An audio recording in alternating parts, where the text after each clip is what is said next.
Podcast is intended for mature audiences.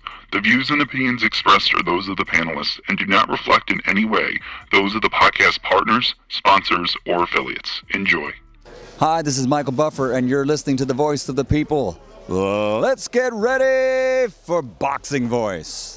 Every day I'm hustling, hustling, hustling, hustling, hustling, hustling, hustling, hustling, hustling, hustling. Hey, Daddy. Every day I'm hustling. BoxingVoice.com. No matter what nobody say, man. Spirit, can't nobody fuck with me, man. You know, I can't be fucked with, you know. Dollar D Beyonce Productions. Whether you pay to see me win, or you pay to see me lose, you're gonna pay. Fuck it, your kids still gotta eat. I don't have to watch, any footage of a fighter. I mean, because I'm Floyd Mayweather, everybody gotta watch me. I knew eventually I was gonna have to fight Oscar. I feel like he was straight up and down, no special effects. BoxingVoice.com. How can Canelo have the biggest deal? Your deal is for $300 million, and I made $350 million just in one fight.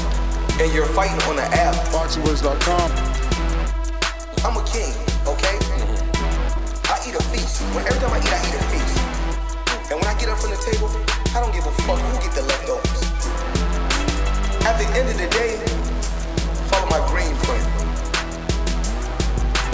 Dollar D Beyonce Productions.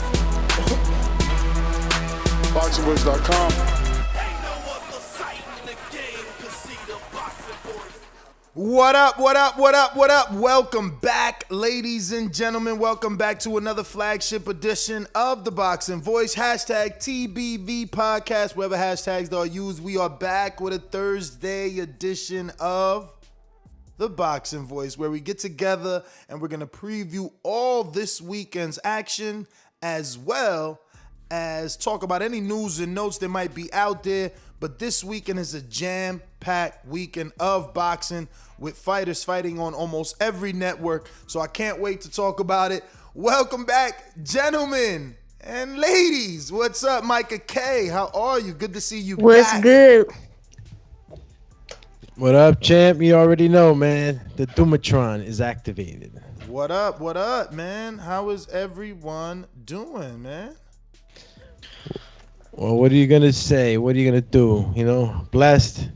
We're talking boxing, and my man Joe Smith Jr. is back in the ring with Maxim Vlasov. Who's that? Francis, the praying mantis. We got my a man full Morehouse. house. This is what I like. I love when it's a full house, man. Moore's house. Whose house is it? Moore's house. What up, TVV fam? Man, it's been a minute. It's been a minute. Hope everybody's well. Hope everybody's family's doing good. Shout out to everybody out there, man. Glad to be back with y'all. Praying mantis, what it do? Put your hands in the air.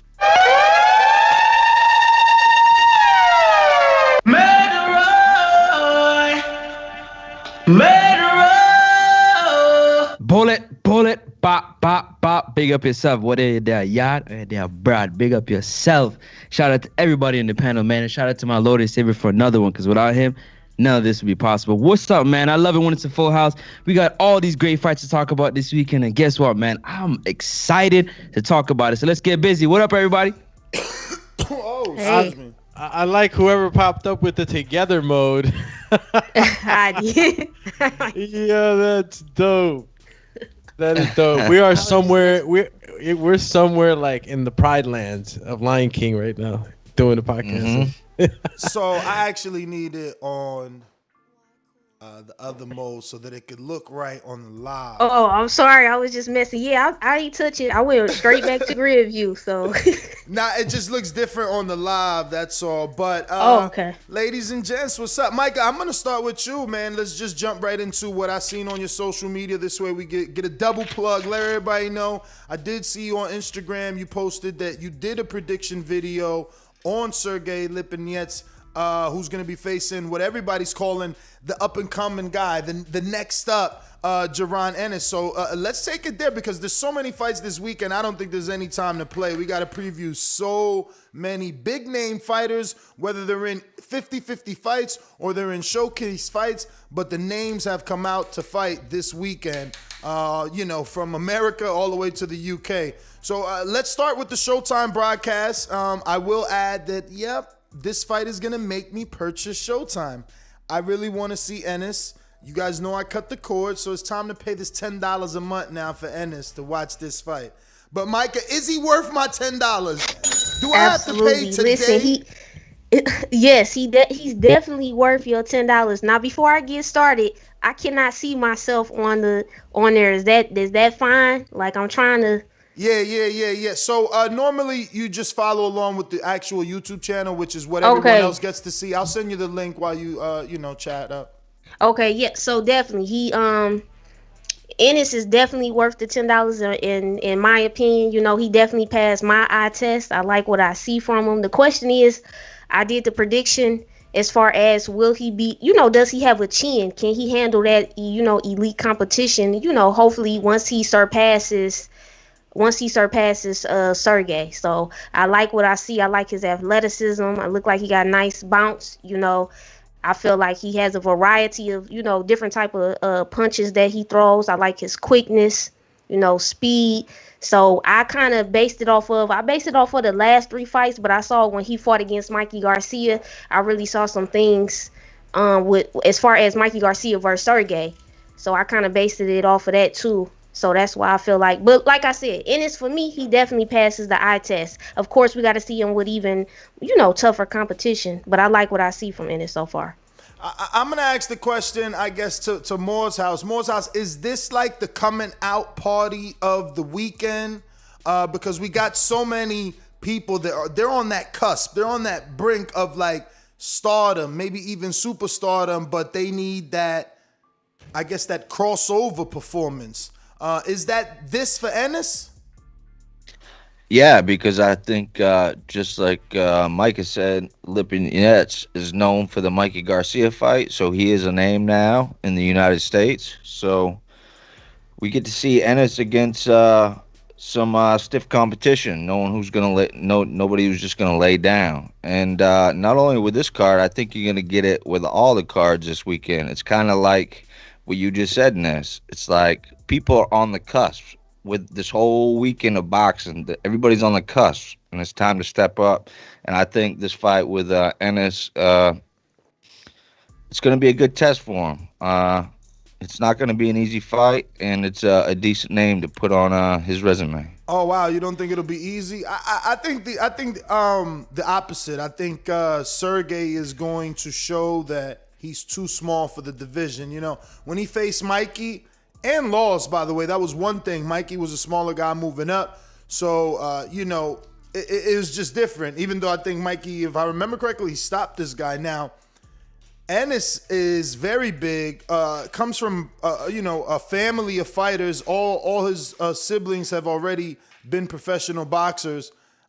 He's a natural, welterweight, big boy, squeezing down to that weight. I think that's going to show tonight, or rather Saturday night. And I hope that it does. But Francis, what's up, man?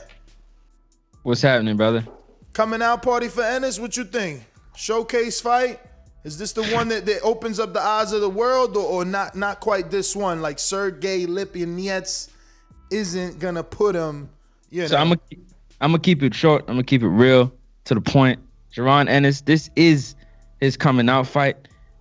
For me, and I got him savagely stopping Sergey Lipinets. Savagely. Sergey Lipinets, and it might go early. That boy is a monster, and we about to see it on Saturday. I got him like, I don't have him as early, but I got about, because Lipinets to me is still tough. He got hard, but I got Ennis knocking him out between the 7th or 8th round. That's what I'm going with right now.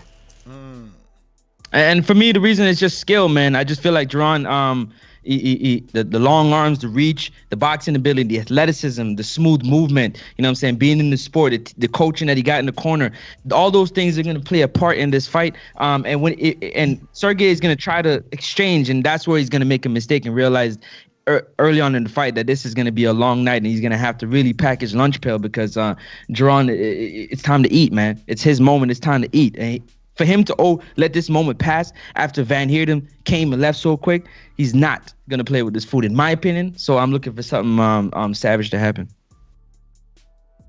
Yeah, Jaron Ennis has been, talks in the talks for so long now, and he's fought on networks, but right now this is the fight right now that's going to put him up there in the spotlight now for people to start, wanting to, fight him because, a lot of these fighters right now, that are holding titles or in top positions, they want to know what you've done lately, and you beat a guy like Lipinets.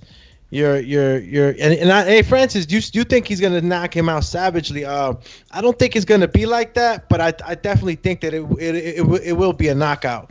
I think that he's just too tall, too big. Lipinets, like Ness said, he's gonna show his size in this fight. I see it by uppercut, man. Lately this uppercut's been in a lot of fights, finishing guys. So I'm gonna say that, yeah, man, Jaron Ennis is gonna showcase his skills. He's fast feet, fast hands. He has style. He's comfortable. He's gonna look good, man. And and it's still, in a sense, even though he's gonna knock him out, and he might even make it look easy, right? I think that Lipinets will hang in there for a few rounds.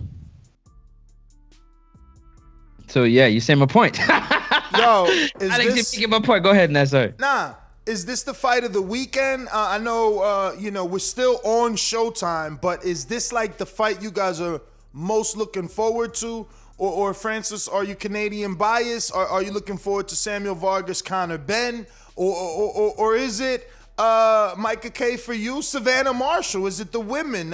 Savannah Marshall is going to be defending her title, and also Ebony Bridges is facing Shannon Courtenay, who seems to be a very big puncher. One showing she's a puncher, the other one claiming she's a puncher by having the name Blonde Bomber.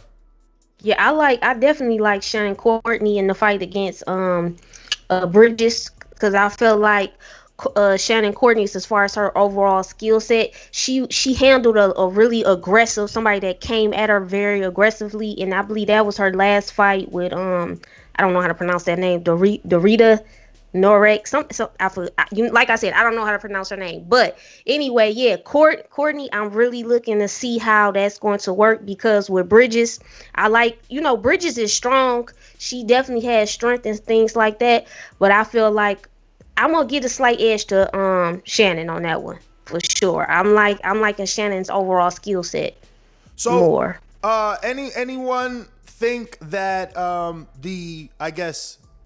Sergey Lipinets, Jaron Ennis is the fight to watch, or is there another fight out there that is like, it's right there. That's the fight. The reason why that's the fight right there, because Sergey has to prove something, right? We understand what Conor Benn is making his necessary progression, into the welterweight division, into becoming a pay-per-view star, into becoming a world champion.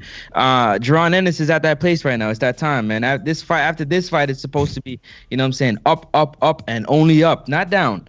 In my opinion. So this is the fight that's got to be highlighted over the whole weekend. Remember, there's big names fighting, but this fight there's a lot on the line, man. There's a lot on the line. Virgil went through his test and passed it. Moore's House, you got Francis saying that, like, this fight opens up doors for Ennis. What's the biggest opportunity you see, right? And let's assume that Francis's prediction is 100% spot on. He wins this fight, he being Ennis, by savage knockout. What's the biggest door you think a savage knockout over Sergey Lipinets opens for Jaron Ennis? Well, I mean, he doesn't have too many options where to go if he knocks him out savagely. I don't think if he knocks out Lipinets savagely, he's going to get the Spence or a Crawford fight. So what's in between that? I think you're looking at a Sean Porter. I think you're looking at a Keith Thurman. Maybe even Josecito Lopez. I don't think you can jump that high. By beating Lipinets. You know what I'm saying? Definitely. Even if he dominates him. Micah, let me ask you, does a Thurman or a Sean Porter take a fight with Sergey Lipinets because he beat, with Jaron Ennis because he beat a Sergey Lipinets? Sunday morning, is Porter and Thurman like, you know what? If they tell me to take that fight, I'm going to take that fight. I don't know. Yeah, I can't tell you right offhand right now. I mean, I feel like, to me, like I said, he passes the Queen's eye test with flying colors. Like, he is the one. He's the it factor. He got the double star bomb. I feel like he got everything. He got the juice. So I would, because I feel like if you beat somebody with that type of athleticism, that type of quickness, hand speed, I mean, variety of punches, that last one was crazy. That last fight I saw Ennis, he give you that oozing eyes. You're gonna be focused in come Saturday. You're not gonna turn the TV. You're gonna be geared towards Ennis. So, I mean, I would. But I don't know how Thurman and, Porter, they want that elite. They want the Crawford, they want the, Spence. So I don't know. And not only that, Ness, this gives Ennis an opportunity to be a new face in the division. You know what I'm saying? We're so used to seeing the Spencers, the Crawfords, the Thurmans, the Porters. This is another face that we can possibly see in the division to try to break through and be another opponent for any of the top guys. And I think he's, if he handles himself well on Saturday night, I think he's ready. Troy, you wanted to say something?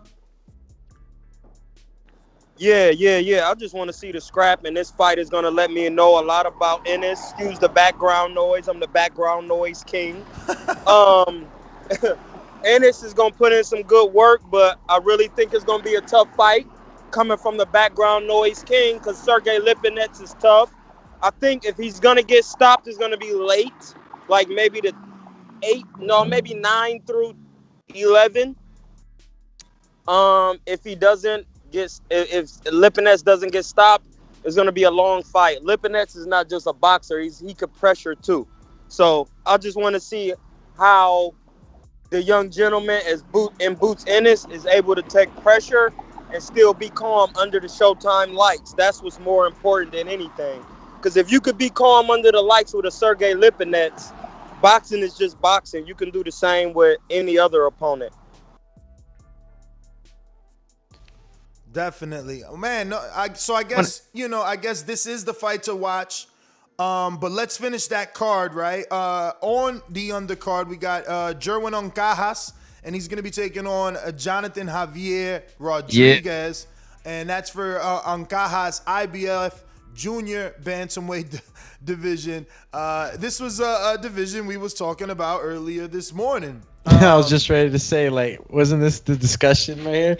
How exciting is this fight, Ness, I mean, Ancajas is allegedly an exciting fighter, and this is what I'm saying about Mario, right? You cannot. I like him as a fighter. You cannot beat the drum for an entire nation of people and then never be there to defend them. You understand? See, these guys would get the shine maybe if the person who, bigs up this division is around when it's time to talk about him. Like Ancajas, I think the only thing I know about Jerwin Ancajas is maybe he's like another Manny Pacquiao MP Promotions fighter, Philippine descent, fast hand, fast feet. Peroxide in his hair, like that's all I can really tell you. Mm-hmm. But he's an action-packed fighter. He brings the pressure. Definitely got the blonde in the hair. Definitely from the Philippines, and brings the people with him, man. He's definitely an MP Promotions fighter, and he's one to watch, man. He's one to watch. His fights are never gonna be boring like Luis Neri, like Carlos Herrera. One of them fighters that just come in and they throw punches and exciting. Now, it's a lower division, you know what I mean? If you're not following, it's not something that's going to get you. But if you do watch one of his fights, that you will continue to watch his fights because he's that exciting. So if you've never watched one of his fights, man, this is going to be the one. You watch this one right here, you're going to be hooked. That's just my opinion. So this is just a double, like a main and a co-main. That's it. It's been a minute since I seen a card that's just like co-main and main, like. Hey, what happened? Nothing else under the Ennis fight. It's just these two, huh? Jerwin Ancajas, yeah. I mean, you got I don't know if the other fights fall under that same card. Ante Stanley Ennis versus Thomas Delorme. Yeah, that is on that card. Ness, you gotta check box track. Yeah, that card is gonna be fire. Okay. No, I'm going off the notes. No, go check BoxRec. Elimantos is fighting Thomas Delorme. He just stopped. Oh man, I can't remember his name, but he just had a great fight. Damn. So this one is gonna be action packed, man. Because Thomas is, you know what I'm saying, on his rebuild right now. Elimantos is on his projection forward. So, what do you guys think about that fight? I mean, I'm happy that it's Thomas, but the card isn't even clickable. Man, I'm not too familiar with Stanios, Francis, so I can't really say much. Is this Deloach before this fight, the fight he just fought, the fight before that? This is his second fight. He stopped Justin Deloach in nice fashion. He just stopped his last opponent. I'm gonna look up the name right now. Give me 1 second. Yeah. I know Thomas. I know him. Hey, got a side note. Sorry, the background king got a side note. At the weigh-ins, I run into Carlos Ocampo. What? Like, what is the odds of running into Carlos Ocampo at the weigh-in? I said, hey, bro, I'm going to get some work with you when I come back down to Mexico. He ain't really that big.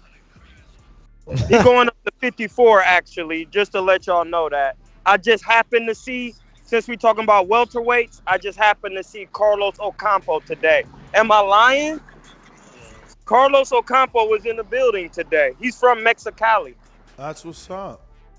He need to get in the building. I mean, it's funny that you want to shout him out, give him all this airtime. Meanwhile, Wilder is a way bigger person in the sport, done more in the sport, but your energy is, until the homie ready to get in the ring, I don't want to talk about it. But you want to talk about some dude nobody never heard of that got his ass kicked in front of 14,000 people just because he was at your weigh-in. Just because he was at your weigh-in. No, keep that same energy, man. Keep that same energy you got with Wilder with on Campos, man. Get out of here, somebody man. Errol fought today. Keep that same energy. Keep that same energy, Let me tell you something. Let me tell you something. I got him. You see how I got him? Yeah, he's coming off a 4-fight knockout, man. 4-fight knockout streak going into this fight against Thomas Delorme.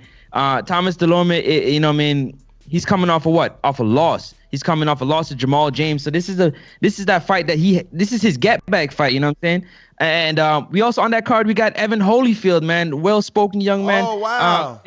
We got Evan Holyfield on that card. He's gonna be leading off the card actually. So shout out to him, man. Bro, you can't even click this card on BoxRec. I've never seen that in my life.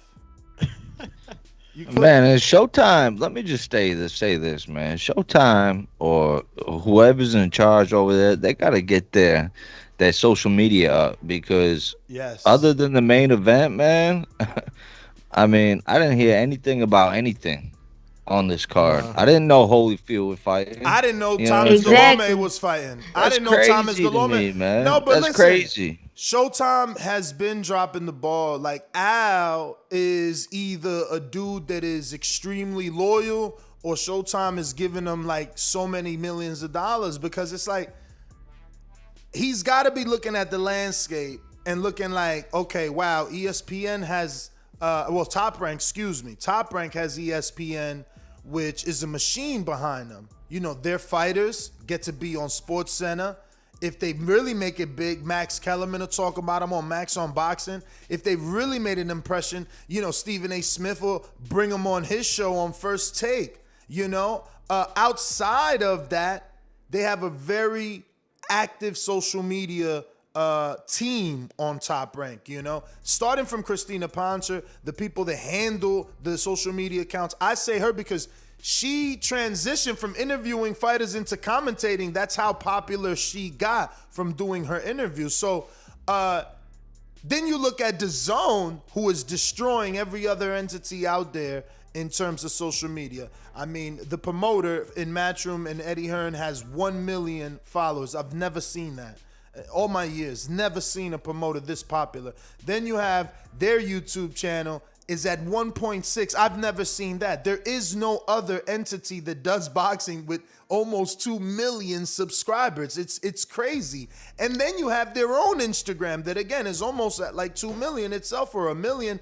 And if you're a fighter, you have to be saying, or a fan, you have to be saying, man, I feel all this attention coming from the DAZN side where like Fox and PBC, they're lacking that social media, I guess presence. They're lacking it so bad. Like, and look, Showtime doesn't have it. how do I work in boxing every single day? Like, my job is to talk about the sport, and I didn't even know that Thomas Delorme is like fighting. He's literally Dominican by blood, claims Puerto Rico. Like, I've been watching his entire career, and I didn't know he was fighting Saturday. That is a problem, and it's a major problem. No, with that's Showtime. not a problem. That's chill, bro. You talking about Thomas Delorme? Yeah, I am. No disrespect to Delorme, but he ain't nobody to be watching like that, bro. What is you talking about? But you still supposed. You a hater, man. You still supposed to. They do gotta step their game up, though. I do agree with Ness on that point because as far as like.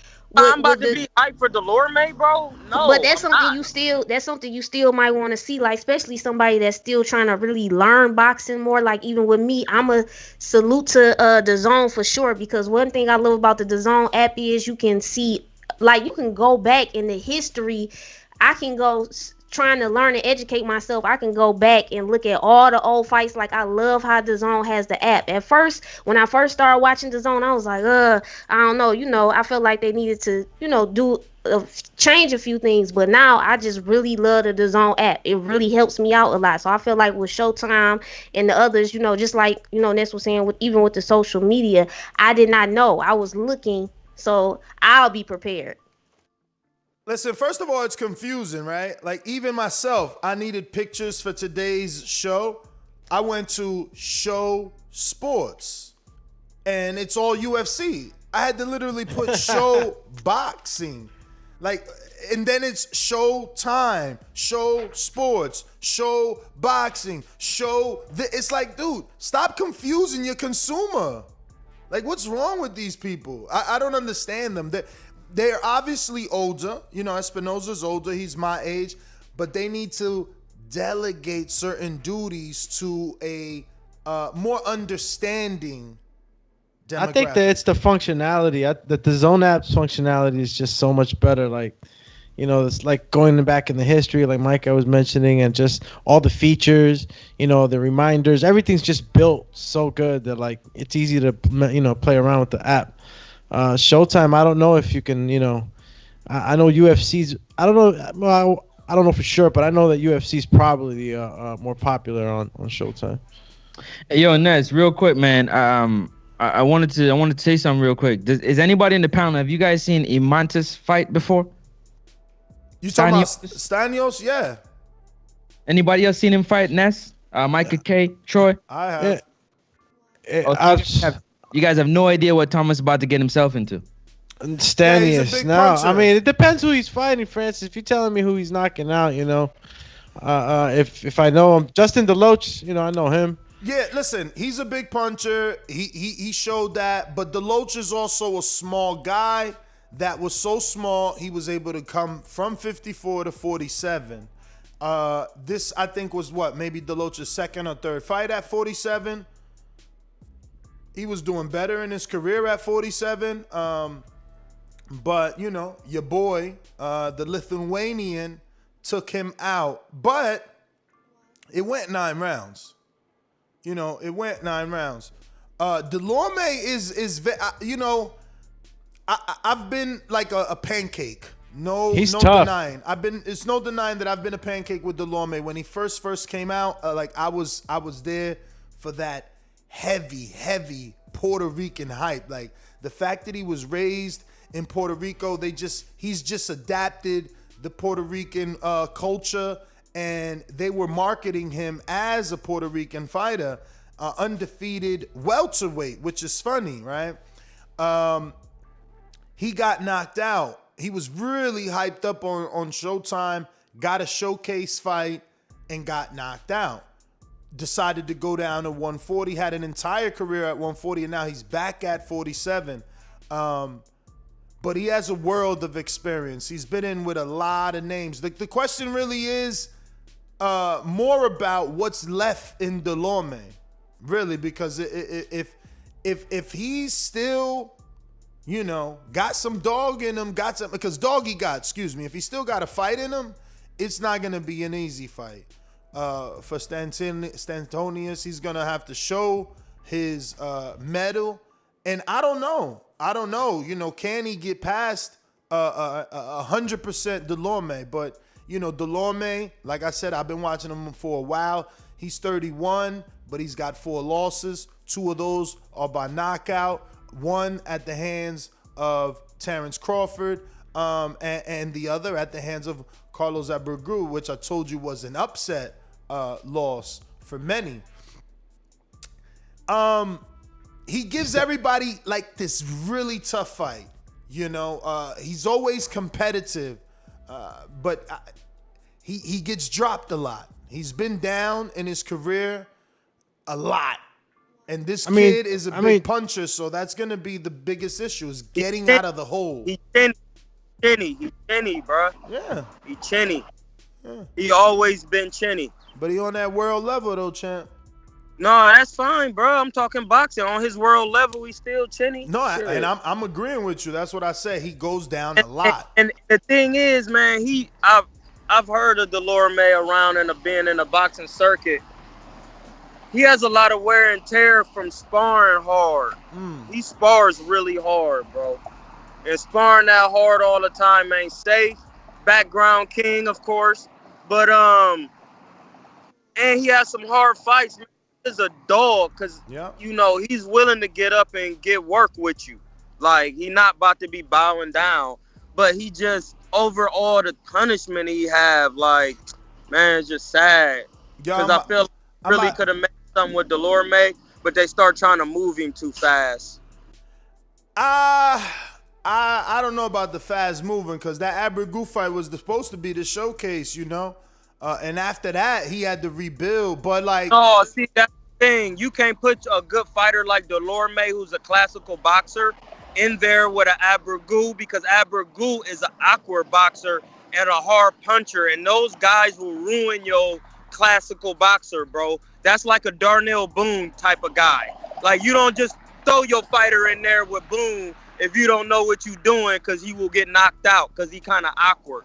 You know what I'm saying? Mm-hmm. Like, you want to be careful. Like, they thought that was the thing, and then when he lost, they was like, it was a mistake, and they tried it again, and that's when they shouldn't have did it. They should have learned from the Abreu, because I remember watching that fight.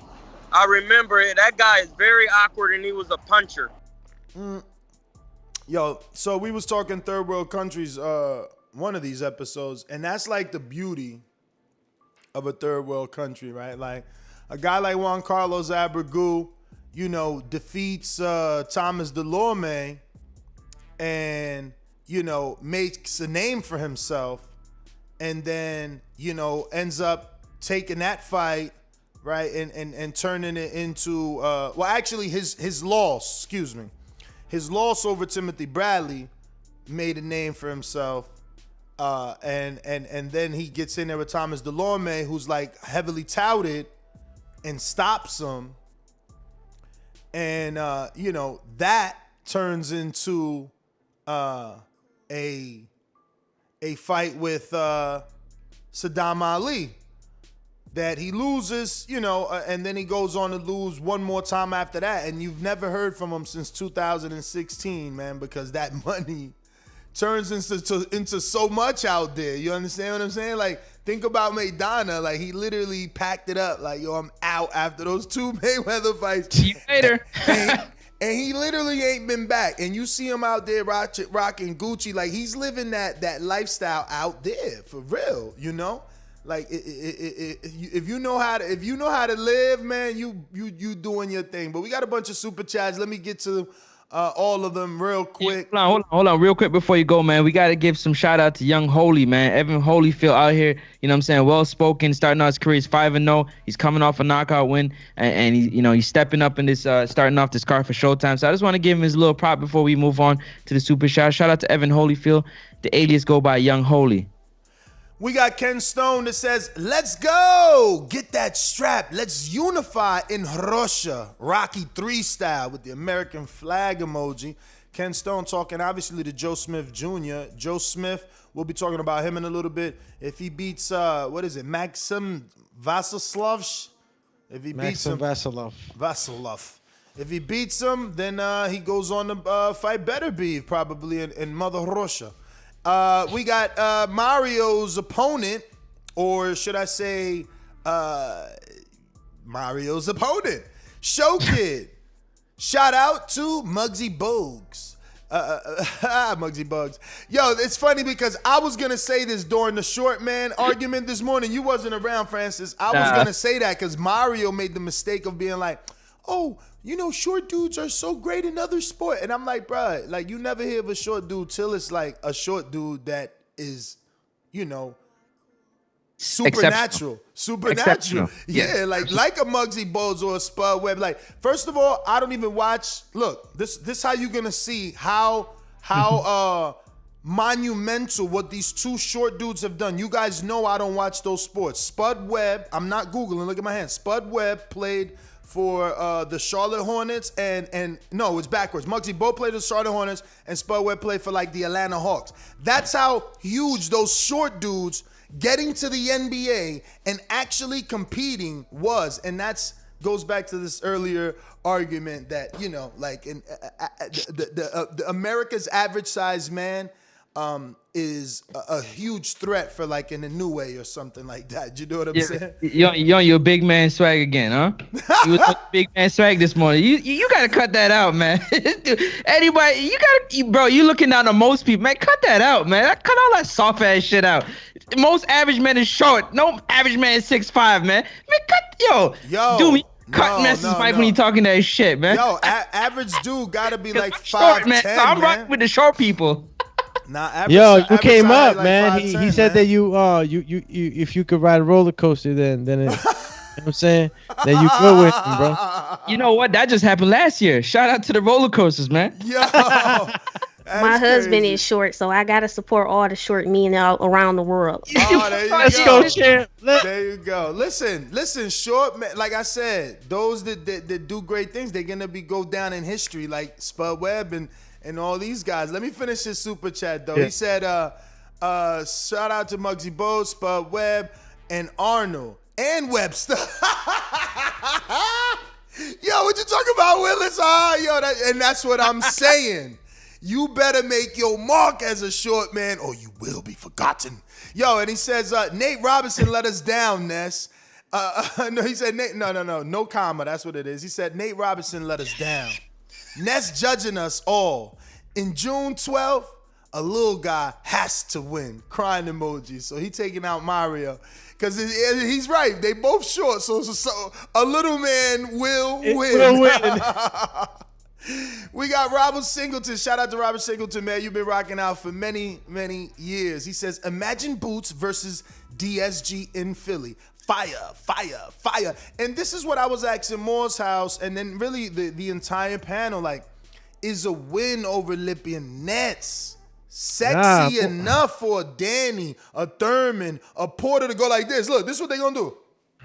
I don't know, man. They gotta look back. They Yeah, gotta look back. They like this looking at Crawford and Earl, and they would.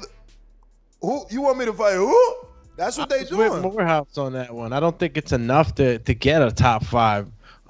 Francis believes it is. You know, Francis is the roof. There is no roof. You know, like, but. Where Francis? Where do you see him fighting a top 5 after Lipinets? Like, how does that happen? Who is this top 5 you speak of?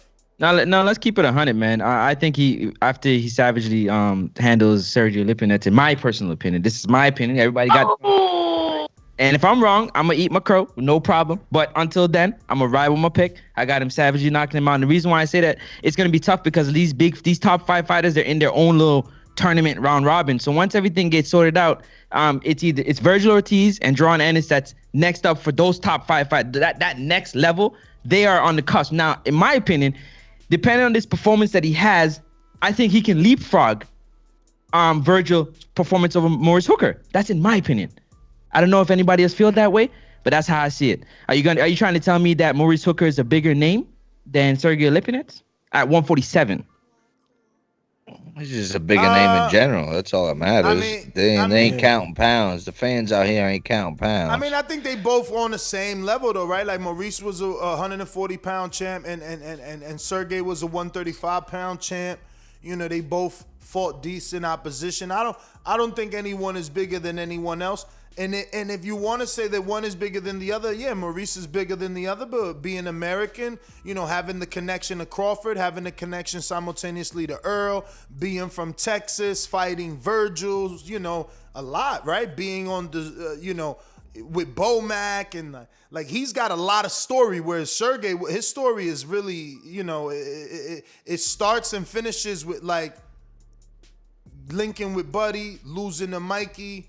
What have you done for me lately? Yo, I don't think, I don't know, maybe Doomy misheard what I said, but I said that if Ennis does get the win in dramatic fashion, that he should get some of those opponents like Thurman, Porter, or Garcia. I mean, are we just going to go to rematches with Porter, Danny Garcia, and Thurman? Are we going to go to rematches, or will we rather see a new face emerge? Get in there and fight. I hear you, brother. I hear you, but you got to tell me how. How is a guy like Porter, and let me just tell you, who already on his podcast said that he would rather not fight the rest of the year if it's not a Crawford or Earl. Like, how do you tell Thurman, Danny, and Porter, who paid their dues, to look backwards? Thurman and Garcia both coming off losses. So if Ennis comes up with a big win, fight him. All right, and that's my thing. So Thurman and Garcia coming off losses. They looking at Al like, you want me to fight Ennis? Man, you better get me a Sebastian Formella like you got Porter. Just saying, bro. Yeah. Yeah, I mean, as far as them, I'm looking in the eyes of Ennis. Like, if Ennis wins this fight in savage fashion, he's gonna be like, yo, Porter, Thurman, Danny Garcia, whoever. Ennis, you can't look backwards.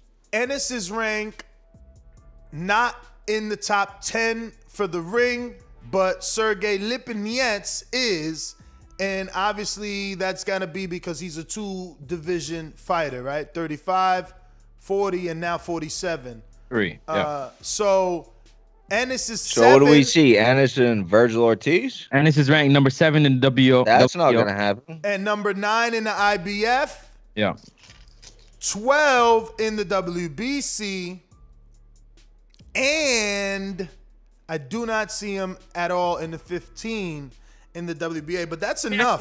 Would you guys like to see, after this fight happens, Michael K, Alex, Morehouse, King. Let me know, Ness. Would you guys like to see, after this fight, if he does dispatch of Sergey Lipinets, that being Jaron Ennis, a fight against Josecito Lopez? Hell yeah.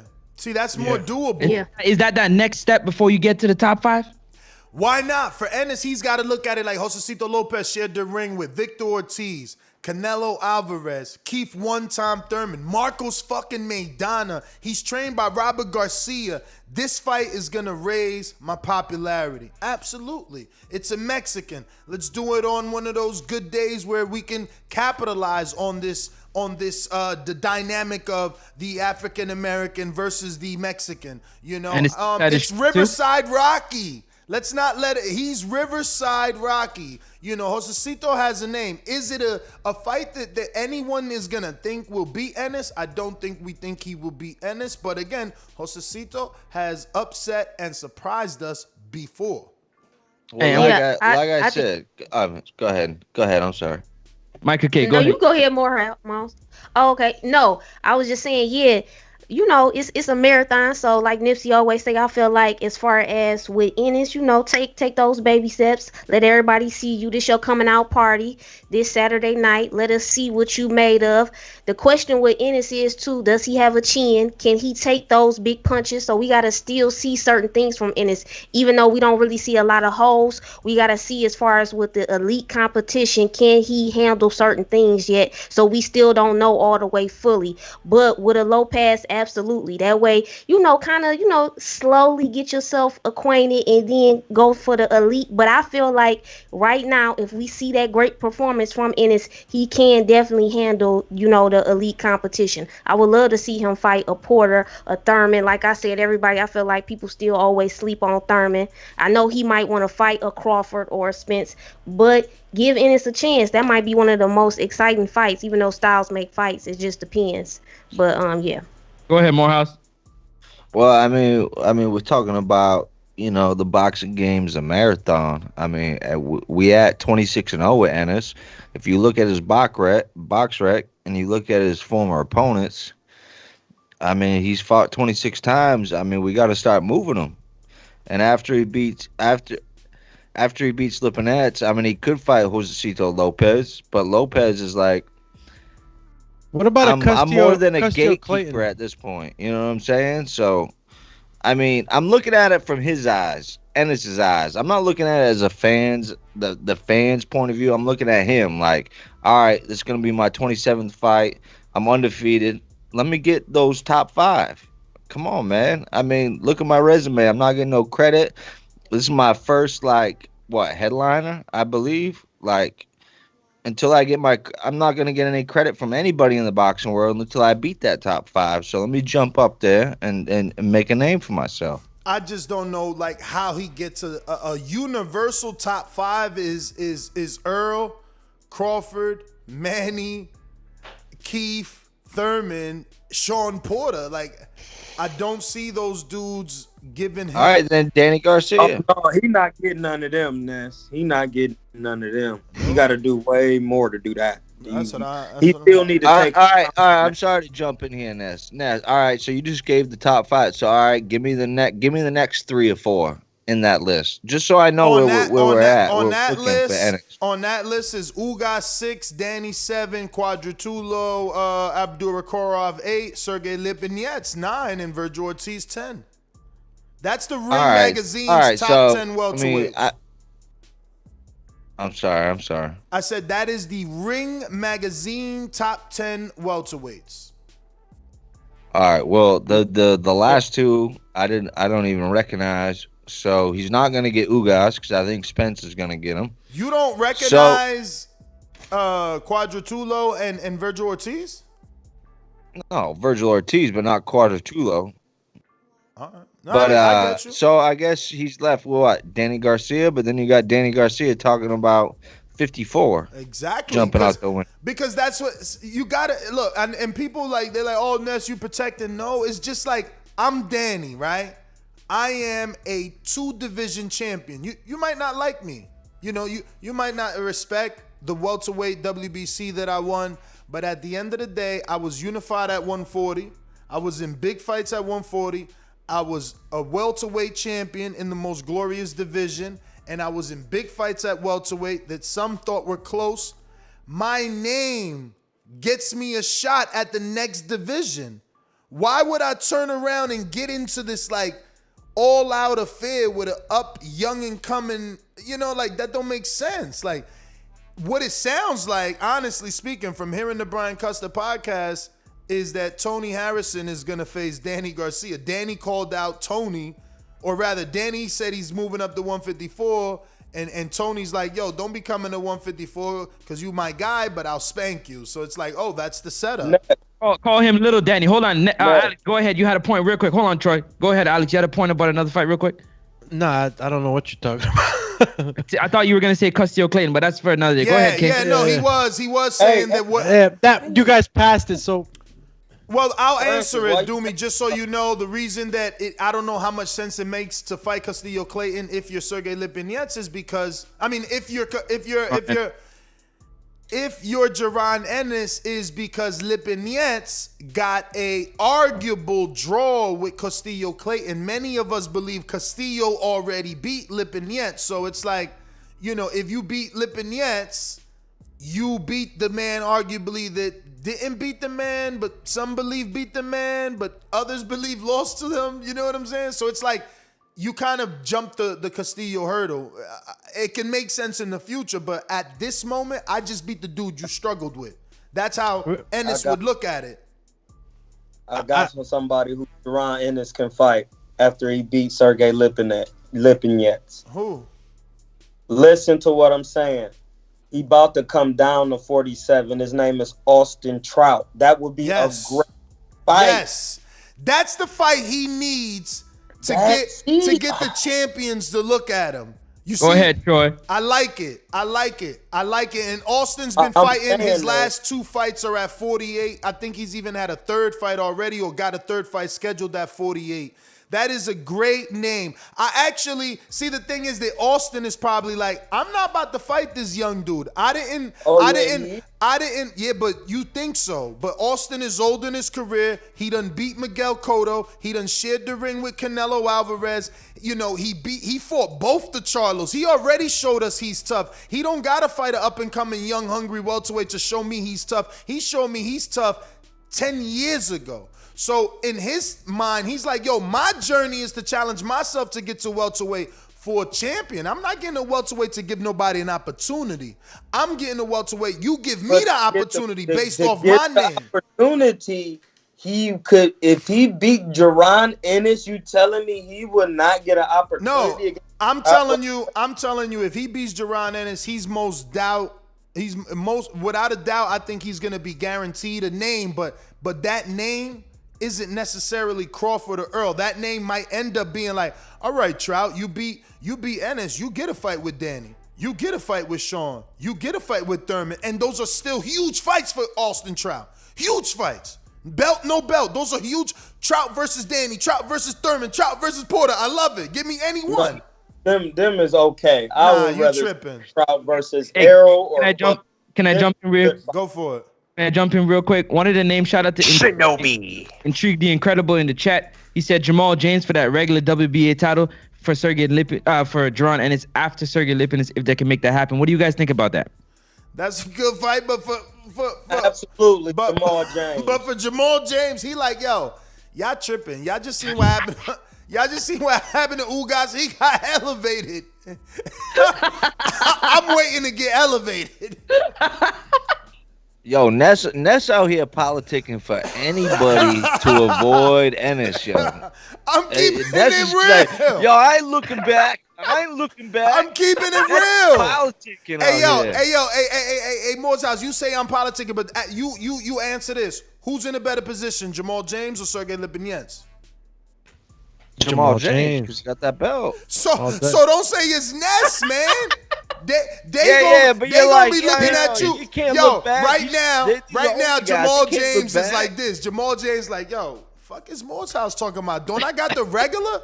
Didn't I already fight Delorme? Like, you literally on the show talking about Delorme. I beat him. Hello. Like, that's, you know what I'm saying? That's what he's saying. So it's like, yo, really, Jamal put himself in a position.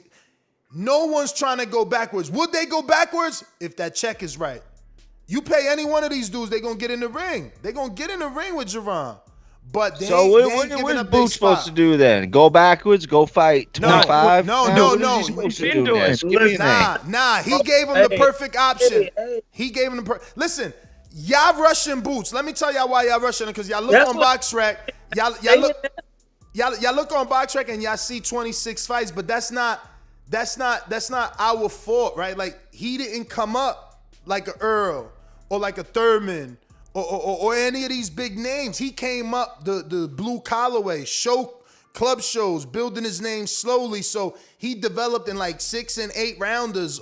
Go through his BoxRec. So by building yourself that way, you on the outside of the island, everybody's like, man, who you been fighting, man? Come on. Yeah, you looking good. Look who. Go do something. They giving him the same Crawford treatment that, like, go get a belt. Go do this. Because ain't nobody about to give you their plate to eat off, man. You got to make your own way in this sport. I'm just saying. Nobody going to turn around. Thurman been in a pay-per-view with Manny Pacquiao. You talking about go fight. Go fight Ennis. Ennis young, man. Ennis ain't got to do nothing but just keep winning and keep improving on his craft. That's all he need to be doing. How old is Ennis? Somebody tell me, please. 23? He's 23. He's 23. Yeah. 23. Man, come on, man. That man got at least 10 more years of boxing. That man needs to take his time and not let this sport abuse him. Let him abuse the sport of boxing. Like, just take your time. You 23. You could just keep fighting. Fight some European guys. Fight some different guys that got different styles, so you really can improve your game. This is boxing. It's chess, not checkers. But he believes he's ready, though. Yeah, but that's what he's supposed to believe. Yeah, but why 26 fights, though. His whole team, yeah. 26 fights don't mean nothing. What that mean? Experience. What about how y'all feel about if he fought cause Sergey Lipinets fought Mikey Garcia? What if Ennis was to fight Garcia? Not Do enough y'all money. like that or Not enough money for me. I don't think Ennis gets a Garcia fight. Garcia's like Garcia's looking at him like, man, for that, if I'm gonna fight somebody this dangerous, I might as well fight Devin Haney. Man, it's plenty of guys he could fight. We just named Jamal James and some of those guys, but another guy he could fight at 47, name is Jesse Vargas. Like, there's plenty of guys he can fight to improve his portfolio. They're gonna have to pay Jesse. Remember, he moving up to 54. He about to get a title shot. He might end up fighting Jaime. Man, they he might as well fight They trying to protect Jaime. They're trying to protect Jaime, so he might get a title shot at Jaime. Or not a title shot, Jesse but Vargas some is better off fighting Jaron Ennis, man. That's just cap. That don't even. Another question: who'd y'all pick, Josecito or Austin Trout? If those two was on the table, panel, Austin Trout or Josecito Lopez for Jaron? Austin all day, champion. Austin, man. Austin's been in bigger, tougher fights, and you always get a good fight with Trout. And he's taking the punishment better. Like Josecito, I love him, but like, bruh, he's not as durable as Austin. Austin is durable. That's how I know y'all tripping, man. Y'all want Austin to go in there and touch up young Jerome, and like Troy talking about, man. Not me. Terrible. No, I would like to see Jaron Ennis with an Austin Trout. Let me explain to you why. Because when you go on Austin Trout's record, he's not the biggest puncher. Nope. And he's a good boxer. Mm-hmm. He has good skills. Southpaw. Get you ready for Crawford. If you can beat Austin Trout, you're great. You're a great fighter, man. Austin Trout is a great fighter, man. Yes. If you can beat Austin Trout with all the skills he possesses, he's very hard to hit, my G. He's not hard to hit. He's not like he's just gonna be letting you get with him. Especially an active Trout. He's about 5'10", bro. He got size on him. That's a good fight for Jaron Ennis, because Jaron Ennis is about 5'10" or 5'9.5". That's a good fight to see a true skill set of two boxers. Yo, that's a big name too. Like Showtime could afford that. That's a big name that they could pay to get on Jaron Ennis's resume. Trout's had 2 fights now at 149, man. We all know this was his mission this year, man, or last year, and COVID got in the way. He had that deal with Impact Network, and this probably would have came to fruition. Listen, he looking at Crawford. He want Crawford. This how you get him. If you both guys want Crawford or Earl, this how you get him. I agree, Ness. I agree. Yeah. I agree. And if Austin Trout know what it is, he know, like, if I want a belt, I gotta go knock off one of these young boys because I'm Austin Trout. Come on, bro. What did you? No, I'm thinking if I'm Austin Trout really needs to go that route because of you know he's already further along in his career, so he needs to do something dramatic to get back in a play. But listen, I'm gonna take the bull by the horns because we done went down the Ennis train for an hour and some change. We gonna go to ESPN. And we're going to take it from the top. April 10th, Saturday in Tulsa, Oklahoma. On ESPN, we got the return of the blue-collar king. Knock him out the ring. Joe Smith Jr. versus Maxim Vlasov. In a 12-round WBO light heavyweight vacant WBO title shot. I ain't even know. See, that's what I'm saying. I ain't even belt, man. That Crusher's belt. I ain't even know the belt was on the line. How does belt get on the line? What? I think they stripped Crusher, man, or he vacated, one of the two. No, I thought Canelo vacated. Damn, nobody ain't fight for that yet? Nah. Because they already had fights set up. But this is what I'm saying. What I'm saying. Like, nobody with a big name. You gonna tell me a Jamal Charlo, a David Benavidez, somebody with a big name couldn't have been like, yo, you know what? I want to fight for that vacant, man. I'm a bigger name than fucking Joe Smith. I'm a bigger name. I bring more to the table than fucking Maxim Vlasov. But they got to go up in weight. Exactly, like Canelo. Okay. Exactly. They don't even want to go to 168. Dudes don't even want to dare. Heavy. They don't even want to dare to be great, man. But I bet you if Canelo or another dude is like, yo, vacant, then they'll be like, diminish it. Yo, why he going up there now because it's vacant? Because Canelo vacated, now he want to fight for it. Like, Anyway, Joe Smith Jr., Maxim Vlasov. I don't even know why you entertain that, Ness. Because we all know that if you want the belt, all you got to do is go get it like my mans be doing. If you don't want the work, you would do like Caleb Plant say, listen, I'm a fighting, but not this time.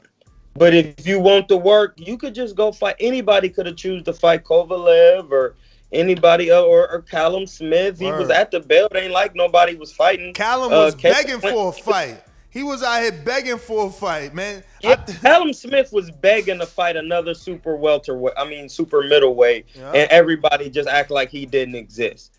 Come on, man. Why? I'm confused with people. But let me keep it to this ESPN. Give me your pick since you on a roll. Vlasov versus Smith Jr. What type of boxer is Vlasov? Vaslov. Now, if you didn't see him, let's move pause. on. Somebody say pause. That just sound pause worthy. Let's move on. If you ain't see him, Micah, what about you? I know you did the research. Show Troy how to be the host on one of the biggest shows in the world. To me, I'm leaning towards more Maxim. I have no idea. Would you say Vladislav? Man, we gonna go whatever. I like his with Joe Smith. Joe Smith, in some ways, he got power, but that fight he fought with is it Bivol? He was very one-dimensional to me. Didn't have a lot of, didn't do a lot of adjusting. Relied strictly on his power and his strength.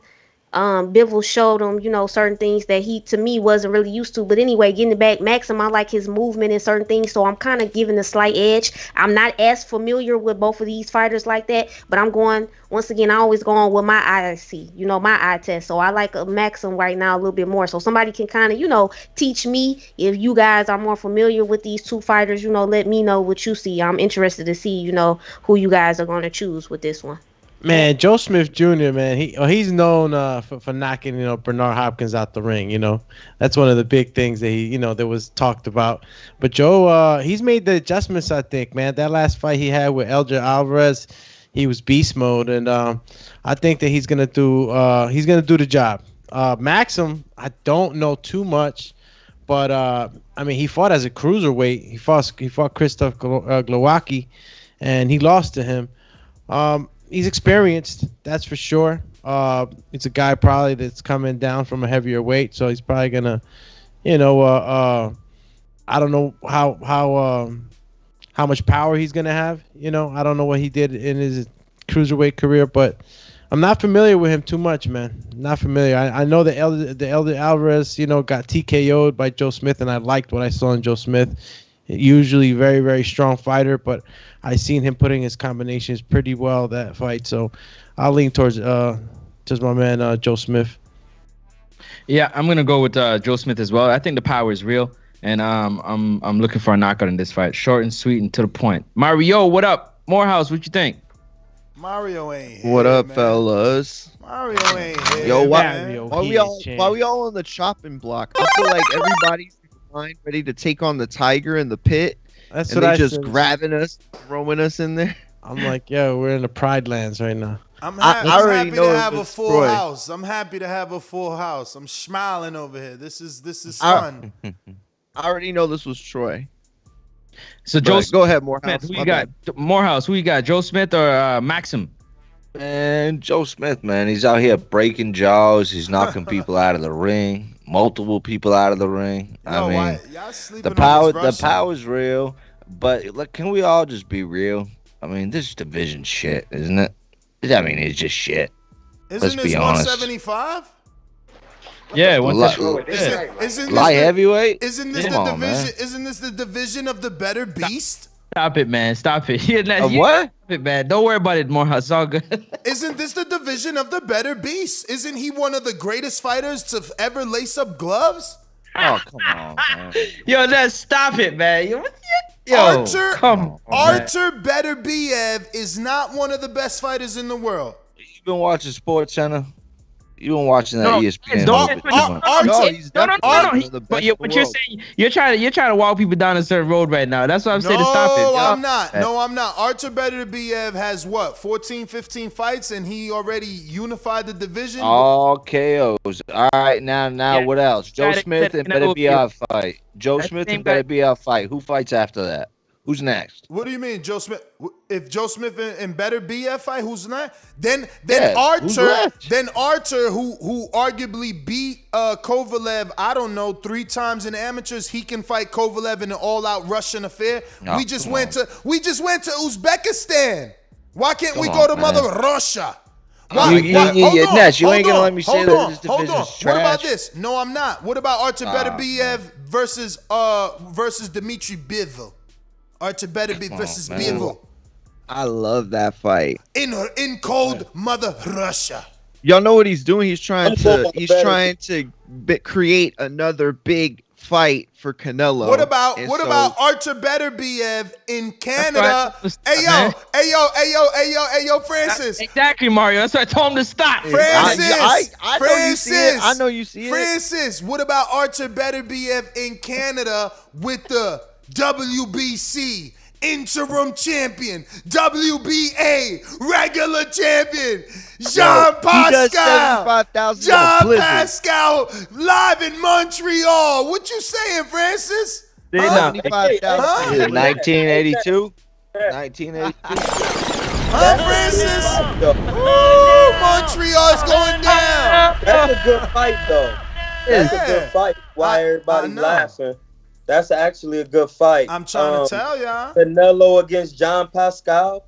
John Pascal. I ain't say Canelo. Oh, I thought you said Canelo. Beterbiev. Well, if he beat him, then he could fight him. Beterbiev could fight Canelo too. It don't matter. It don't really matter. Do it matter? Let's stick to ESPN. Let me get to some of these super chats. We got Matt Benn in Kansas City says, Delorme stops the one-dimensional Russian. Damn. Showkid says, when we doing border wars in DR, I just found out the average height is 5'1". Showkid trying to get all the fans he can. Stupendous. Yo, Showkid definitely is a good talker, man. For real. So we got James Kelly that says, what's up? And then YouTube back to give us a donation. What up, YouTube? Thank you. James says, send me the link for me to come on. The link. And then we got Skim Dukasa. Sick Mudakasa. I don't know. Sick Mudakasa? No, Sick Mudakasa. No, it's Sick Mudasuka. Okay, there you go. It's really Sick Mudasaka. Oh, okay. Damn, that was dope. That's dope. Okay, I like so that. he's Michael Blackston's boy. You already know him, Mudasaka. After Ennis takes care of Lipinets, let's match him with Green Machine. Hands up emoji. I love that fight. We didn't think of that. Other side of the street.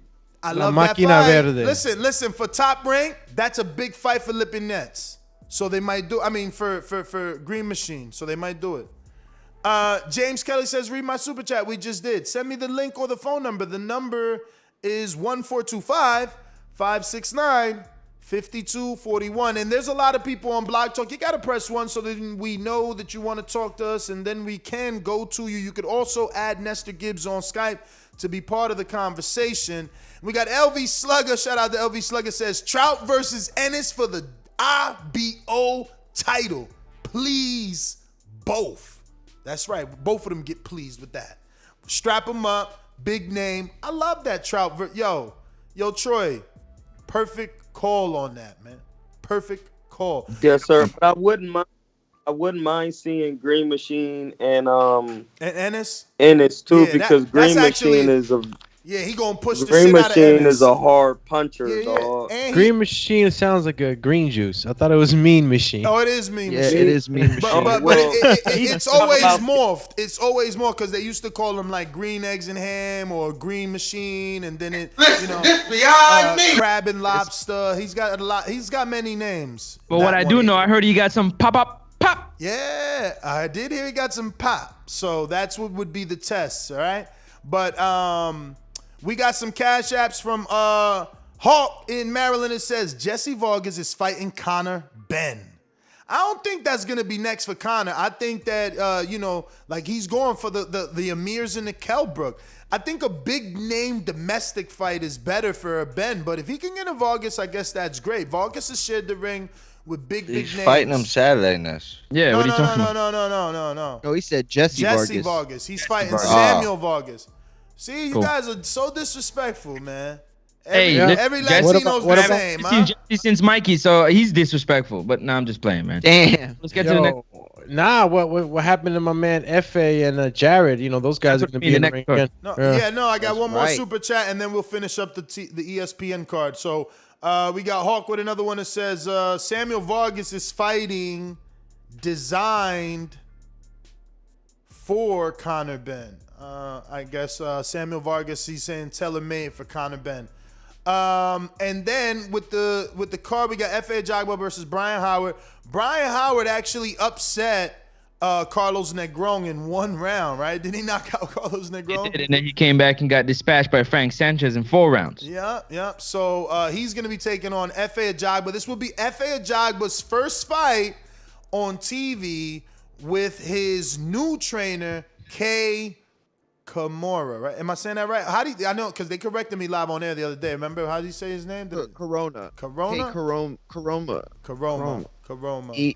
They said it on air earlier this week. Who was it that we interviewed? It was someone corrected me. One of his fighters that we interviewed this weekend. I think it was Business Keyshawn. Business Keyshawn. That's exactly who it was. That's exactly who it was. So that is the first fight under K with Efe, and Efe has turned up his social media. It looks like I told y'all before, his wife is helping him out, and they like talking more, and like, oh, who you want to see Efe fight, and Efe calling out Wilder.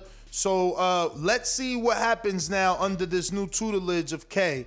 And now this is the second PBC fighter to go to K, even though Efe is no longer with PBC and Shelly Finkel. But Jared Hurd is also trained by K. So Jared Hurd, not to be confused with K's other superstar fighter, Jared Anderson, who's a heavyweight, and he's going to be taking on Jeremiah Karpency. Karpency is pedigree. The Karpency family's been boxing for many years. They've been upsetting people for many years, but they're not like world level. No. They each brother may upset you on any given day, but they're not world level fighters. Said. He just fought not too long ago, at cruiserweight, I believe. So look, we'll see what look, these are developmental fights for Anderson. Karpency, again, the Bullfrog. He's been in there with Sergey Kuzmin, Oscar Rivas. It's a developmental fight. You know what I mean? But he hasn't been in the ring since 2019 May. Yes. So purposely dusting them off. These are the ways of our sport. So I'm expecting Anderson to put on a showcase performance. It sucks that it's got to be Karpency that he knocks out. But yeah, I'm expecting like an emphatic, whoa. Yeah, what he did to Iber the other day was pretty damn spectacular. But Jeremiah, man, I don't know. It's 8 rounds. I don't know too much about the family or whatnot. But yeah, Anderson's probably gonna go for the KO. I don't know. The Bullfrog name just kind of tells me maybe that he's a durable guy. I don't know. I mean, Oscar Rivas slept him in 3, so Oscar doesn't have the skill of Jared Anderson. Oscar may have the power, but I don't think he has the skill. And I mean, Anderson is so comfortable in that. I don't even know if he's got the power. Like my man's very strong. There you go. Damn, he lost to Sergey Kuzmin. Shout out to Brandon Glayton. Brandon Glayton's name came up in today's interview with Dion Nicholson. You could catch that on our earlier morning show, Cruiserweight Division. But Glayton was actually sparring this week with Anderson for this fight. Jared Anderson, the real Big Baby. And remember that he said his name has always been Big Baby. Top Rank is the one decided to add the real. Yep. That's exactly what he said. I'm hoping to see Jared Anderson go out there and take and make short order of Karpency. I think that at some point we're gonna have to see Jared tested. And I bet was a decent little test. They went the rounds and he ended up getting the KO. So, he passed that test. He did what he needed to do. I could see something similar happen here with Karpency not giving him a lot of room to work with. But I think eventually Jared finds him and takes care of business. Ohio. Word. Destruction. Albert Bell. Oh, shit. My bad. Go for it. When you got your camera off, I don't be knowing when you there when you got your camera off. But what happened? My bad. I said you were talking very bad about Al Heyman earlier, and I just didn't want to participate. He's from my neck of the woods. But not bad, but I'm going to say you was. And then Jared Anderson is also from Toledo. I got family in Toledo. He's a very good fighter. So I would like to see him against somebody, but I still think he should take his time because Ohioans, they are good, crafty boxers, but sometimes they don't have an extra gear. They like to overbox. They need to, and the Mexican style is very hard for them. You know what I'm saying? So I think they should definitely take his time because he's a heavyweight, and somebody like with the style and the stature of a Ruiz could be trouble for Mr. Anderson. Oh yeah. So how many fights you seen? I'm getting tired of your predictions without seeing these dudes fight. I'm gonna jab you. No, I've seen Anderson, but I don't have to see him. He's from Ohio. All Ohio dudes there fight. You go. You the biggest. You be stereotyping everybody. You from Ohio? Yeah, I'm from Akron. Okay. Oh, okay. You from Akron? You from where the king? You from where LeBron? So I'm okay. Oh, most definitely. Okay. Yeah, and where the king left. Where the king left. Morehouse. Listen. You don't want to go down that route with me. Please don't do that. You don't want to go down that route with me. I know this is a boxer, so we'll do that to the side because I'll put that work in.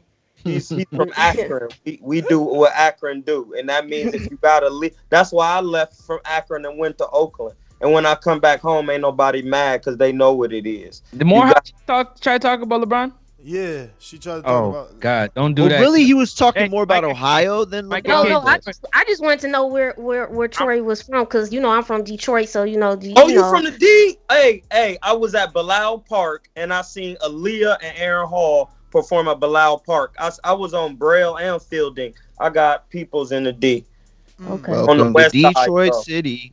I've been everywhere, but neither to say Jared and Anderson is a very good, skillful boxer. But I just would like him to take his time because the heavyweight division, you gotta have A-level defense. Man, heavyweight division is the division that you can freaking skip through, man, because these dudes are 30-something, 60 years old. Like right now, Lovejoy just signed to fight Mahmoud Char. Like, obviously I can't say, without a shadow of a doubt that a Anderson can beat a Manuel Char, right? Because he hasn't had experience. He hasn't had 8 and 10 and 12 round fights. But come on, man. Like, I mean, no one's seen Lovejoy fight, but I don't think no one's not picking Anderson to beat Lovejoy. You understand what I'm saying? And if Lovejoy is in there with Mahmoud Char, then you know what I mean? But I get it. But look, let's get to the rest of the card. It's taking forever. Albert Bell is back. Shout out to him. That was a quick turnaround. He just was actually back on a Pulse boxing event. Another Toledo, Ohio native. This dude wanted all the smoke with guys like, Jamal Herron, Frampton, so many names. But again, it's like I'm telling you for the Ennis thing. Those dudes are not trying to look back at Bell. Bell got to keep doing what he's doing. Really good boxer. Really good boxer. He's gonna take a puncher to derail this kid. He's taking on Manuel Rey Rojas in an 8-round junior lightweight fight. Once again on ESPN. I'm picking Bell for this one. What about you guys? Yeah, I'm picking Bell. If there's any one knock on him, it's the power, right? But also he's fighting better fighters than a lot of guys, with a dozen fights or so. Andy Venice, is a fighter that we know beat him, took his undefeated record. Frank de Alba's been in there with a few guys too. So these are good fighters. These are good names to have on your resume right here. And he's showing that. So it's harder to knock out guys, and no offense to Berlanga or Jared or anything, but these aren't the type of guys that that they're fighting. Well, I don't know. Berlanga's been stepped up a little bit, but either way, you got to look for Albert to come out and do what he does. And I pick him for the win. I got Albert as well for the win. Go ahead, Troy. Oh, I'm sorry, Francis. My Rasta man. I got Albert too. I seen him box. I know Andy Vincent's too. Andy Vincent's was doing a lot of complaining about the loss instead of just improving his skill when my man Bell boxed his ears off. And Bell's a good fighter. It just depends on who he's fighting at this time, because that style that he fights in, man, when you fight somebody who can kind of punch and take your shots and meet and cut you off, it gives you a lot of problems if you don't know how to have some decent inside work. You don't have to be a hard puncher, but you got to know how to swim on the inside. And if you can't box everybody. Even Floyd said against Devin Haney, the reason he's saying is some people are going to be better at their style than you is at your style. And they're going to try like a Sean Porter, and they're going to trap you. You have to be able to weather the storm so you can continue to put your craft forward. You know what I'm saying? So he should still keep taking these type of fights and improving the craft, because that Ohio style, I've seen it. I live it. So, I'm still going with Bell for the win. But, these type of fights are good to try to work on some things, staying close and in the pocket and working your craftsmanship. Yeah, I got Albert for the dub, definitely. They do have those like opponents, and like Andy Vence's. Kid Manuel Rey Rojas looks like he's a tough guy though, so I don't expect it to be quick. It might go to 12. Moore's House picked. Moore's House did not pick. Well, since Morehouse not talking yet, I'm not as familiar with these two. I kind of looked at Bell a little bit, so I'm just gonna be watching with that one. Well, Bell's a safe pick. If not, let's go A side. Bell is Bell the A side. Let's go him. Yeah, I don't know any of these dudes, so let's go Bell. It would be an upset if he lost, I think. But we got next another undefeated fighter from Brazil, Robson. Dumi, you want to help out with that? What is? Yeah, Robson Conceicao. I would have never thought. He just knocks it out the park. I would have never thought to say Conceicao. Yeah, that's my man. Hey, Dumi, did Ness tell you how I bodied that Torreon Coela de Zaragoza? He didn't. Look at him. He mad. Is that time you spent in Mexico, champ? Man, I'm not just there. Hey, y'all, I just want to say God bless y'all. Alhamdulillah. My wife is done mad because she's like, what are they on boxing voice all day? Salute. And when she said I gotta go, that's what it is. So I appreciate y'all. Hey, shout out to you and the D, sis. Shout out to you too. God bless you too. Man, God bless you. Hey, Francis Marasta, do me. We gotta talk because I work on language, and Ness is tight because he didn't know how to say Zaragoza. I'm gonna tell you, Zaragoza is like a plateau. It's a city in Spain.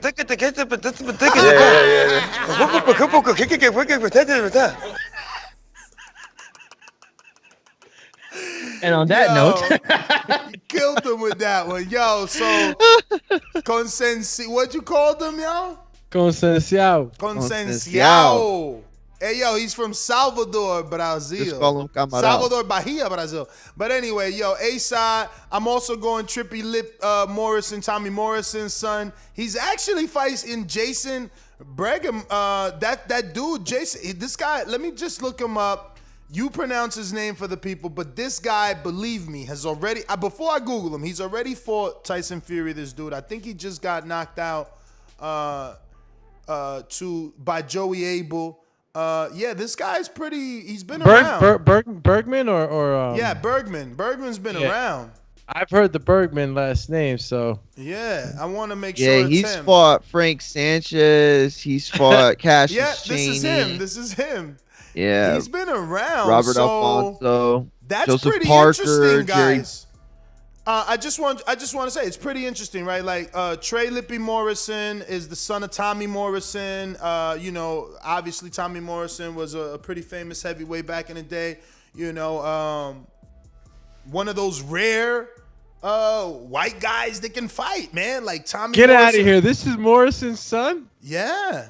That is crazy. But look, That is- but check it out. This is the funny thing. You see how you're just like, whoa, this is his son. This is what I'm excited, saying. Like, bro. Like for them to be stepping him up to Jason like out of nowhere, it's pretty crazy, you know, because he's been fighting for a while. Like he's KO'd everybody. Yeah, He stopped everybody. yeah, but he's been being built like, you know, no disrespect. Yeah, I know how it is, but if he has, you know, half the strength and power that his pops had, man, he's you know, he's got That's some what pop. That's what they want you to believe. Yo, they got Doomy already with the nostalgia. Yo, but Yo, is they this got kind of- me. They got me. Yo, Bro, look at it's his kind of fights. like- Everything has been in Buffalo Run Casino in Miami. Yeah. I've Champ, seen that. he This looks is kind of like Creed, though, right? Where the son uses a different name so that he doesn't get the shine, but then it's like ultimately you want that shine. You know what I can't mean? run So he from comes that back name. around.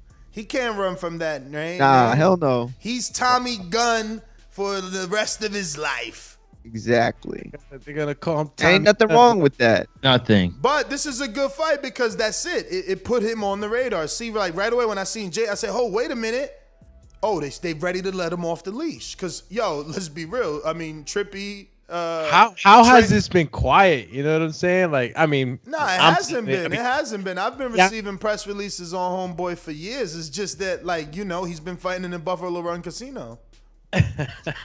No, that's what we were saying earlier. How come I didn't hear nothing about this ESPN card? I didn't hear nothing about this PBC card. Because the Just zone the is social media, outshining. man. The It's zone just is crazy. outshining. This weekend is a DAZN weekend, and they outshining, man. They taking over your feed. That's how it is. You know, we're on. Listen, your phone tells you how long you're on your phone per day. Instagram tells you how long you're on the app per day. I mean, if they know how to target their audience, and ESPN and PBC haven't figured it out yet. I mean, again, the fact that they have Trey Lippe Morrison, the son of Tommy Morrison, on this card, and he's not, you know, like, no one is saying anything. It's not being promoted. It's Bob Arum isn't saying, yeah, we got Morrison's son, and nothing. You know what I mean? It's Yeah, crazy. but I mean, I got ESPN feed every day. I figured that I'd see like a throwback article, one of these old time writers say, you know, here's Tommy Morrison's son in an upcoming fight, and I mean, you just don't see none of that. Yeah, like Julio Cesar Chavez Jr. I mean, it's a different type of caliber, obviously, but like you get this kind of like, you know, backstory that like it's interesting to a lot still, you know. And nothing. I haven't heard nothing. You gotta make a lane, man. But we got Duke Ragan. He's a James Prince fighter. Another young Olympian or declarated amateur. He's gonna be fighting on the undercard versus Charles Clark. I'm going Duke Ragan. Jeremiah Milton, a heavyweight we introduced you to from Tulsa, Oklahoma. He's on the undercard making his television debut. And he's trained by Bones Adams and Coach Larry Wade. Shout out to Jeremiah Milton. He got sparring with Michael Hunter for this fight. This is you know, he's he's got the goods. And Hunter was reassuring us that, shout out to Jeremiah. Like, he's good. So, but this is only a 4-round fight. You know, he's not signed to Top Rank or anything. Shout out to Mike Leandri. I'm killing your name. Sorry, Mike. But, yeah, that's his manager. And they're moving him. And he's got him in some good situations. Jeremiah had went all the way to the UK and sparred Dubois. I expect him to do his thing, finally getting this TV time, because he's been fighting like on apps and stuff like that, streaming networks. So I expect him to do his thing on this, because right now heavyweights are it. So this is what I would like to call like an audition. You know what I mean? He's gotta go and knock this one out the park to get hired. Got Sonny Conto in there too. The return of Sonny Conto. He was injured. Shout out to the heavyweights. They back. Philadelphia, stand up. The young Sonny, the Italian Bronco, right? The Bronco, yeah. The Bronco Conto, man. Listen. I don't know how far this kid can go. I would buy my stock. My stock would be in Anderson. And because he signed to Top Rank, I don't know, do they let that 5-year deal, like maybe they locked him into a 5-year deal 2 years ago when we got put on to Conto. I'm just saying, I don't expect Conto and Anderson to fight is what I'm telling you. I'm expecting one of them contracts to expire and somebody's out of there. You understand what I'm saying? And it ain't going to be Anderson. I don't think that Top Rank is going to release him. They're going to try to re-sign him as much as they can. I'm not disrespecting Conto. I'm just saying I'm high on Anderson. You know what I mean? And he's so young and big and strong, and it's the glorified heavyweight division. I can see him lasting. And no disrespect. Again, Conto, I love him. Y'all seen I'm high on him. But he's short, man. He's short. You know, he's not too tall. And he's not too big. I think he's like 6'1", 6'2". Nah, he's 6'4". What? No way. Yeah. BoxRec's alive. Remember, I met this dude. I went to Philly, man. He's bullshit. Yo, Ness towers everyone. Bruh, and bullshit, then he man. tells the other guy, like, yeah, you're short. Yo, bullshit 6'4", man. If he's 6'4", bro, I've been out the game for a minute, man. I was in Philly for his debut or his coming out party, and Gabe was on the card and Tevin. I don't know. I was in the gym. Yeah, I like it, OTKP. He do got the look. He should be increased. He does it, and that's what I'm saying. I'm not saying he don't beat Anderson. I'm saying I pick Anderson if I had to, gun to my head right now. But he can be built, so like he got to be careful that Top Rank ain't trying to feed him to Anderson without truly trying to capitalize on his Danny Garcia, Philadelphia kind of, story that they could build. Like, this is truly a Rocky they can build, right? He's American, probably Italian, already uses Bronco, born and raised in Philly. You know what I'm saying? Sonny. Like, it's too easy. Sonny. It's too easy to turn him. Sonny. Yeah, it's too easy to turn him into a franchise. So if he stays with Top Rank, he might be pushed in that Anderson route, But he might not get there. It's up because look, Guido. We thought Guido. You would have to though. What? Get pushed that route. Yo, if I got Conto paperwork, like I said, man, I could build you into the next Rocky. You're 2020. You're this generation's Rocky. You are him. You are a talent. Look at his look. He looked like a Zac Efron. You understand? You can't. That's true. Dude, you would, Top Rank is they suck, man. They suck, bro. Like, look, dude, you got all these kids, bro, that you can build movies behind. You got Shakur Stevenson that Floyd went to Rio trying to get, and you giving him Jeremiah Nicothalia, and like, you got him upset. You got him mad on Instagram. Like, why do you want to do that to someone so influential? What person don't we interview from a Shakur's generation that doesn't say my favorite fighter is Shakur? I look up to Shakur. Shakur's a great boxer. Like, it's crazy what I'm watching happen while doing this. Like, haven't you noticed the difference that now fighters are like, yo, everybody's like, yo, I look up to Terrence. Now they're starting to say, I look up to Shakur. I love watching Shakur. Who you like watching? Who's your favorite fighter you like watching currently? Shakur Stevenson. And he ain't even fighting nobody. You understand? And he like the same age as most of the people that we talking to. My point exactly. But then you got Top Rank not making them happy. What do you think that same following is gonna do? Like they are dropping the ball. But sometimes though, I wonder if it's just cap. Like if like, you know, behind the scenes they'll say somebody like, well, Crawford's a different story, but somebody like Shakur be like, yeah, you know, we got this plan. You're gonna have 3 fights, then we're gonna put you in there with Valdez or whoever, right?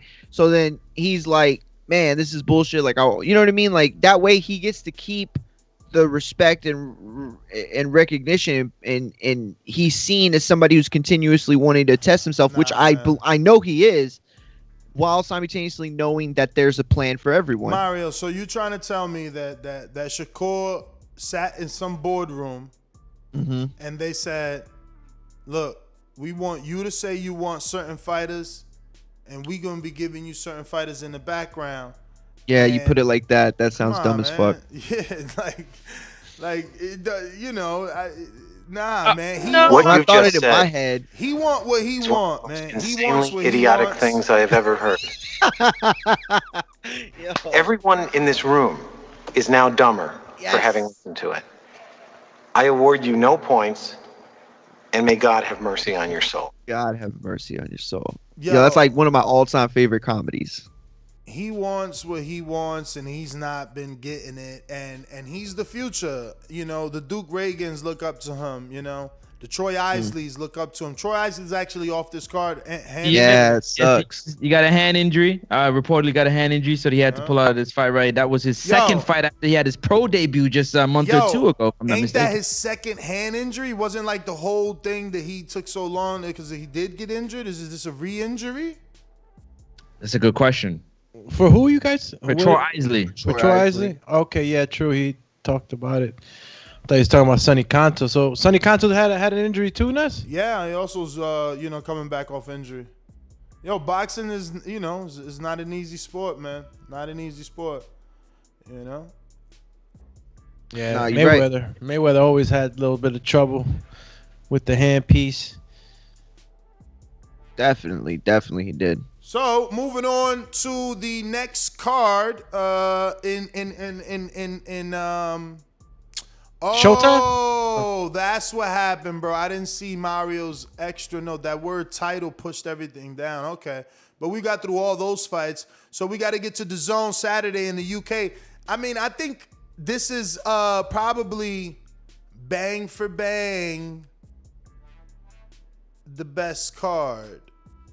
Even though the ESPN card has a lot of talent, there's more competitive fights on this card. You got Conor Benn versus Samuel Vargas. That's a good way to say it.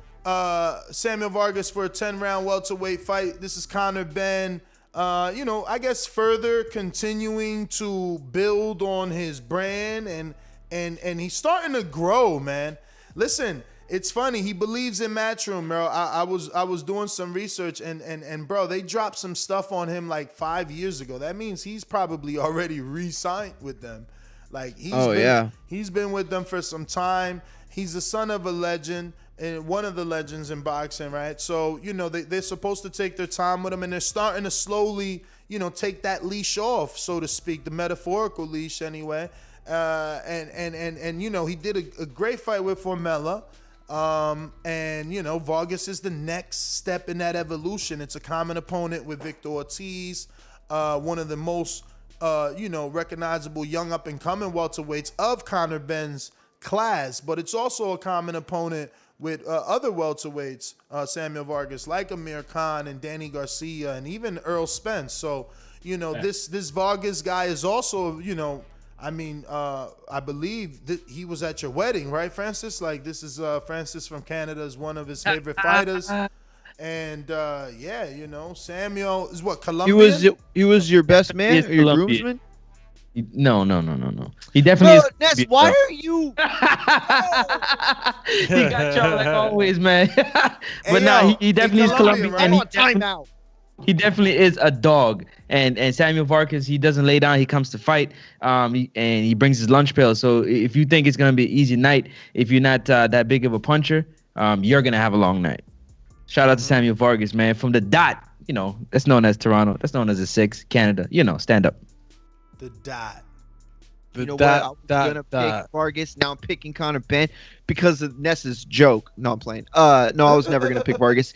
Conor Benn, this is a good fight, man. And all respect to Conor Benn. You know, he could rest on his name and those laurels and continue to, you know, I mean, I don't know how. I mean, he seems very popular, but I don't know how many tickets he does and stuff, right? That's always something different. But he seems very popular, so he could just go fight anybody, probably fill up, you know, decent size venues, but you know, here he is in tough with Samuel Vargas, who, you know, as Ness said, has common opponents. I mean, just out the wazoo. You know, Virgil Ortiz. You go down the list. Resume, Mario. Put some respect on that resume. Amir Khan, one of the best in the game all time. You know, and so you just go down that list. It's a lot of great fighters that he shared the ring with. This is going to be a very good barometer. And at the same time, Conor Benn's had his decent barometers. Sebastian Formella, you know, definitely a solid fighter. That was a big time win for Conor last time out. They're saying that he wants Amir. You know, keep dreaming big, kid. You'll get there one day, maybe.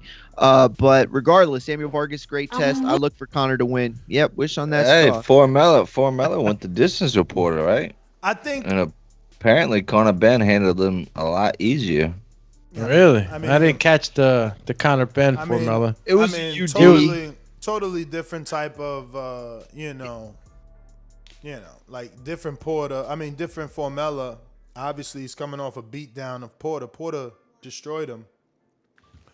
But I hear you. Oh, yeah, Porter shut out Formella. He also didn't fight him in his hometown, right? So good point. Fought Amir Khan in his hometown, man. Like, let's keep it on it, man. All the Bolton fans came out to support Amir Khan. It's not like Sean Porter fought in Vegas or Ohio. You know, what I'm saying? Everybody came out to see him. Let's keep it on it. So, also, right, like, I don't know. Why do you think Conor, you don't think with that name, you know, son of a legend, that doesn't get Khan into traction? The ring? No, Khan into the ring, like, because you brushed it off. So I want to ask the entire panel. That's a big UK fight. I feel like with Eddie Hearn being invested in Conor Benn and knowing what Amir Khan brings to the table domestically, commercially, I think, I mean, he might offer Khan enough. And maybe because look, it's so difficult, right? Khan obviously went to the Middle East and made $7 million versus Billy Dibb. So is that now his new mandatory minimum because he made like 5 point something plus upside for fucking Crawford? I doubt it. Like, how much did he make for Crawford? But that could. His numbers for Crawford was high. Like, what they paid. No, they were. So it's like, you know, is Eddie really willing to give between 6 and 8 million for Conor? Here's why I doubt it. I'm not saying that it couldn't happen, that they couldn't raise the funds, but for me, it's like, why spend all that money right now in a situation where you're kind of throwing them into the wolves? And I know you're gonna shit on me and say that Khan's not where he was and that Khan's not that fighter anymore, but you know, we're talking Conor Benn. Like, we can all joke around about, Mario's an Amir Khan fan and stuff, but we're not going to sit here and disrespect the guy. You know, Conor Benn's a great fighter, a great up-and-coming fighter. Amir Khan's one of the greatest offensive fighters to ever grace the ring. Not this era, not this generation, but of all time. So you can't really, sit here and make a case for, other than money, why Amir Khan should even take that fight. Like, I just sat here, praising Conor Benn, but then you want to talk about him deserving to share the ring with an Amir Khan. What have you done? Like, what have you done to be in that fight? No, you want to knock off somebody, then you could get in the ring with them. But until then, no. No, it's sheerly for Khan. It's a big name domestically that turns into a big domestic pay-per-view. That turns into like the O2 Arena sold out, And for him, on paper, it's an easy fight because he's getting a green Conor. Like, that's true. You can't say, oh, for Con, what's it worth for him to fight Conor? Well, what was it worth Mayweather to fight Canelo? Because that's what Conor is in the UK. Money. Exactly. So it's the same thing, right? Money.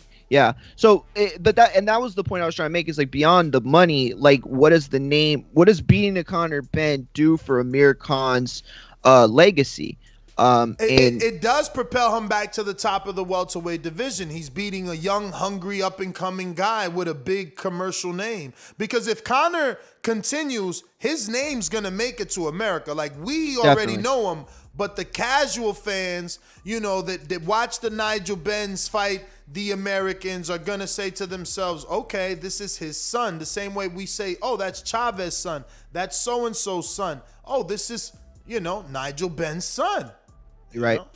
Oh, and after Josh Kelly lost in his last fight, they're trying to push Conor Benn as the next pay-per-view 147 out of the UK. They're trying to push that right now. That might be the fight they give him after this, Josh Kelly.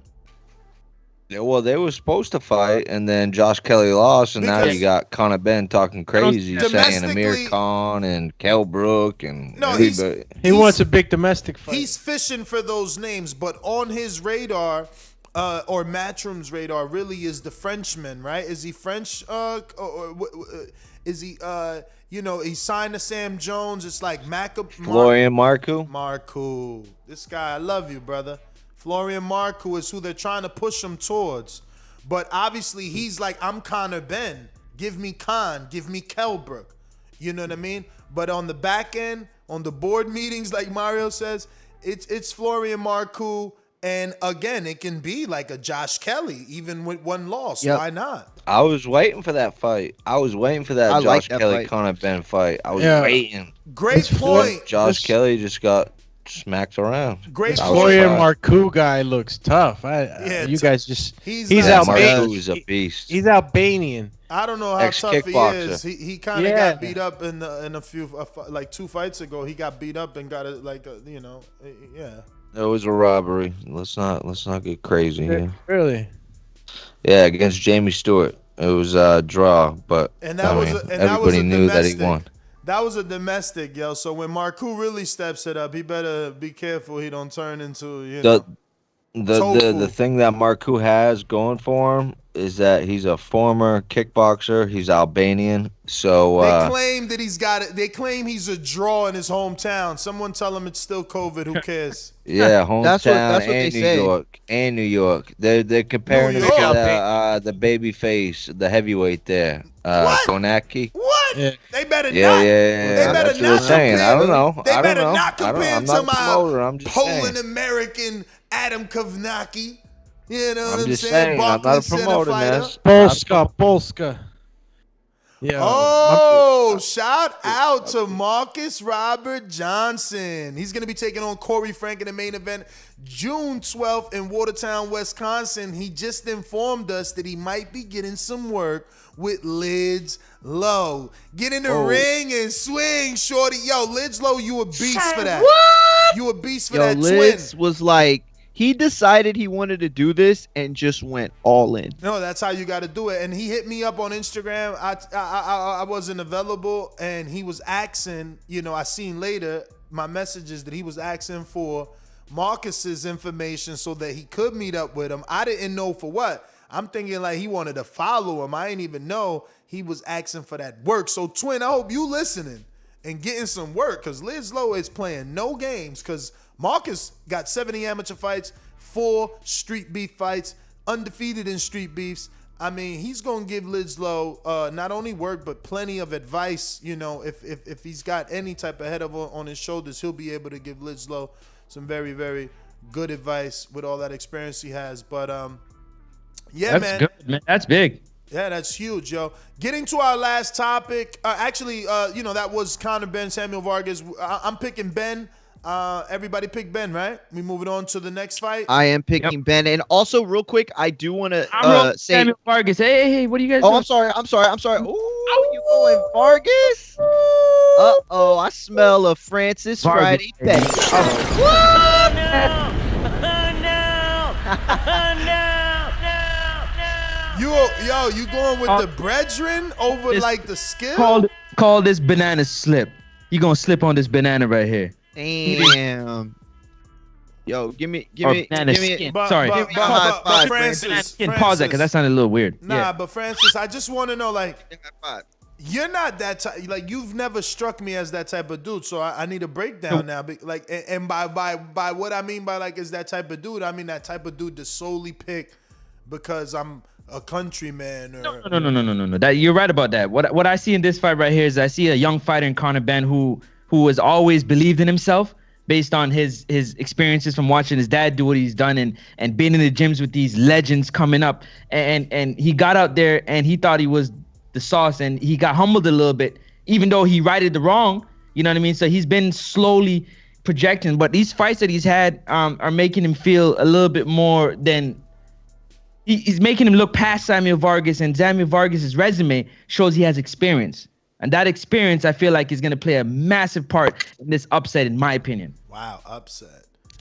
Damn, call me locked in now. To infinity. Locked and beyond. Loaded. And I actually got the zone. You know, I paid for that. You've seen multiple styles. I mean, Conor Benn really hasn't seen as much styles as and elite fighters as Conor Benn. Now, mind you, under the light, in the gym. Sorry, Samuel Vargas. In the gym, yes, you probably seen it, witnessed it. But we talking about under the lights doing stuff. Total different thing, man. I 100% agree with you. I also real quick want to make sure that I put it on record because Francis did it, so I want to do it.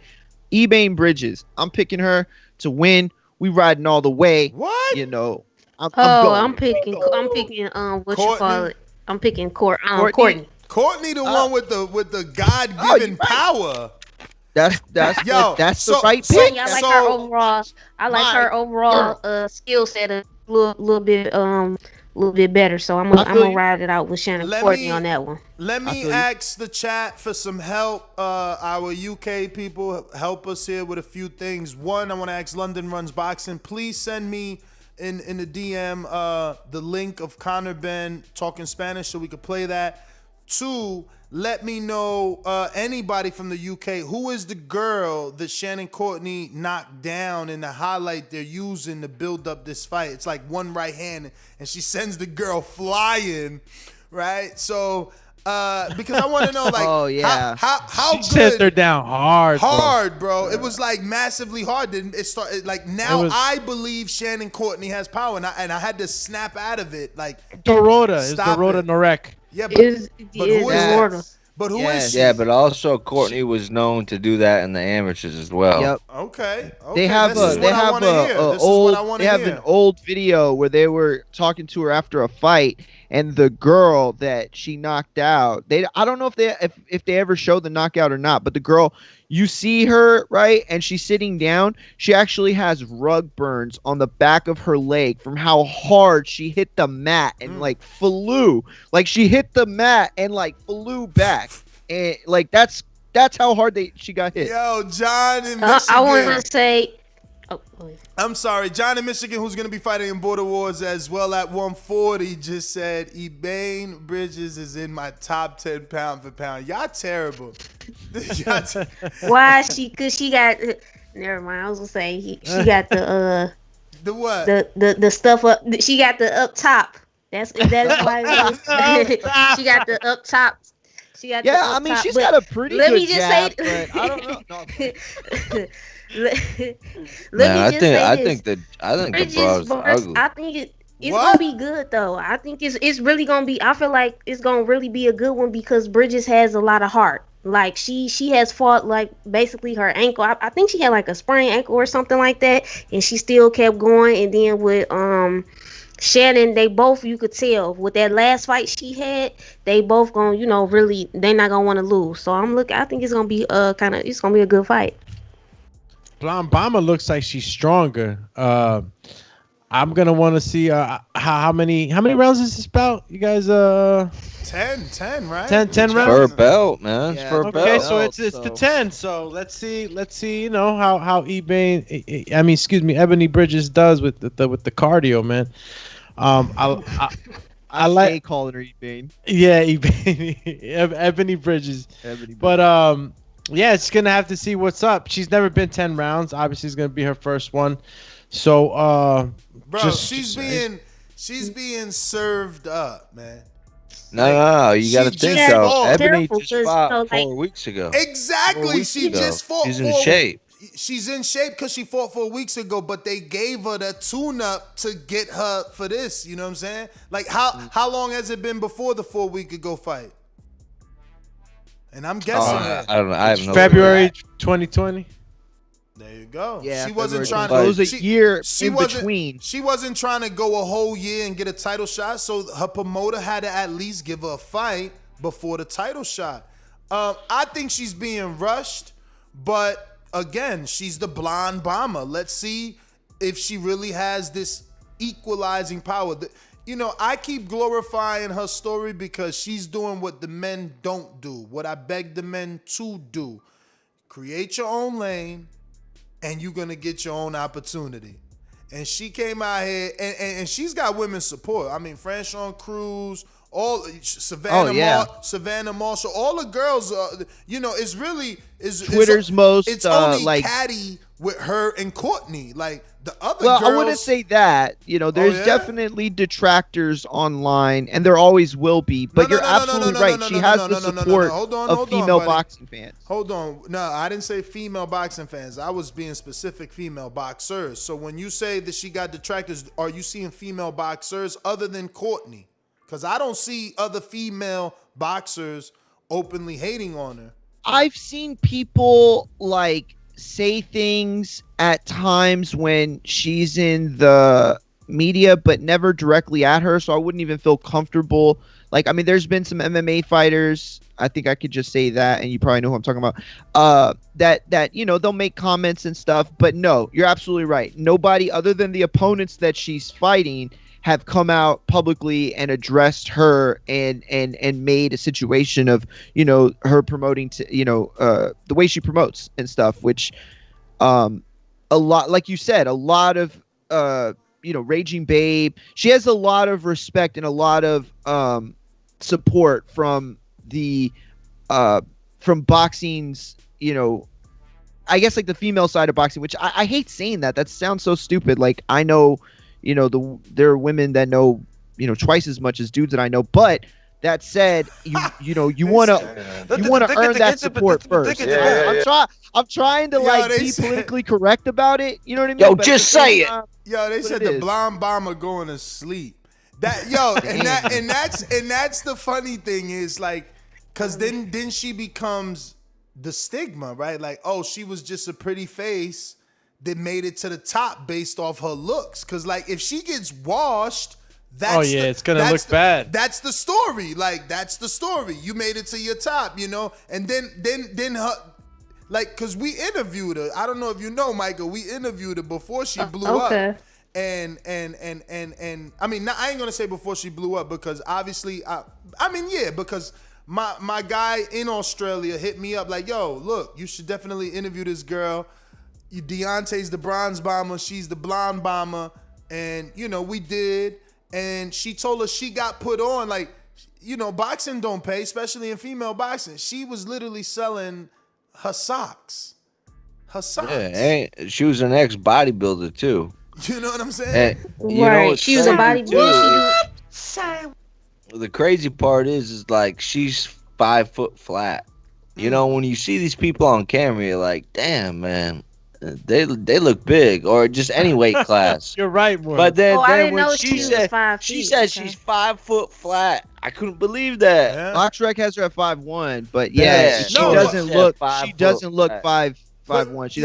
look 5'1" at all. Because I'm sorry, Micah, but I don't know if you caught. I mean, I was up super early this morning, so at 5 a.m, Matchroom aired the behind the scenes of you know, her being Ebony and Savannah meeting up. Yes, I saw that. With then Courtenay crossing, and they're like, oh, nowhere to hide in the bubble. And again, side note, what I'm talking about, the zone going the extra mile to bring me in, pull me in. Like, when have I talked this passionate about a female fucking fight? Like, that's promotion. They definitely pulled me in. I'm not gonna lie, and like I said, I'm a woman, and I have to even get better at supporting women's sports and women boxing in particular. And this definitely pulled me in. And one thing I want to say about Bridges just being a woman, salute to her because she's 34. So I think some women are getting behind her too.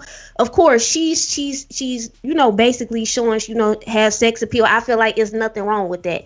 If you're nice on the eyes, if you look good, if the men like you and they want that, I'm okay with that. I'm all right with that. And also I just like her story. I just like the story in the background, so I just want to see. And just like Ness said, the zone, it pulled me in. That's why. And I even was on, shout out to the Boxing Voice, the Instagram. I was on there. I saw the clips, so that's what made me really like, okay, let me look at some more stuff. All I know is that whether she wins or loses this fight, what is it, Ebane? No, Ebony. Ebony is gonna be a draw, man. Whether she wins or loses, she's gonna have more fights. Yeah. How you like it or not, she can lose that fight savagely. She's gonna have a next fight quicker than some people that haven't even got no date. Great point. And that's a counter to Ness's point, right? Because Ness's point's fair about her becoming a stigma if she gets washed out. But no way she becomes a mom.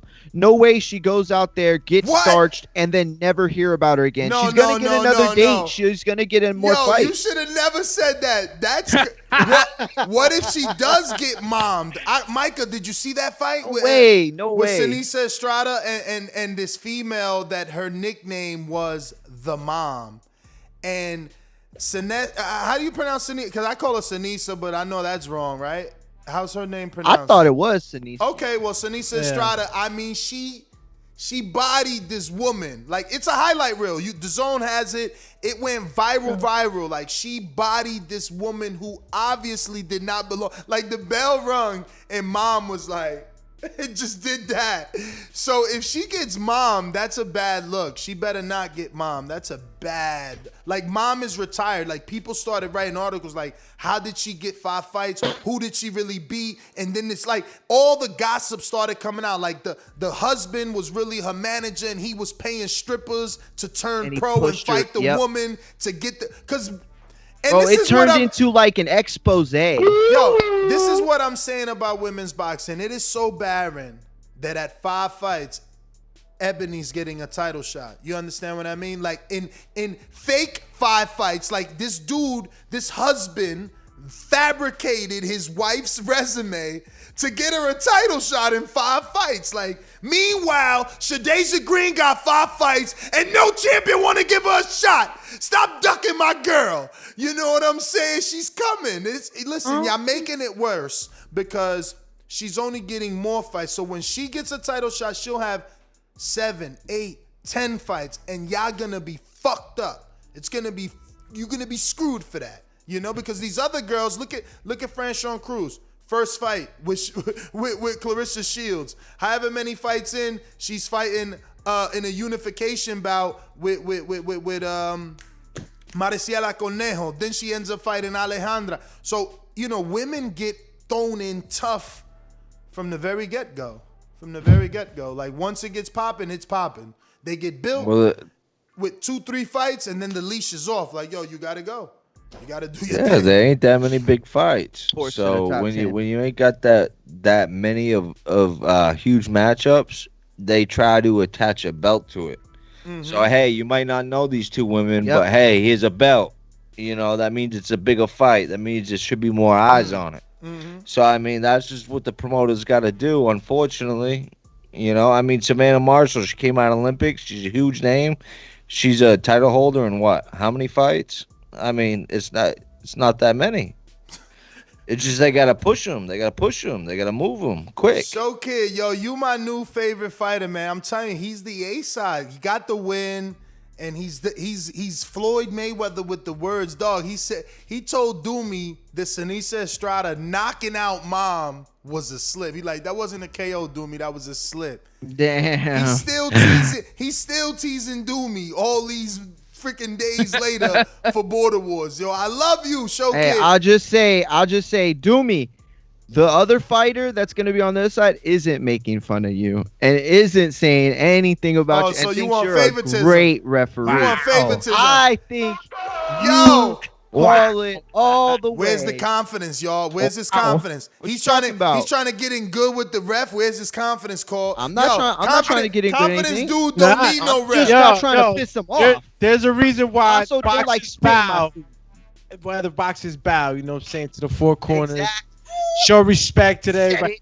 But, you know, Showkid's been on a hell of a freaking streak on the chat, bro. His IBO medallion turned him into Super Saiyan 4. Word, bro. And he's on there just and crazy. that's what I told Mario, that he's in trouble because he was getting a nervous, never done it before show. Now you're getting a cocky, confident, ready to go, training every day Showkid. But listen, Samuel Vargas has a message that I've been wanting to get y'all to listen to, and this is what I mean about marketer. Samuel Vargas. Oh, you're right, Connor Benn. And this is what I mean about marketability and, like, you know, going the extra mile. You know what I mean? Yeah, I got a little message to Vargas. Yo no tengo miedo de nadie. ¿Me entiendes? Yo soy listo para pelear ahora. Yo no tengo miedo de nadie. ¿Me entiendes? ¿Me estás escuchando? Cuando metemos en el ring, vas a ver quién es el rey. Y yo soy listo para pelear ahora. ¿Me entiendes? Escúchame. Yeah, Yo, that's not bad. That was like... Let me tell you, Ness, before you Very start good. talking, I tell you, his mom, he grew up in Spain because his mom is Spanish, so he got that background. Just so people thought that he just started off the top. No, from he's a kid, you know what I'm saying? He's been around, you know what I'm saying, the Spanish speaking. So he came off pretty natural for some. Listen, that don't look like somebody just started to speak Spanish, man. Listen, even better because the fans will know that it's not like fabricated to get fans. It's like, Samuel laughed at him because his he's Colombian. He's like, oh shit, he's speaking Spanish. No, he really did though. Samuel laughed at him? Yeah, he's like, oh, he sounds funny. Like, he's like, oh, he's actually speaking Spanish. That's pretty good. Like, you know what I mean? Now people know that he speaks Spanish. Like, that don't mean nothing, man. He better be ready because this ain't gonna be an easy fight like you think it is. I thought you meant he was laughing at the way he said it. The way he spoke. Like being Colombian. Oh, he was? Oh, Colombian, wow. Yeah, because he's Colombian, right? Doomy, he was like, me escucha. Me estás escuchando? Yo, he sounded pretty good. And now that you said that he grew up in Spain, that's why his lingo was not, traditional to what we see in the Caribbean and all that other stuff. Alex, if I'm not mistaken, a little backstory, that was part of the reason why he had a little bit of conflict with his dad, because his dad was in the UK doing his thing and he was with his mom, you know what I'm saying, in Spain. So when they kind of linked back, and then his brother, you know what I'm saying, when they kind of linked back up together, like they had to sort all that. He felt Where'd like you hear that? And stuff like that through interviews. Okay. You know, man. Yo, Mario, shots I heard fired. there was a doc, so I was like, oh, what'd you say? Shots fired from the honorable Eric Cruz, who says, hey, his Spanish is actually better than Mario's. Damn, Bro, Mario. I'm not gonna lie. I was gonna say the same thing. Not only that, yo, when he said the king, right? It's like I already knew my man spoke Spanish, because anybody that's just reading it, they're not pronouncing it. They're saying, they're like El Rey. Like, you know what I mean? Like, they're going through it. Like, my man put the emphasis on it. Like, not only did he speak Spanish, he probably heard the song half a dozen times. Nah. I like it, yo. I like it. I like that he's taking Vargas so seriously where Francis think he's not. Like, that right there told you how serious he was. But Doomy, you should translate it for Micah K, because we're being unfair. Actually, for Francis too. Yeah, translate it for Micah K and Francis please only. Yo, I always forget that Francis isn't Dominican and shit. My man be looking like a Dominican from the Heights. Hold on. No, when I went to Dominican Republic for the first time, Amsterdam, champ. Hey, Alex, let me tell you something. When I went to Dominican Republic the first time, I promise you, everybody was like, yo, you're Dominican. Bro, I'm Jamaican. They're like, nah, Bobby, you Dominican, bro. I said, y'all crazy, man. Nah, but go ahead. But I'm on my Rosetta Stone, so I got it, though. Go ahead, Alex. I believe that. Yo, I can't translate everything because I wasn't, phonetic. I wasn't on it right now. But basically, Mike, he was telling them that, he's the king. Get ready. I'm coming for you, and I don't take no shit. Or I don't take no shit. And Vargas was kind of looking at him. To me? Like, I'm pretty sure he did it in that, he's like, do you understand? Do you understand what's going on? Yeah. No. When he pointed to his head, he said, you're listening. Me escuchas. estás escuchando? Okay, Doomy, you gonna have to help. You gonna have to help me with my Spanish. I would love to learn. I love that the panel is so diverse. I would love to learn more Spanish. I took Spanish in high school, but listen, it needs hella Mario took Spanish in high school too. Yo, I took Spanish in college, and all you got to do is just immerse yourself in it. Like there's nothing better. And Duke speaks Portuguese too, by the way. Yeah, a little bit. Now, Spanish is like supposed to be natural to me because of my mother and father. But I honestly,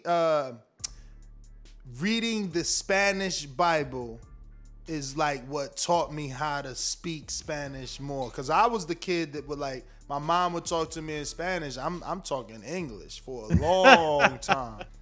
For a long time. It was, as an adult is where I'm like, you know what? Let me go ahead and tap into my culture because it's a lot of things happening out here that I need to be aware of. Reading the Bible in Spanish, though, you'll pick up some good Spanish, like really good Spanish. I mean, I don't know if it's better than, anything else, but that's what happened for me. That's how I did it. And it helped me, the pronunciation is, it's easier sometimes in Spanish, I think, I don't know. Even though I go to Doomy a lot, like Doomy, what'd he say?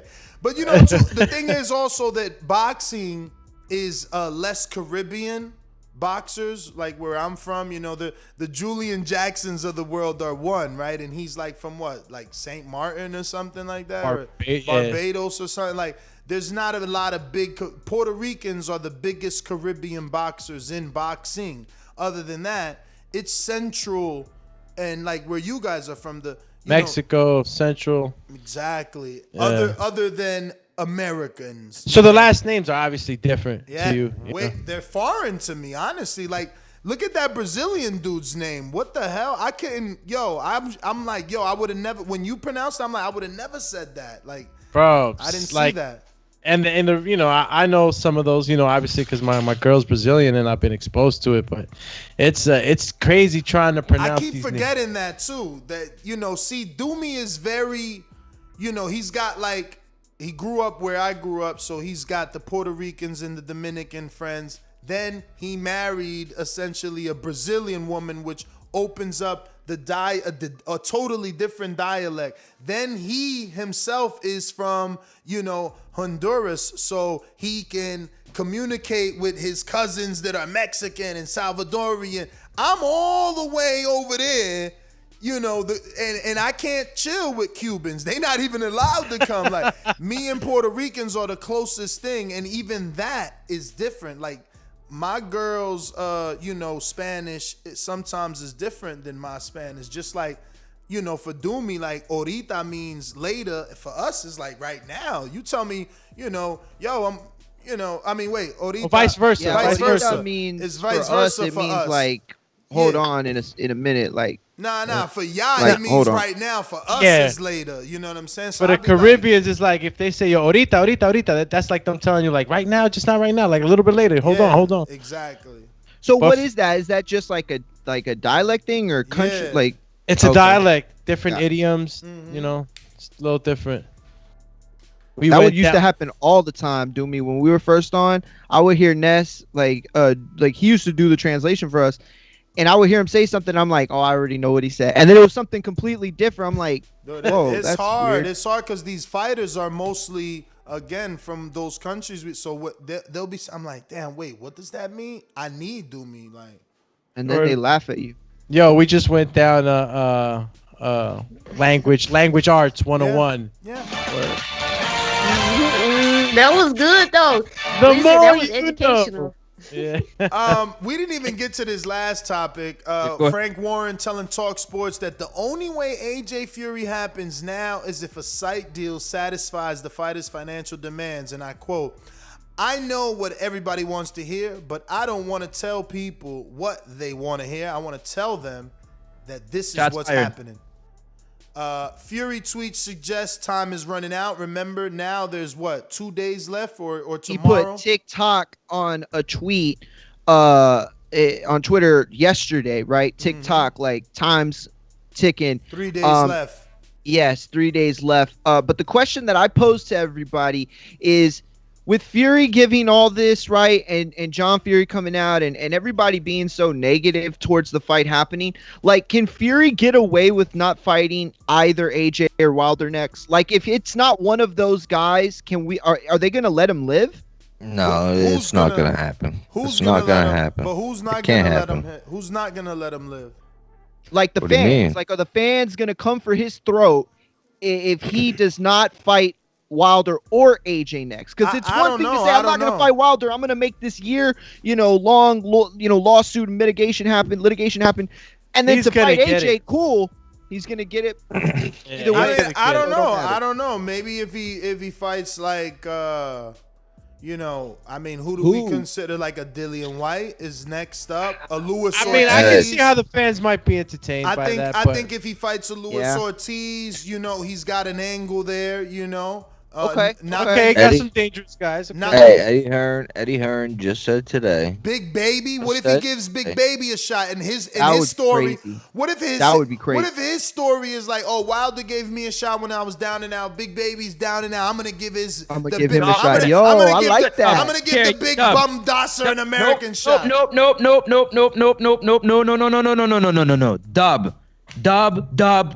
Dub. He's a dub. He's a dub if he does that. He's a rubber ducky. Nah, he's the champ, so that's why I use dub. I was waiting for somebody to say it because I feel like that's what most people are gonna say. That's bullshit. Yeah, for it to not be either of them, right? Excuse me? Done with that. If it's not Wilder or AJ, like, I don't know. I mean, I get it, and Ness is making a lot of good, interesting promotional narratives. I think that who's gonna argue about Dillian White getting a shot? Yeah. And Mario, the panel, Bob Arum has 2 fights left with Tyson Fury. Yeah. He's lost money with Tyson Fury. Do you think Bob Arum and ESPN is gonna let Tyson Fury fight Ajagba or anybody else and lose more money? Eddie Hearn stated today that by this weekend, they have 4 offers that they're going to present to 258 management and Tyson Fury's team. 4 offers from 4 different sites, and it's up to Fury's camp to pick one.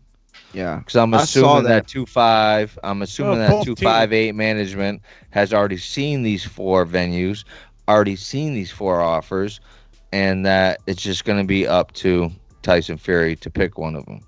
Did you see Eddie talk to IFL? Shout out to the producer, put in the pre-pro. He was so adamant, like he was upset, and honestly, I get where he's coming from, and I meant to clip the audio and send it to you, Ness, but I forgot. I actually had it too. You have it? I got it, but it's an Instagram clip. I gotta see. Okay. I gotta see if it's pausable, because if not, got it. I won't be able to play it. I meant to, but see, that's what I'm saying is I meant to screen share it so that I could give it to you like that. But while he's trying to find it, I'll just break it down. No, I got it. London Runs Boxing sent it to us. It's just again, I need to make sure that it's not going to.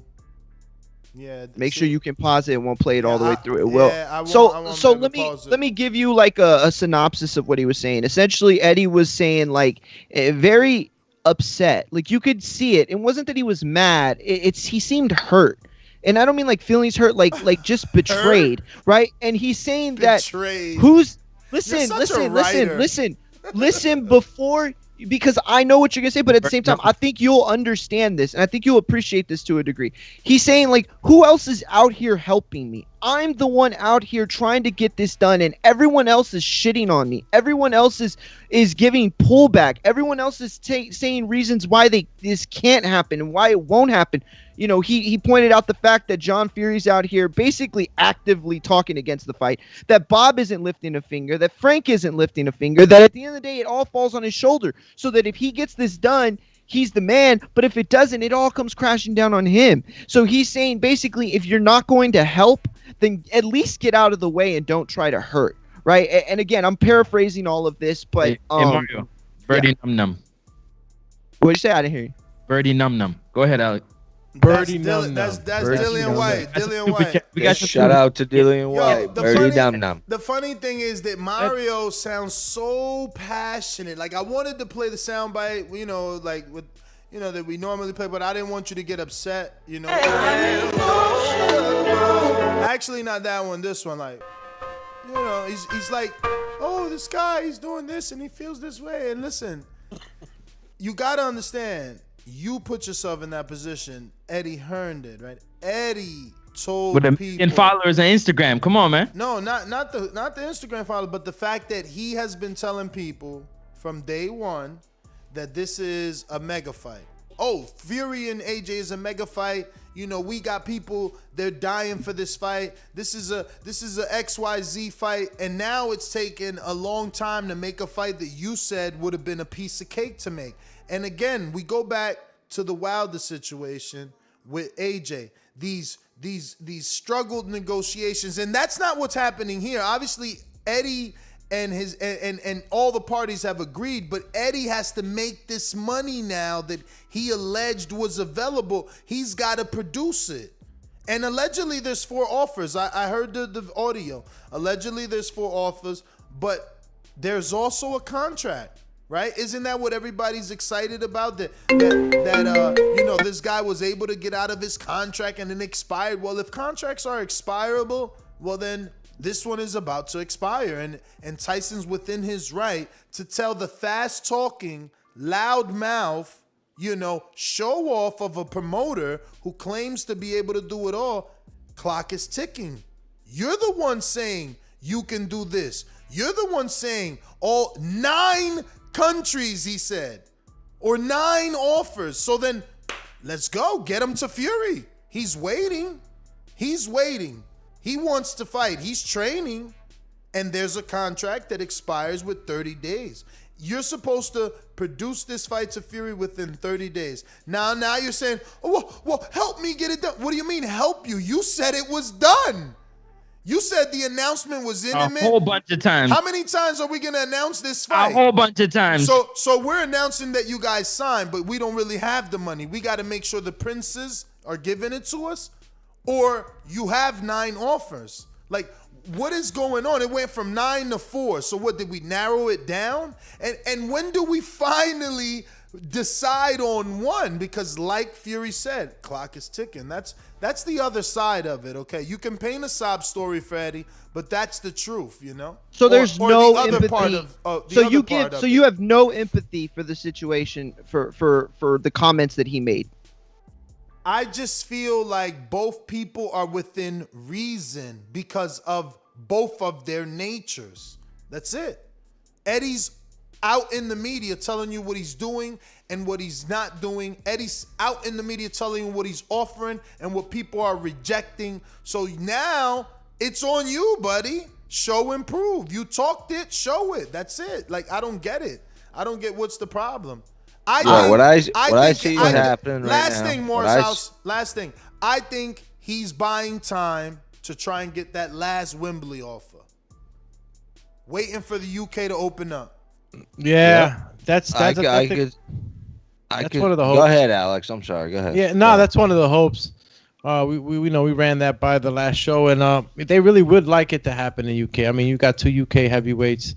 It'd be a monumental, historic event in the home country. So yeah, man, that might just be there. And that's I mean, John Fury too had some colorful comments to say too. I sent an Instagram post for you guys to look at. Yeah, he was. The thing is, there's a certain amount of fans that believe John Fury doesn't hold weight. I like to believe he does, but not many people take what he says because they don't know boxing. No. The problem with John Fury is that unfortunately, with his previous actions, he cannot travel outside of his country. Of course, John Fury wants the fight to happen in the UK. But unfortunately, Tyson Fury has told everybody that he will not fight in the UK again. That's not going to happen. It's either going to be Vegas or somewhere else. And I think all fight fans can say right now, the fight is done unless Fury's team refuses the 4 offers that Eddie's going to make over the weekend. That's what I got out of what I heard from Eddie Hearn today. And London Runs Boxing is confirming that one of the 4 offers is a Wembley offer now. So, I mean, look, he's got 2 days left, and he's presenting the offers exactly on the 30th day is Eddie, right? Yo, So, if Daniel Kinahan was still working behind the scenes, would this have gotten done? yeah, Don't talk about the boss. I think so. Yo, Listen, I just got sent for. Fuck, I'll see y'all let me tell you this, because that's a beautiful angle, Mario. You didn't even know. You opened up so much conversation. I think yes, right? Bob Arum. I agree. Bob Arum has yet to come out and be confident this fight is getting done. But when Kinahan was involved, Bob Arum was like, "Yeah, it's on," because everybody believed. Damn, good point. It's no longer on, Dan's the man. And that's Mr. Daniel Kinahan by that. Listen, we got the super chat that we should get to real quick. No, all right, continue, sorry. I'm sorry, I'm just saying, I never understood, like, Daniel Kinahan, why can't he still just make the fight? Like, that's what I'm saying. I mean, why? Like, On you, Alex. Hey, boss, they talking about you on the boxing. Like, voice, what's boss. so hard? What's so hard about him? Like, Guess you gotta ask the guys in Scotland Yard. bro, bring it to Dubai. Let's get it on. Let's do it. Dubai's the money, and I don't think anybody's gonna pay out more than Dubai or Qatar, the Middle East, bro. I think that as much as I would like it to happen in Wembley too, man, I don't know. The money is just so much longer out there. And it's just I'm wishing on a star. For all my UK brothers out there, they really want that to happen there. But football is bigger than boxing in the UK, right? Or am I wrong? Anybody in the UK in the chat can help me out with that. But how's it going for them? Hey, Eddie did say that even though this fight is not what it would have been a year and a half ago, as far as that money, as far as that moolah, he said that this is going to be their biggest payday for both fighters, not just Fury, but both fighters by a country mile. Of course. So, I mean, if Eddie brings these 4 offers to the table, we're assuming that those 4 offers get to the table because 258 management already said yes to him, or 1 or 2 of those 4 offers. No, according to Eddie's then it's audio, going to come down to Fury refusing the fight. Yeah, no, according to Eddie's audio, he's in full control. He's been given control by AJ to make it. According to the audio, AJ's on board. Anytime, any place, anywhere. I'll fight you in your back garden. They just going to send the offers. I guess they wanted to do it. This could be strategic, you guys, right? You got Tyson Fury saying TikTok, but how do we know this isn't strategic on Eddie Hearn and AJ's part to get it to Tyson right within the limit of the contract so that he's forced to make a decision? Well, that's what I mean. I mean, if these 4 offers, whatever they are, who knows where they're coming from? I mean, we can all assume a couple people in the Middle East, maybe Asia, maybe Wembley in a long shot, the last-ditch effort. But I think the way Eddie spoke is that if this fight doesn't happen, it's going to be because Fury's team declined those 4 offers, all of them. You don't think Eddie got Vegas now that he finally got his license in Vegas and he's doing a Devin Haney show? Well, Vegas was still at 50% at the most after at the end of May. Vegas is still 50%, I believe, unless something else has changed. And 50% is just not going to cut it. Bro, it's crazy how Vegas is so slow in comparison to Florida and Texas when they are the ones that, thrive off entertainment. And let's just be real. An all UK fight could not happen anywhere in the United States except Vegas. So we can count out anywhere else in the United States. Nah, that's not true. Vegas, I think it could still happen. All UK can happen in New York because they'll sell it out. It's cheaper. It's cheaper and quicker for them to get to New York. Yeah. You're right. And then for the UK, right, they're so prideful that they get to say, our fighters are fighting in the Mecca of boxing. That was my cheap UK accent. I can't even do one. You know? But like that would be a glorious moment. That was not your UK accent. That would be like a glorious moment. I've heard you do it way better than that. A glorious moment for the UK. Imagine my New Zealand. Yo, imagine the UK got to fight in Madison Square Garden for undisputed. That would be world history. 2 Brits sell out because the square is too small. Even Barclays too small for that fight. They sell it out anywhere in New York City, and it's in the Mecca of boxing. Yeah, you think Barclays is too small? Brother, what is? Even if they scale Barclays to 30, which they can't, I believe. Oh, damn, that's all? It's a basketball arena, bro. Oh, I thought it was football stadium, bro. Yeah, no, I know, you're right. 80,000 people, man. You know what it is, Francis, is that so many big events have taken place there. Not just boxing. Yeah, but nobody's gotten. I think Danny and Thurman are the ones that got to maybe like 16,000. Like that ain't no 30,000 seat event. Like that's what I'm saying. Like Tyson Fury and AJ, no matter what these hating Americans say, those 2 dudes sell out Madison Square Garden by a dude. There will be on the first day of opening sale. You never first second, man. If that shit lasts a minute, 17,000, 20,000 tickets, if that won't last, it won't last. It won't last, bro. It will not last. Believe me. They saw that shit out. Money. That's true. London Runs Boxing says, please remember Fury is sparring and training. I mean, yeah, he's sparring and training, but that's because, like Bob told us, he's got to get Fury his fight. So, even though Morehouse... I'm definitely a psychopath, and I hope he knows that. Even though Morehouse doesn't believe Bob is going to pay for a low-level fight, I mean, his contract stipulates you got to get him a fight. And Bob is not... And that's what Eddie is saying, and there's your argument, Mario, for Bob and for Morehouse. Like, Eddie is saying, well, Bob, you could be helping us get this fight done. If you don't want to pay Fury his high mandatory minimum, help me help you. But you ain't. You talking shit, Frank talking shit, Tyson talking shit. I get you, Mario. But at the same time, my man put himself in that position. Hey, you wanna hear my deep conspiracy? My deep conspiracy is that Fury's team is looking at the situation and say, all right, ESPN and Bob Arum got to give me 2 fights this year or the contract is done. Why don't we wait on this AJ fight, get one hand out of the pot, ESPN and Bob Arum, and then we'll fight AJ. But I'm reaching here. I'm just being a super conspiracy crazy person right now. Yeah, there you go. Yo, until Bob comes out and he's like, Fury's got to fight, he ain't mad yet, in my opinion. You know what I'm saying?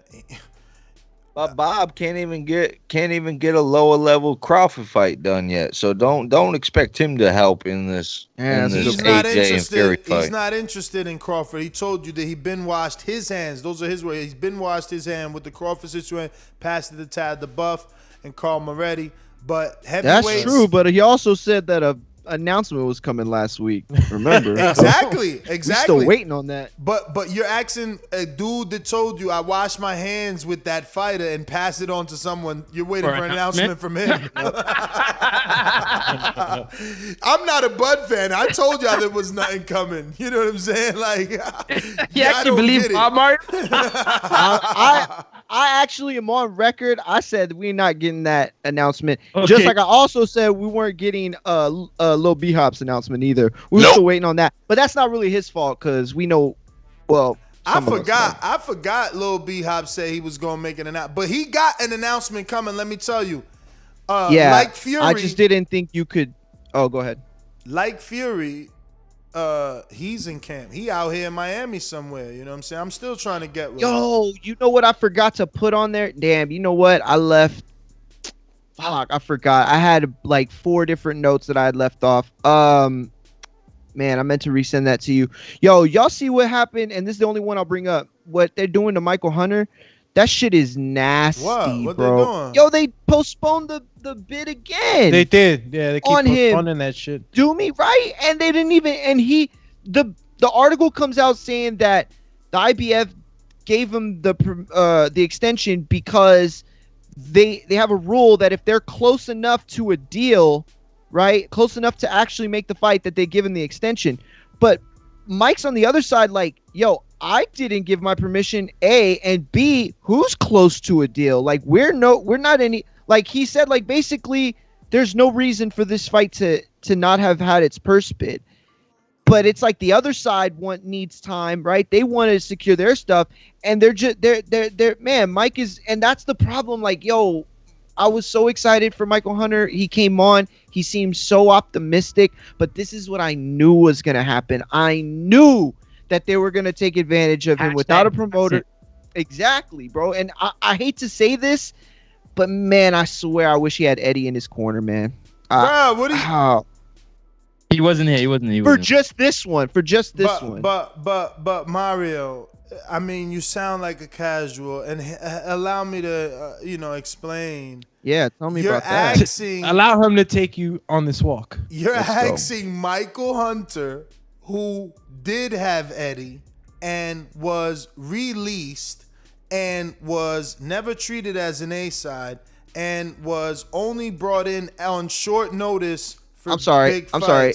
You're asking him now to say, damn, I wish I had that same dude who is on the opposite. I'm sorry. Listen, please. Go away. Go back same to the dude. Yo, Eddie, listen, let me finish. This is a misunderstanding, though. This is a misunderstanding. You're not gonna let you roast him, Lassie. No, I'm not, because I didn't mean to say Eddie like Eddie specifically. I meant like a Eddie, like a promoter, like any promoter. I just wanted somebody, anybody, and Eddie will do.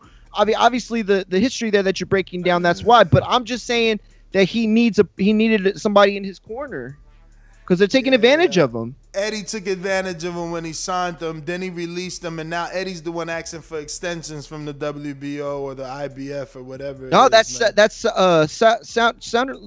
How do you say it? Eddie is the co-promoter, man. Eddie is the co-promoter. Eddie is the co-promoter. Yeah, I know, but they're the ones that are. Never mind. Listen. Think about it, Mario. You want to say that it's Sullivan asking for these extensions, right? Eddie is the co-promoter, right? The reason he is the co-promoter, right, is because he gave Hrgović a television deal.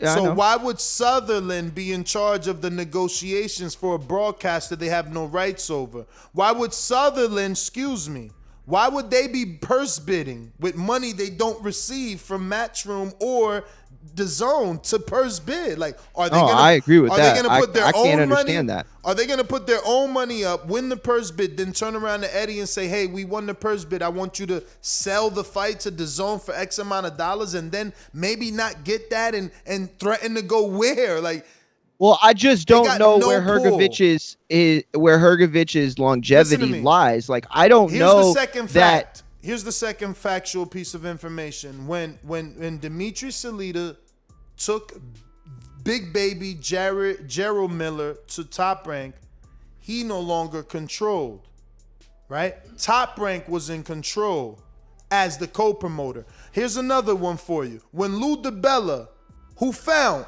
Richard Comey, he needed Top Rank in order to get Richard Comey to a title shot. He did a co-promotion. He came on and Sean told you, he lost the rights. Okay, you want me to keep going with co-promotion? Frank Warren. No, let me finish. I want to keep explaining. Frank Warren, who found, because you acting dumb. Frank Warren, who found Tyson Fury. You're not even talking about the same thing. Frank Warren, who found Tyson Fury, went to Top Rank and did a co-promotion, and guess what? He lost control of Tyson Fury. I can continue. Stop. Come on. So what does this have to do described him many times. with Michael Hunter's current situation and the fact that he's being left out to dry? Like, what it has to do is what does that have to do with? Back to the original point, right? Which was it is Eddie who you said he needs. Secondly, I said he needs a promoter. No, you said Eddie.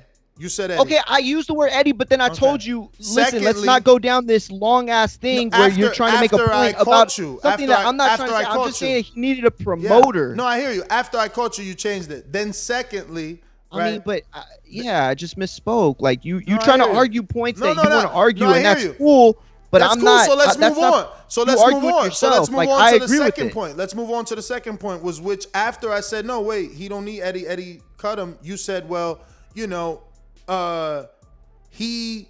Man, you made me lose my point. Just shrink it. That's what he does. So you want me to tell you what I was saying? No, I don't, because that's what you did purposely. The point is I that sit Michael here Hunter quietly and let you make your point, and then when I want to make mine, you want to fucking tangle me up, man. Because you're making a point on something else. No, I'm not, man. No, I'm not, man. It's horrible. You're like terrible. You're making terrible, great points man. on stuff that I don't know what you're talking 10 years of asking dude, don't cut me off. I be sitting just letting him talk, because I want to roast his ass for the bullshit he be saying. But that's what I'm saying is you roasted nothing. You ain't roasted shit because you talking about something that I'm not talking about. Like, I'm talking about Michael Hunter getting played out on a purse bid that should have already happened. And then the only point that I was trying to make was that, man, I wish he had a promoter, because when he came on, he seemed so optimistic. I did say Eddie, but I meant like an Eddie type, somebody who's going to bully for him, somebody who's going to get in there and get their hands dirty, somebody who's going to, bend the rules for him and do all these things. He needs something like that.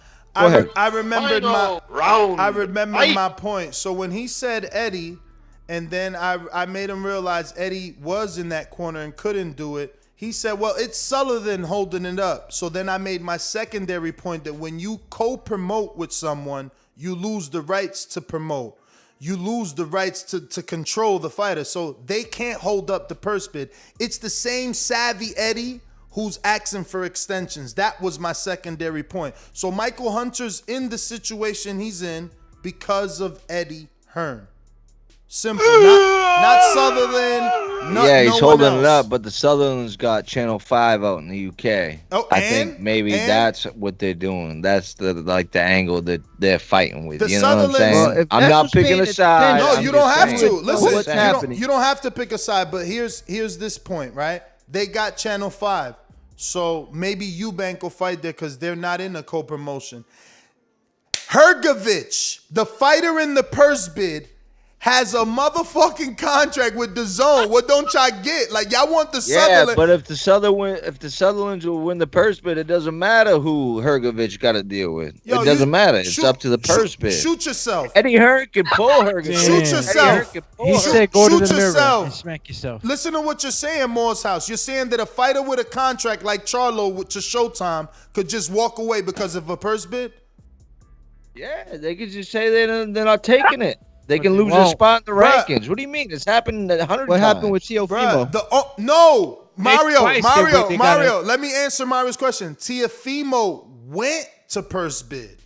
Yeah. But think about what y'all saying. Y'all saying that two promoters who promote the same guy are going to make two separate bids. I don't know what you mean. Okay. Let me explain it again. I didn't hear Eddie I don't get that at all. Hearn. Moore's House, Eddie Hearn co-promotes Hrgovic, yes. So let me walk you through it again. So Mario, you know this purse bid situation a little bit more. Basically, Sutherland is a promoter. Basically, Moore's House is saying they waiting on Channel 5. Basically, he's saying that they getting some money to make the purse bid offer. But Hrgovic has a contract with DAZN. So Eddie has to bid because that is a DAZN fighter. So are Eddie and Sutherland both gonna bid because Sutherland allegedly wants him for Channel 5? Like, I don't know who said that though. Your homeboy up top. Oh, my bad. I missed it. He said he got Channel 5 up top. I'm saying Michael Hunter. Who's Michael Hunter promoted by? Let's he's the free agent. He is the free agent. He is the free agent.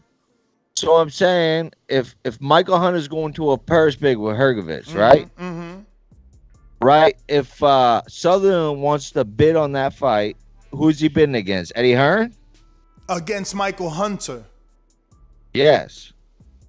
So if Sutherland wins that bid, then he gets to choose where it goes. If Sutherland wins the bid, right, he is in a issue with DAZN because that is a contracted fighter. Listen, it's just an oxymoron. Like, Mario, you and I are co-promoting Moore's House, right? You signed Moore's House to me because I got fucking DAZN. But now you're going to He was my fighter. I came to you for financial and power. And television. You came to me for television. So now because I'm busy and I'm asking for an extension, you're telling me you're going to go strike a deal with Channel 5, get money to come to the purse bid, put in a bid on a fighter we co-promote, and take them to another network, which is gonna piss off my network. Like, the whole reason you came here. Like, I just don't see that happening. But see, that's where I was lost. I didn't know Hergovich was co-promoted by Sutherland. I've been saying that shit for half an hour. Yeah, I'm done. Yeah, man. You know me. I get up and go to the fridge and go to the bathroom. I'm sorry, man. But I'm just good. You go Morehouse straight. This is the problem. Let me tell y'all. Hold on. I gotta tell you something. Morehouse.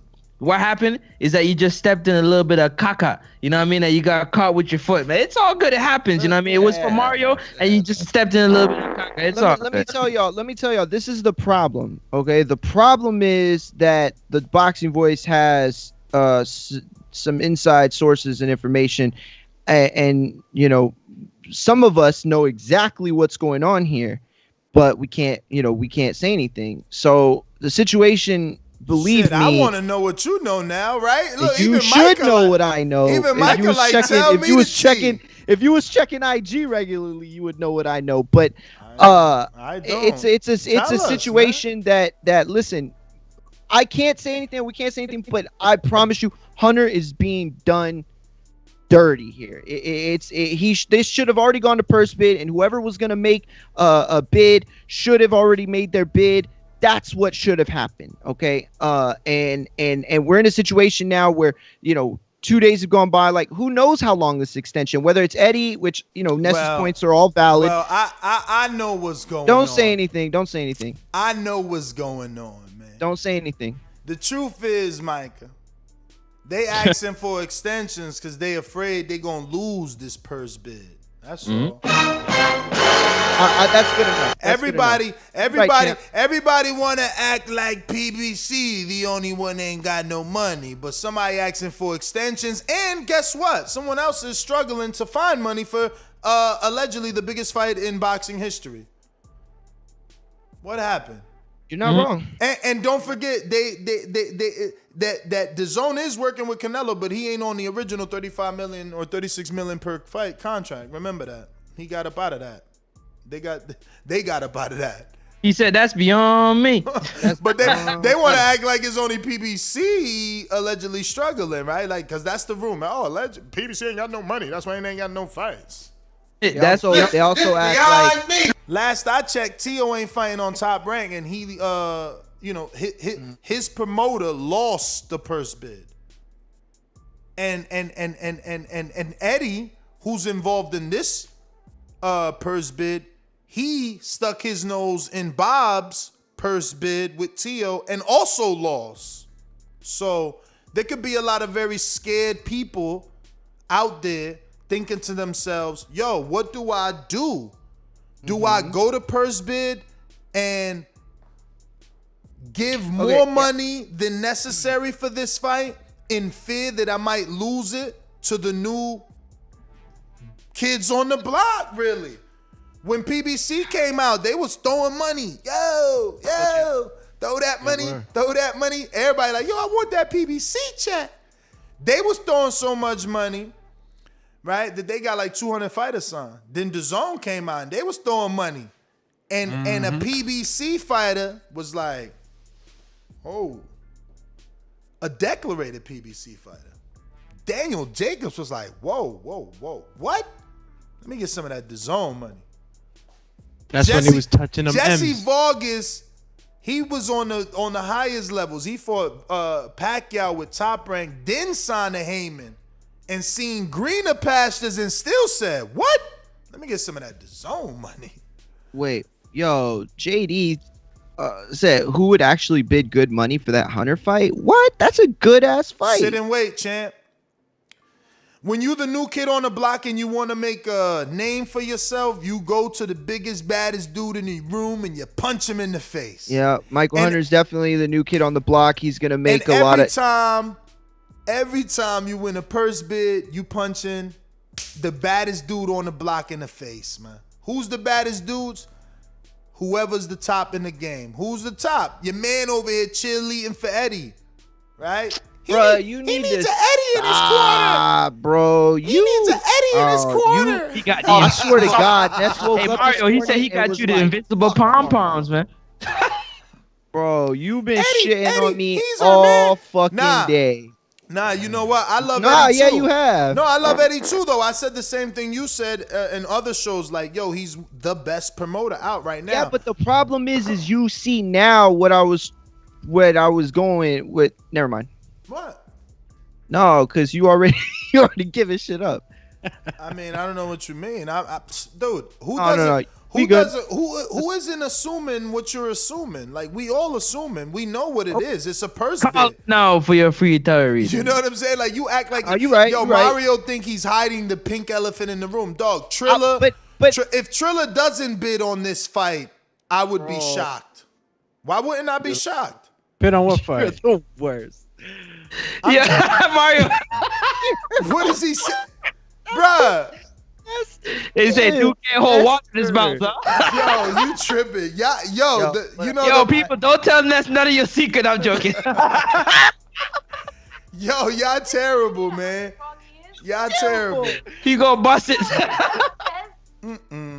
Yo, anyway, moving on, man. Y'all bad. Yo, let's hit some of these super chats. Yeah, y'all left off on James Kelly, press 1, or Marcus Robert Johnson might be getting some work with the. Okay, we are Show Kid 2005. Says, question for the lady on the panel: which female is a better fighter, Erica or Malato? Erica is 3-2 and Malato 0-0. Don't let it go over your head, guys. Yeah, I am not. You won't know. You won't know. Show Kid. I'm sorry, I am not familiar with those two fighters, but I will look it up and I will get back to you. And salute to Show Kid. I saw a little bit of Border Wars. You're doing your thing. Okay, don't waste your time. You're not gonna find none of those fighters. Okay. Who are they? Okay. I don't.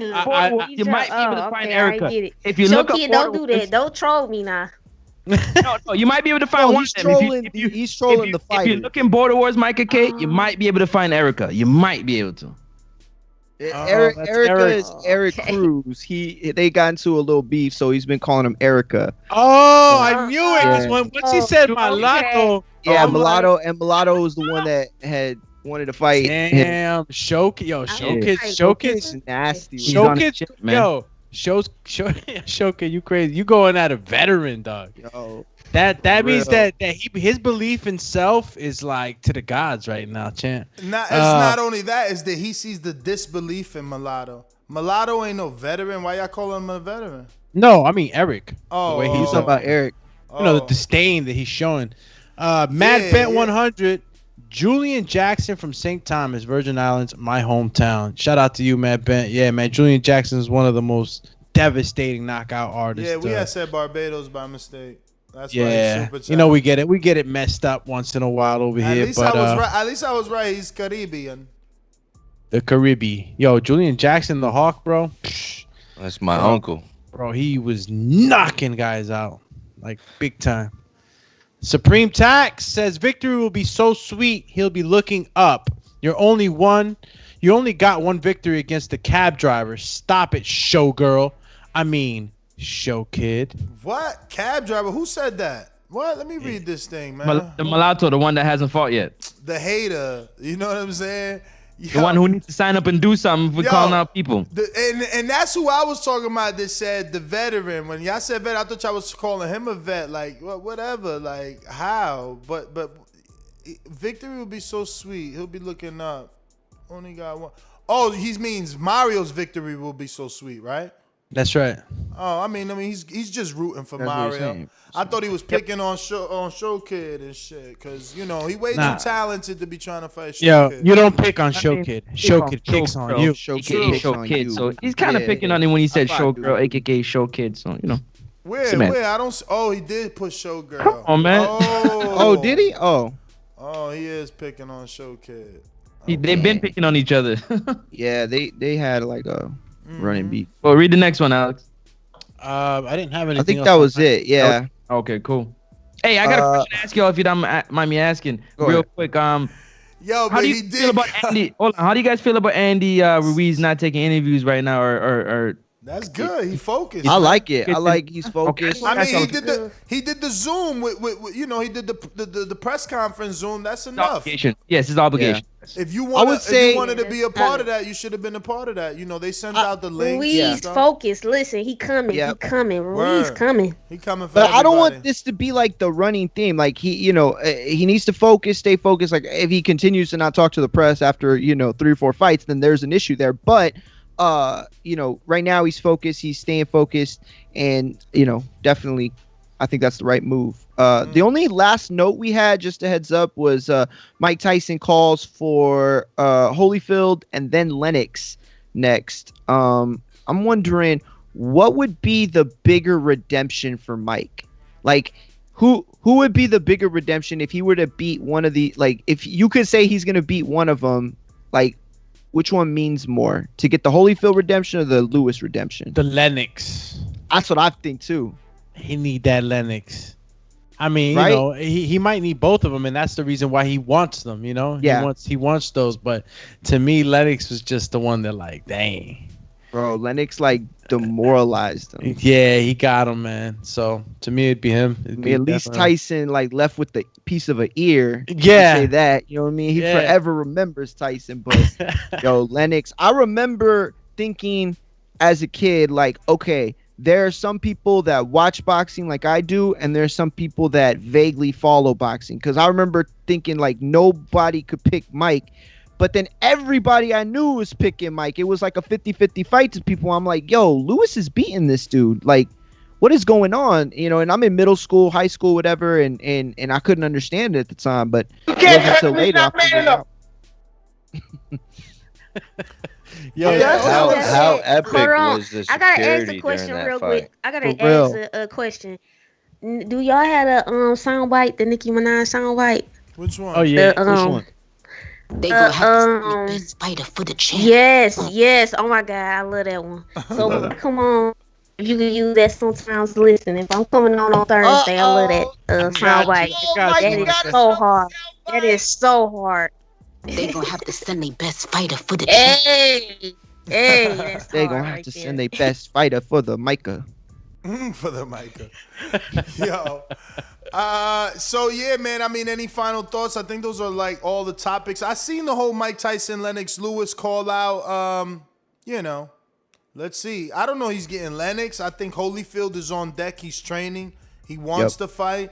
I guess Lennox could be after he gets through Holyfield, which That's what he asked for. I don't know that happens, right? Like, I mean, Holyfield always had his number. So like, I want to see Rockman Lewis 3. Yo, did you see the picture of Holyfield? I'm sorry, y'all. Holy out here turning into young Holy. Bro, Holyfield's looking in shape, bro. Like shape. Well, how long ago was this, Doomy?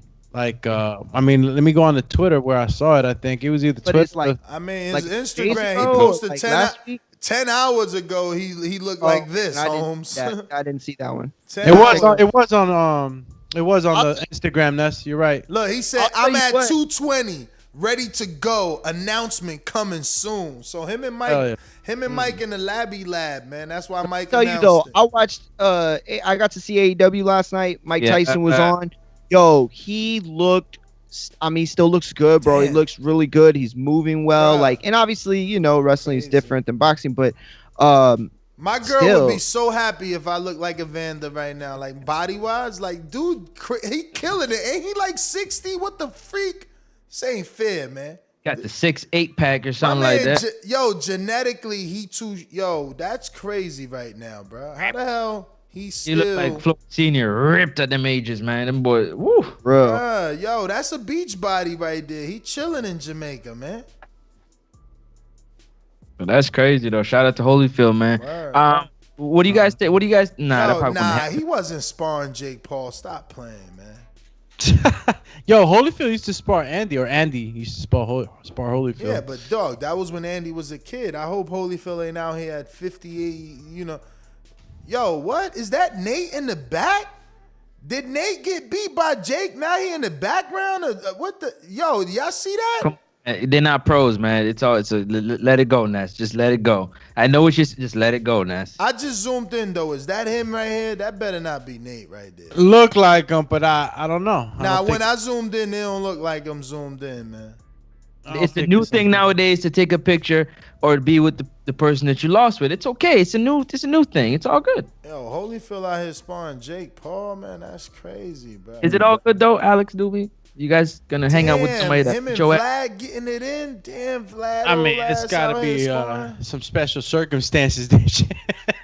in Morehouse, and Ness, you gonna hang out with somebody that beat your ass? I mean, Francis, Mario been hanging out with Keem. You know what I'm saying? What's the difference? See, when you get I don't get beat. When you get your ass whooped in the street, Francis, is a little different. You know what I'm saying? You're trying to hang out with the guy that got, you got your ass whooped in the street. In boxing is different. In boxing is a little different, bro. It's like is I to lose to somebody and be his mans and them after. It's like and it's the blood was. Nah, it don't always work like that. But since it's a sport, we get that opportunity to have that option. You know what I'm saying? Yeah. And sometimes it happens, man. Guys, beat on each other and they end up freaking best of friends. Shit. Yo, I gotta ask y'all a question real quick before we get out of here. Real quick. I want to know what y'all take on Jermell Charlo's rant on Demetrius Andrade about not making money with him, millions and stuff that he had a little. Where was this rant? Again? Oh man. Pardon me, sir? Again? He said that again? Yeah. So now Jermell said it too? Yeah, Jermell went on I'm assuming he was in his Aventador because he was flooring that baby while he was going crazy on Demetrius Andrade. I mean, everybody was like, come on, bro. It's not that serious, man. Like, he'll never make him make money. Like, he don't like him. He hates him. He went ape shit. That's crazy. I mean, it's sad that it's that personal. It's crazy because Andrade was on there saying that he had no hate for them. He's happy that they're, doing their thing, taking care of their families. So, I don't know. So it was on his live. That's crazy. And that's what I'm saying, man. Yo, get behind Andre, man. I mean, his interview with Brian Custer, that says it all. Like, why is it that personal? Why is it that personal? Like, Charlo's got to come out and say that Andre did something more than try to find a better financial opportunity for him and his family. Like, at the end of the day, he backed out of the fight because Rock Nation offered him like a huge signing bonus when they was giving out huge signing bonuses. Like, they gave Andre Ward and Miguel Cotto career-changing money as a new company trying to make a name for themselves. And like, it's just unfair that the Charlos have took such a hard stance on that situation. But let me get to these few callers that are out here so we can end this. We're going to go out to the phone lines if anybody wants to call in, and we got a couple of people live. 1-425-569-5241. Press 1 time to voice your opinion right here on the Voice of the People hotline. Remember to rate us 5 stars on iTunes. Subscribe to youtube.com/theboxingvoice for the latest and greatest interviews with your favorite fighters. James Payne is my name, partner, how about you? Standing on my property and I'm gonna see about you. If I come out on my porch, I see you chilling in your wheel. Boy, I hope you know somebody, better be waiting on the bitch. James Payne, baby, see me pissing on the post. If we're playing basketball, you might see me. James, what up? What's good, man? What's good? Great show. I was chilling on the Skype. And then it crashed, so I had to switch over to Blog Talk. Y'all kept me entertained, though, and I appreciate the panel across the board, straight up. But I'm gonna just, with no further delay, get straight into my call, I really just want y'all to give me a rundown so I can place my bets. So I hang up on this. A rundown of what exactly? The cards. You said you got Conor Benn beating Samuel Vargas, or this the other way around? No, definitely Benn over Vargas. But not Francis. Right, he actually picking. I'm picking Vargas. He James. picking Vargas, and he's a better you man. picking Vargas, all right? So He's I think actually I a better. I think I could do a bit. Put my money down. Okay, so they give me an option. I'm gonna make a note of that. I could probably do like a parlay, one with him winning, one with him losing. What about this Espinoza and Farouk? Nah, staying away from that. Yep. All right. What about Courtenay and Bridges? Well, Shannon Courtenay is the favorite by like almost 5-1, man. Because you want to bet, so Bridges is the underdog, and you'd get better money. Yeah.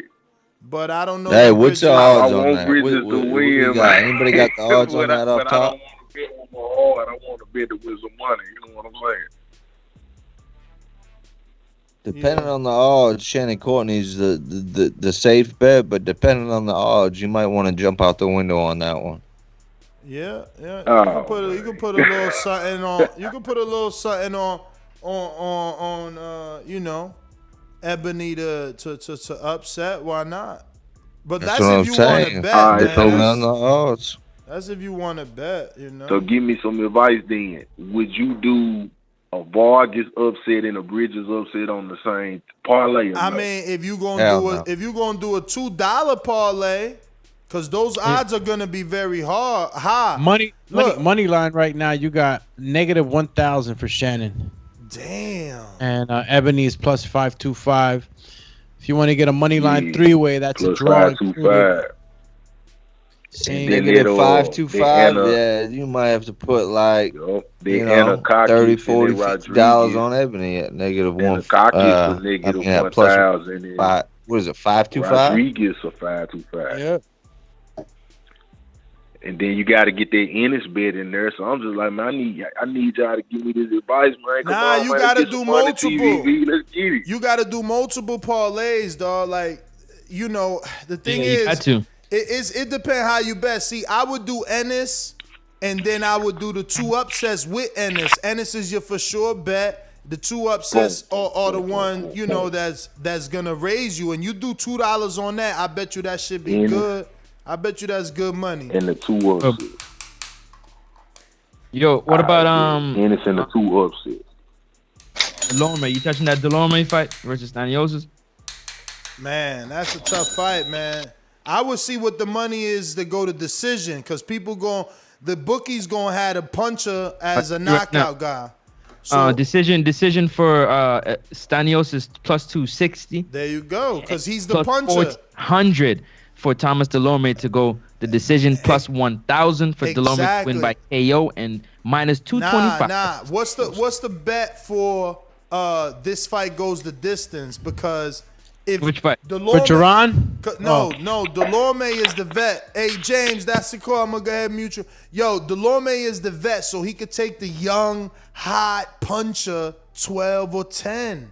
Like, maybe. That's the bet you look for. What's the odds that this fight goes the distance? Not who's the winner. This fight goes the distance. I got a plus 1,000. I got plus 225. That's nice. Now you parlay that with man. I gotta teach y'all how to bet. See, I stopped that shit because they don't got it out here. You gotta take one small risk.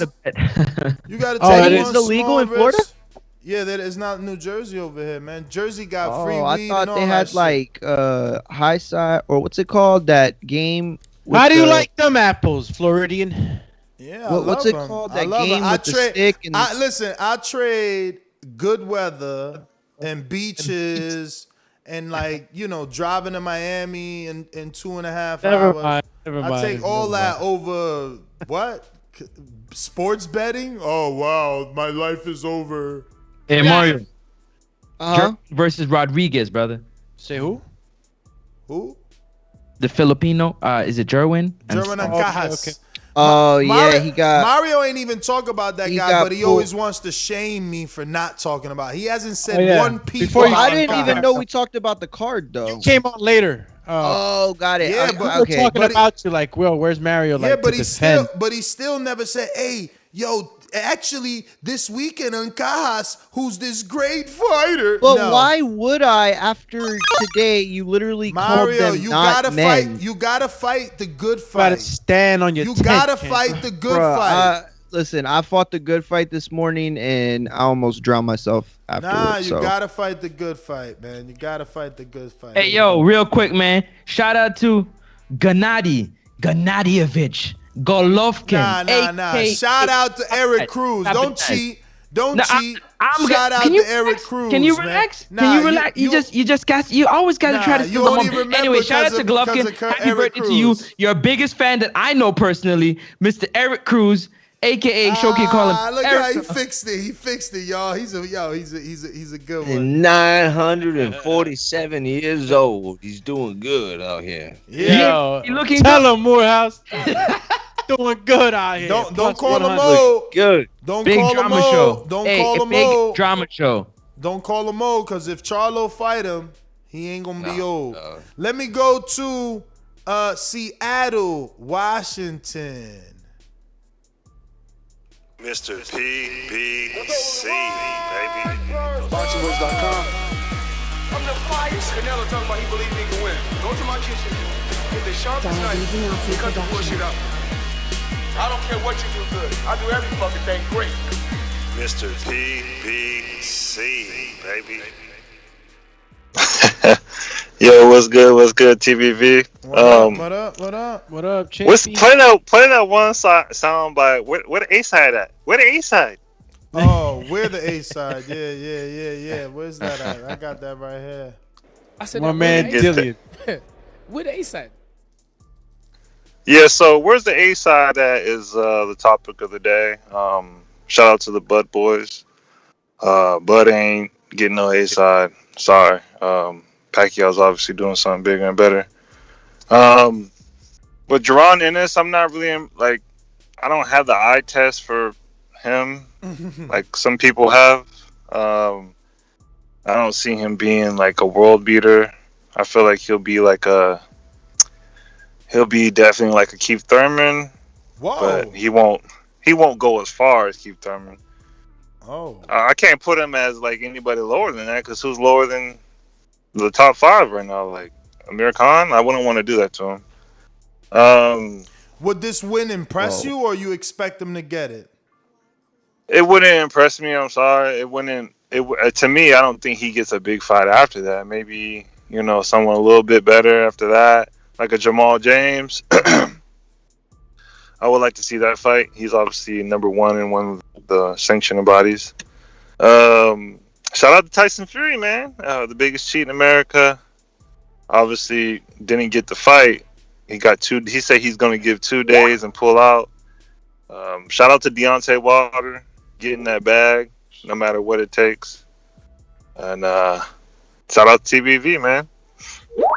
That's my call. I'm definitely a psychopath, and I hope he knows that. All right, we going out to Info Joe, California. What up? Let's go! Smoke with you. Come on. Info Joe is a beast. Checkbox red. Undefeated punchlines, better place your bet. The number 1 call, fought my way up the ranks. Border wars fighter, going hard in the paint. Boxing scene writers call me spectacular. Yo, what's up? Joe, what up? Info Joe. My boxing sister, my boxing brothers. What up? What up? How y'all doing today? Hey. All right. That's good, man. Shout out to the boxing gods. We got some cool fights this weekend. Put me down for Ennis. I'm picking a late stoppage, like 9th round or 8th and 9th round. I'm picking the stoppage. I would like to see him fight, like Dom said, either Jamal James, but I don't think Jamal James would be looking back either. But because he don't fall so hard, I know he next up to bat, right? behind you guys, right? So I want Mike Clayton or who else, man? Man, okay, you're on the same. They on the same trajectory right about now. A Conor Benn fight or a Clayton fight, man. If he can't, I know he ain't gonna get the Bergman Ortiz fight, but I wouldn't mind seeing the Jamal James fight. Joe Smith Jr. I wouldn't mind seeing him fight Pascal after that, like you said, Ness.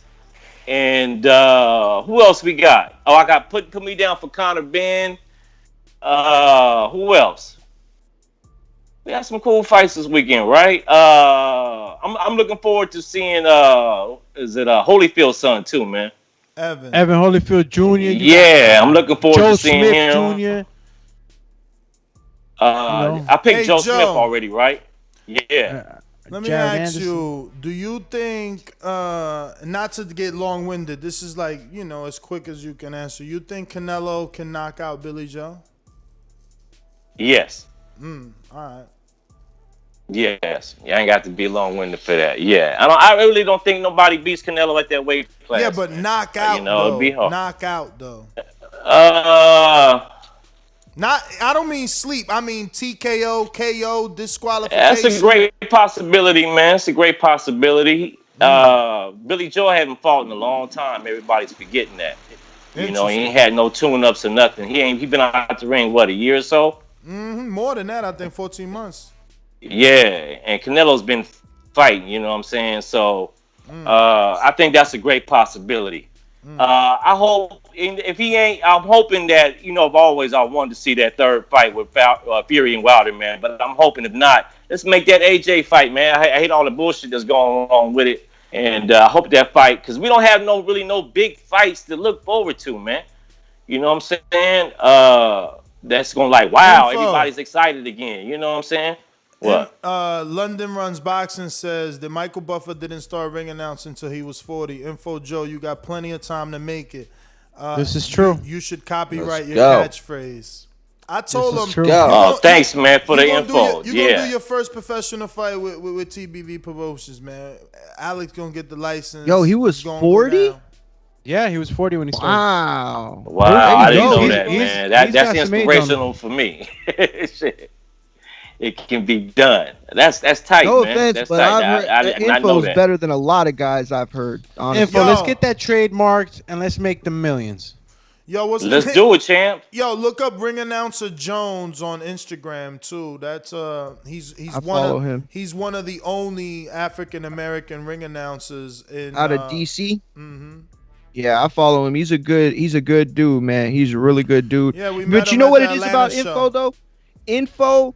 See, people think it's about announcing like, ladies and gentlemen, welcome. But it's, you gotta feel like you're hosting a party. That's what they expect. Like, you want to be somebody who can make you feel like, who's charismatic on the mic. You know what I mean? And is able to work the crowd. And Info has that ability.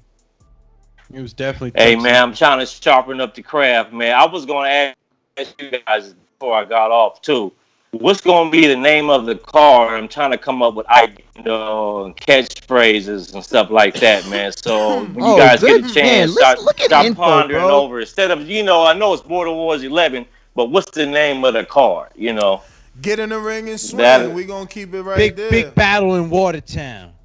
You know what I'm saying? The battle at Watertown. I don't know. Yeah. Wisconsin versus everybody. All right. It's called Kids in Timeout. It's called Wisconsin versus everybody. We could go with that. Border Wars 11. Kids in Cheeseheads coming to swing. Cheeseheads. Yeah, man. I don't know about those, but I do like getting in the ring and swing. We're going to have to put that in there somewhere.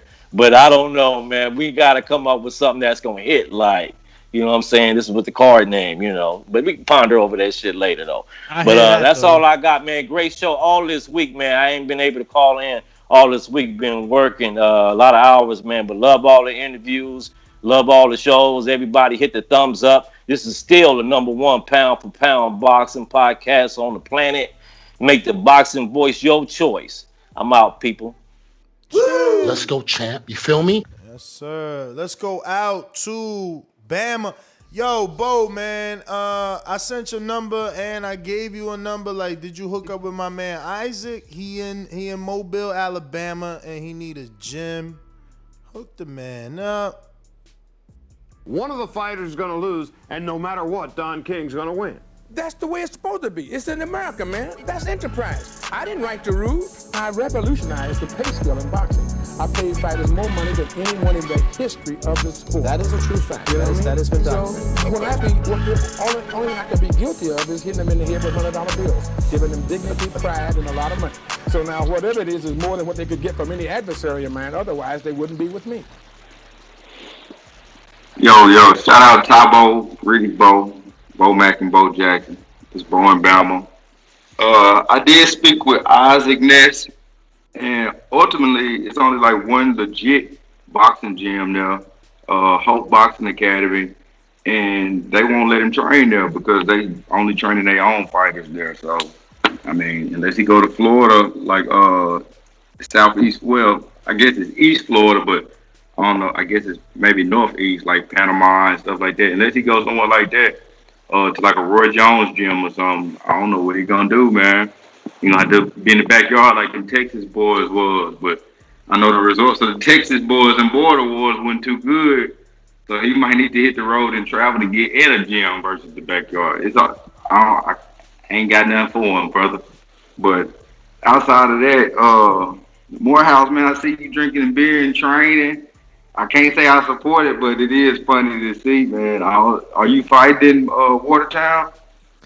Hey, man, as of right now, I think that's still up in the air, but I'm gonna be out there to shake hands and support the whole card and meet everybody, and just gonna lend a helping hand if you coming to kick it if it's needed. You gonna come kick it? That's the move. I support that. Hey, and what's the girl name? No offense. Michael K. Yeah. So you in Michigan, you gonna come to Wisconsin? They're not too far away, if I ain't mistaken. No, I'm not coming to. No, I won't be coming to Wisconsin, but I will be supporting. You know, I'll be watching through the app, the BPE app, right? Let me make sure I say it right. Yes. BPE app. Mm-hmm. Say no more. So, I'm gonna make my picks. I got a couple underdogs on there. I typically don't go with the underdog too often. You know what I'm saying? But I got Connor Benn. I got Joe Smith Jr. I'm gonna go with Efe, of course. My two underdog picks are here, though. I got Lipinets over Boots. Yes, sir. And I got Delorme over Stanionitis or whatever. I got him as well. I watched the Lowe's fight and I ain't really, I like Stanionitis, but I feel like Delorme may pull that one out. And on the Lipinets over Boot, I ain't never really seen Boots do anything spectacular after the fourth round. He come out hard and blow his load, no homo. But after 4 rounds, he just really don't impress me. His stamina be gone, and his chin ain't been tested. And my boy Lipinets gonna test all that. All the fighters Boots be fighting be quitting, man. And I don't see Lipinets quitting like that. So that's how I feel about that. And one thing, show kid in Florida, bro. This what happened. We pull up, all the fighters getting ready. They say Mario ain't there. I thought they was joking. I'm thinking Mario gonna pop up in like a Batman suit, like something. I think he just trolling. Mario really didn't show up. Ness and them come. I'm right there the whole time, bro. I'm right here the whole time. Ness and them come at Show Kid with a few different opponents. I'm sizing up the opponents as Show Kid is sizing up the opponents. They bringing different people in, and I'm telling Show Kid, bro, if you don't feel comfortable, don't fight. If you don't feel comfortable, don't fight. Next thing I know, Show Kid and went along with the okie doke, you know what I'm saying, and got in the ring with a dude that was, in my opinion, damn near 2 times bigger than him. He went in there and got the win. But he did gas out. I feel like Mario would have knocked the dude out that Show Kid fought. But I don't know about all that. Hey, I'm telling you how I feel. Mario would have knocked that dude out, bro. Dude ain't have nothing. Dude ain't really. He was big, you know what I'm saying? And he was in decent shape because he was young, so they got a little more energy than older gentlemen. Listen, Bo. Mario would have knocked him out. Listen to me. You can see too he had that energy. Bo, listen. Just remember, Nestor, listen to me. Hear me out. Nestor. Hear me out. Remember, that's hear me my out, gym. It's my gym. You talking about a dude that I get to see spar. I'm the one influenced Show Kid to pick him. I told him, do not. I know pick you the did. other You dude. seen me standing right there. You know I seen it. I told him he will not win versus the other kid. He could win versus that kid. He ain't getting knocked out. He spars Max, man. Fuck is you talking about? Mario ain't knocking no fucking Mike out. You tripping? He spars Max. Did he get knocked down? He spars Max. Did he get knocked down? In which fight? The only fight he fought in Border Wars. Fight. In my opinion, it was a knockdown. It wasn't ruled as one. So does Mario have more power than Show Kid? That's yet to be seen. Mario. I mean, but you've seen and trained with both Mario and Show Kid. Does Mario have more power than Show Kid? I'm trying to tell you, Mario hasn't knocked down or got in the ring with a 6'1", 20-year-old. He just ain't. So I don't know what power he got. He got in the ring with a dude with 4 kids who's 30-something years old and works 12-hour shifts. And just went the full fight with the number 2 pound-for-pound fighter and Marvin Furman. And that is fine. And Marvin is also 3 kids, 2, a job, all that. Like, it's not a... And Marvin is also the guy that beat 2 of the people on the pound-for-pound list. It's not and he lost 70 pounds in the Border Wars. It's not a 20-year-old. It's not a 20-year-old, man. It's not a 20-year-old. You should know that shit. You should. Man, he ain't got the 20-year-old ain't got no hair on his nuts, man. You know. When you getting in there? I seen you sparring. When you getting in there? You seen me sparring. That's the first time I ever stepped foot in the boxing ring in my life, and I recorded it. So when and put it on YouTube for the thousands, the masses to see. So when you the next time I get in there. So when you getting in there? Yeah. Cause look, you don't want to respect a 20-year-old. You don't want to respect a 20-year-old, but you respecting Stainless. I respect all fighters. No, you wasn't. You was just saying he was gonna get knocked out by Mario. He would have got knocked out by Mario. No, the fuck he wasn't. No, the fuck he wouldn't. Come on, bro. Bruh. I feel. Did you see the Max fight? Did you see the Max fight? The 2 fights Max fought. I seen both Max fights. After the first Max fight, I went up to him and got his IG. I got all his information and told him he need to start posting more because he got skill. At the end of the night, he ended up winning fighter of the night. But I was the first one to approach him and let him know how good he was. You can ask Liz Lowe about that. Or you can ask I'm gonna let it go because now the chat saying I'm dogging Mario because I'm saying Show Kid fought a fucking dog that I go to the gym with. Like, yo, dudes don't want you to be honest. Like, I'm not Mario's friend because I'm telling you the fucking truth, Mario. So you don't take it as a game. I do want to leave. I think it's that, like, the Marvin stuff. That Show Kid did show amazing heart by even getting in there with that dude. I didn't think he was going to do it at all, but he got right in there, my man, and with a dude he ain't never seen, bigger than him, younger than him, and did his thing. So he going to be better, but I do think Mario would have knocked that dude out. That's really all I got. Exactly. Shout out Don King. Shout out Roger Mayweather. Bordertown, Wisconsin. I mean, what is it? Border Wars with Watertown, Wisconsin. I'm going to be there. Michael J or Michael K, you need to come on down. You know what I'm saying? Because it's going down. You hear me? That's all I got, though. Yo, Showkid said it best, man. That dude was 45. Showkid weighed 175 or 185. That kid was like 210 and 20 years older. And Mario, don't let these dudes fool you. You know me. Don't let these dudes fool you. I'm telling you the truth. You cannot take this shit as a game. Because he got natural skill. I don't think it's that, Ness. I think what it is that, like, so you were promoting with the Marvin fight, right? You were trying to promote, and you did a good job with it. I think that people are looking at you like you're biased. with promoting the Marvin Keem fight, and then after today, like, I believe you. I believe that you believe what you believe about Keem and Marvin. I think you really think Keem won the fight. I don't think you're trolling. I don't think you're trying to hurt feelings. No. I don't think you're being he mean. won the fight. But I think I'm saying people is an argument. I ain't say I think. No. Yeah. No, and I believe you, but I think what it's people are starting to interpret it a different way. I think some people think that it's like you have a vendetta against Marvin, which I know you don't.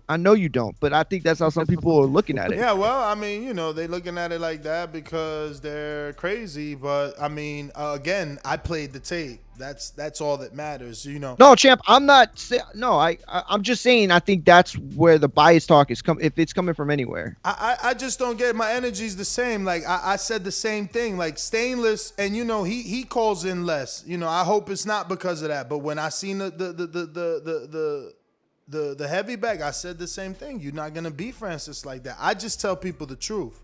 If y'all don't want to hear the truth, then y'all in the wrong place. Like, I'm trying to tell you the truth, so that you don't take it as no game. Maybe I'm lying, right? Maybe I'm building up Show Kid in my head. But if I was Show Kid and I got in there with a dude 50 pounds heavier than me, 20 pounds younger than me, and I dropped him and I beat him, then I tell myself, and I did that shit tired. Now I'm actually going to work out. Mm-hmm. Come on, man. I'm on a different level mentally. So I'm thinking Show Kid coming in. Well, it's like you said. I mean, it's that experience of getting it under your belt and knowing what to expect. You can't substitute for that. See, I don't like guys like Cruz that's telling you, "Oh, Mario just needs to land one punch." Cool. Go into a fight thinking that, because that's not how you go to a fight, man. Definitely not how you go into a fight. It's not how you go into a fight. But all right, man, let me see. Intrigue on my Gene Bay. Any one of y'all rocking out? Don't make me hit you with the crickets. Oh, shit. Intrigue, you probably... Let me see if I put that here. I know I ain't got the extra new one, Intrigue, so you might as well not expect that. Where is the new one, but not the newest one? Uh-oh. Where'd I put that new Intrigue? Damn, did I not change the name on it or something? Oh, Intrigue. Wait, is it this? No, that's not it. Damn. Well then. Oh, here you go. No. Wait. Let me see. Yes, this is it, right? Yo,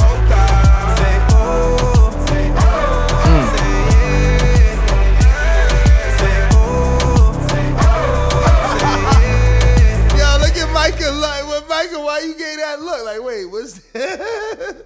Yeah.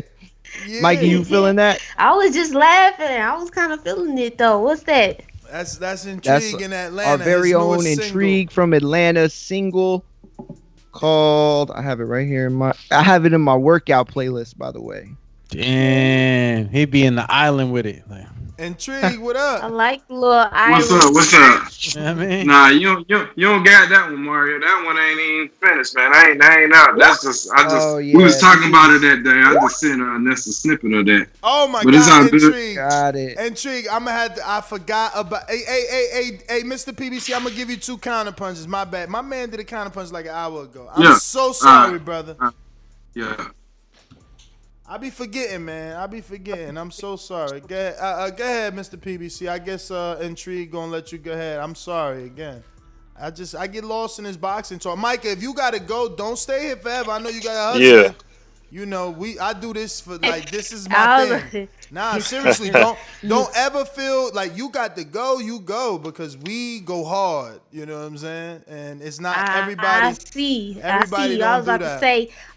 We be cleaning up poop and pee on our offices. Let me do my, I'm gonna go ahead and head out because, like you said, I'm glad you said that. Somebody's getting about that time for me. Definitely. So, salute to the boxing voice. I always appreciate you guys. It's the Queen Micah K. Make sure you go to my channel, Afternoon Sports Slay. Make sure you hit that subscribe, that like button. Listen, I got more great content. You definitely gonna see me on the Boxing Voice as long as Ness and the whole TBV family have me on here every Thursday at 7. Salute to everybody. Doomy, Mario, Francis, and Morehouse. I wanted to give just listen. I wanted to do this real quick. I got shirts coming out. Let's see. Called Greatness. These the shirts if y'all can see them, because I know. Damn, can you? These the shirts that I. Yeah, I have to take the background. What? If you don't want to, that's fine. Oh, put it on your IG. You know what? Next time, and I'll screenshot. I got promo. I got stuff coming out. I got promo coming out, so I'm gonna just do it like that, and then next time I'll show you guys or whatever. But thank you. I'm out. Y'all see me next week, because it's a lot of boxing, a lot of juice. Tony Harrison, Detroit in the building. It's gonna be crazy next week. All right, bye. They gonna have to send the best fighter for the champ. Mr. PBC, once again, apologies. You want to come on, or you goody? Yeah, I'll come on with my 2. Let me get 3 just to be respectful. Yeah, right. Let's go, champ. Hey Ness, I would like you to ask me that question you asked Info Joe about Canelo and Billy Joe. Oh yeah, but you picking Billy. Yeah, but I never told you what I think that will happen. All right. Well, don't back down. You stay with Billy. You stay with him. Do you think Canelo can knock out Billy? Was the question. No. Okay. And I got Jaron Boots. I compare him to Lamont Peterson. I think he's gonna have a Lamont Peterson career. That's just what me. You got against Boots, yo? I just don't see it. I don't see the skill. Like people saying he's gonna be. But why you treating the him like face Crawford? of 147? I don't see it though. I don't see it. But why you treating him like Crawford? He got like time to show you. He about to fight a former world champion. Nope. Dude, he's been boxing for a minute. He got like 25 fights. Yeah, but he had to come up the hard way. He didn't get TV. He had to fight in club shows and shows where fighting like people off parole and straight out of jail who just got off the bracelet and stuff. I think someone had a bracelet. Maybe, but that's what I'm saying. He had to come up the hard way. Like it's hard to get attention. Don't let Ness move you off your square, man. Don't let him do it. So, don't let him do it. I'm just saying it's hard to get attention. My fights I want to see Jaron Boots fight Michael McKinson, man, the dude who beat Congo. I definitely would like to see that fight because I know Bud. He hasn't chosen a fight. I would like the Bud to fight that dude. He got a WBO Global. So I can't wait to see these fights, man. I'm kind of getting tired of the money. It seems like someone needs to come to boxing and Thanos snap some shit around so we can actually see some fights. Because there's too many Marvel characters and DC characters and too many overpowered people but not fighting nobody. Like Canelo's he's a king, but he sounds like a boy when he speaks English. So I mean I want to see him be a king. Fight somebody and make you a king. Don't get crowned a king and you beat up Caleb and Virdrum. So that's my call, man. Shout out TBV, shout out to Deontay, and shout out to Tyson Fury, man. You're doing big things with your cheating stuff, man. You changing the game almost. That's my call. I'm definitely a psychopath, and I hope he knows that. My Jimbe, you good? I mean, actually intrigued. Right back at you, brother. Hey, man, we got to do something about the Skype, man. I be looking at the order, man. I be here before everybody, and then my name go to the bottom because it's in alphabetical order, and I be forgetting all the points I want to make. It is. I be like, wait, and I be... Yeah, but it's all good. But look, number one, on Mr. PBC, man, I don't know what he's smoking. He got some good shit. He need to hook me up with his Connect, because, boy, that dude over there, man, when it comes to Boots, boy, he on some other shit. Because Boots about to knock Lipinets out in 7. Bama Bo, you called me out on the Hooker Ortiz fight trying to bet me. I told you I only bet with Boots, Thurman, and somebody else, I forgot. But, hey, I'm ready for a bet. So what's up? I called you out in the chat. You don't went ghosts just like them bud tenders went in hibernation. You notice the bud tenders gone. They ain't been on the show. They, since Bob opened his mouth about that great announcement, all the bud tenders don't went in hibernation. They sleeping, they in their cave. They waiting for that trash can opponent to be announced, and then they gonna pop back up like it ain't nothing. So All I'm gonna say this is Boots week. I'm excited to see Boots go ahead and destroy Lipinets. He gonna beat his ass down. That's what's gonna happen. And then folks gonna still be saying Lipinets is not a good enough test. We want to see Boots against Thurman, Porter, whatever. But all I'm saying is when Boots beat the shit out of Lipinets, this shit is a tougher test than Hooker. Hooker was not tested at welterweight. He was a bigger name than Lipinets, but he was not tested at the welterweight division. Lipinets has been fighting at the welterweight division. This is a tougher test. Boots is going to destroy Lipinets, and Boots is the dude that everybody's eyes need to be on. He needs to get all the fucking love, not Ortiz. And that's my call. Let's go, champ. Ennis for the win. So he said Lipinets has been fighting at welterweight, and I mean he did beat Eric Bonet, and that was a good win. You know, common opponent with Porter. He beat Lamont Peterson, former world champion, and you know I don't know who Jaron Ennis is, but I did see that was a PBC fight. But then he drew with Castillo. I mean. He, you know, he was tested. The Lamont Peterson was a test. You know, if he wasn't a real welterweight, he wouldn't get past that one. No, this is a great barometer. It is. Anybody saying otherwise is, I mean, kind of tripping. And I get off the back of the Clayton fight, you know, there's questions or whatever, but that's kind of unfair because, you know, for all we know with Conceicao Clayton, he is a guy who's 18-0. Like, you know, he got to that point for a reason. Like, you know, we don't know what the book's not written on him yet, you know, so we don't know what that win or that draw looks like, you know, in a few years. But make no mistakes about it. This is a great step up for Boots. Counterpunch, PBC. Counterpunch. It's sad the dude got like 26, 25 fights, and this is his step up. What the hell was going on, and why finally he's trying to get some big fights? It's ridiculous. That's what I'm saying. Like, come on, now, if he's so good, and he's supposed to be stomping boots in the ring, he wears Timberland when he's training, like. This ain't the guy. I'm sorry. This is the same situation the Danny boys were coming at Earl Spence with. Oh, he got the power. He's gonna knock Earl Spence out. He's not the guy. Like, it's gonna be. I'm gonna tell you who it's really gonna be. The number one person in 147 in the future is gonna be Chris Colbert. That's my call. Yo, Chris Colbert at 147. Why doesn't he understand that Boots had a different route, very different route. Lack of promoter with a television deal, you know, it's just different. I mean, my man got on BoxRec, and that was like his Madison Square Garden. No disrespect, I'm just saying, just like now saying, this is a different route. And by the way, listen, you get to this point where you're 26-0, and by the way, he's got 24 KOs, so he's handling these guys the way that the way that you should handle him. Juan Carlos Abreu, that's a good fighter. You know what I'm saying? Raymond Serrano, that's a fighter that's been in. These are all test type of fights. Chris Van Heerden, I know.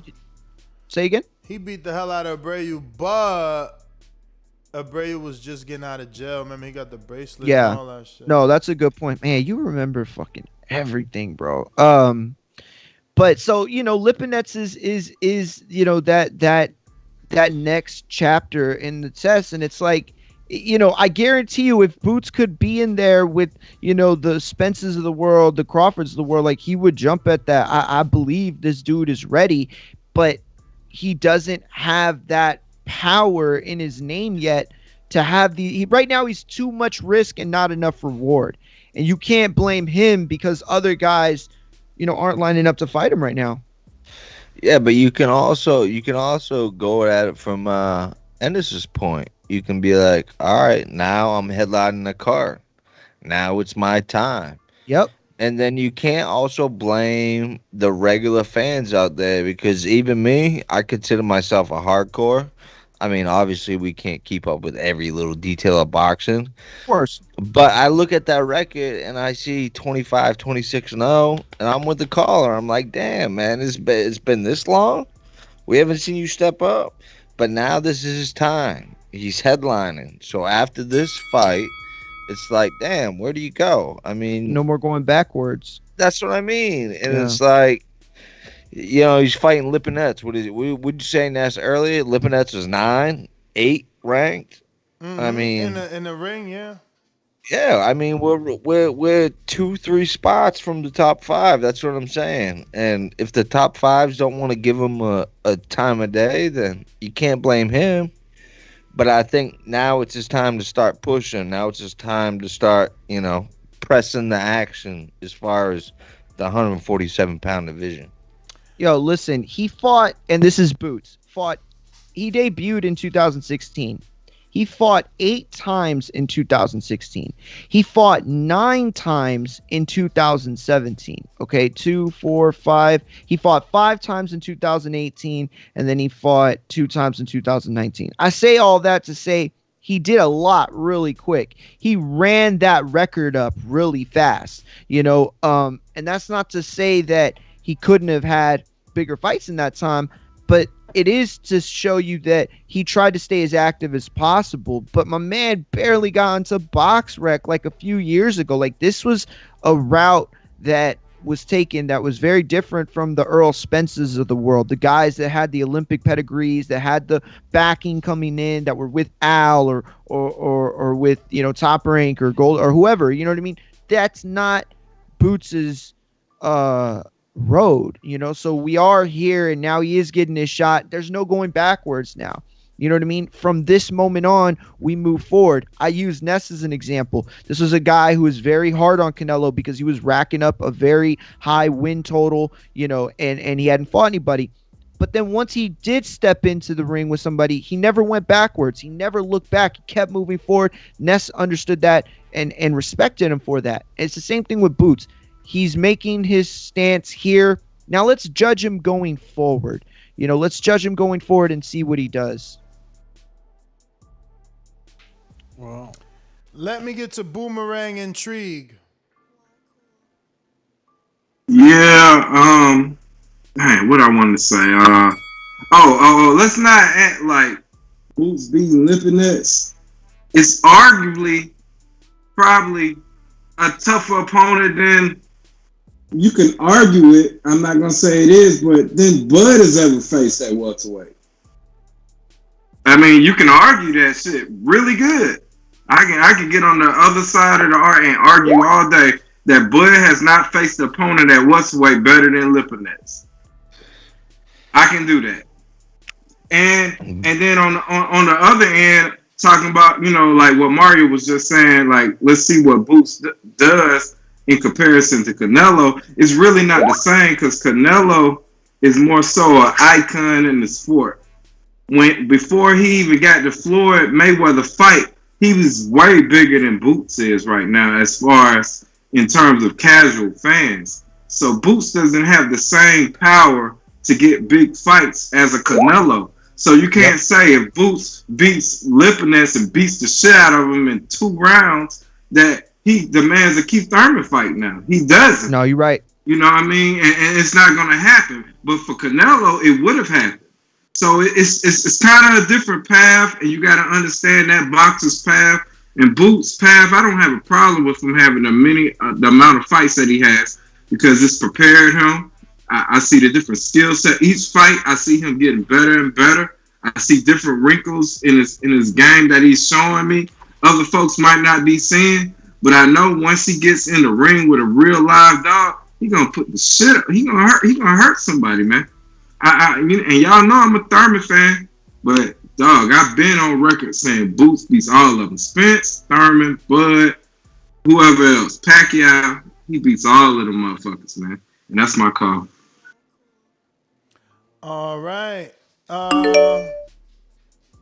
Looks like Boomerang goes to Mr. PBC, courtesy of Jordan Baker. Mr. PBC. Yo. I'm not gonna keep on talking about the Boots.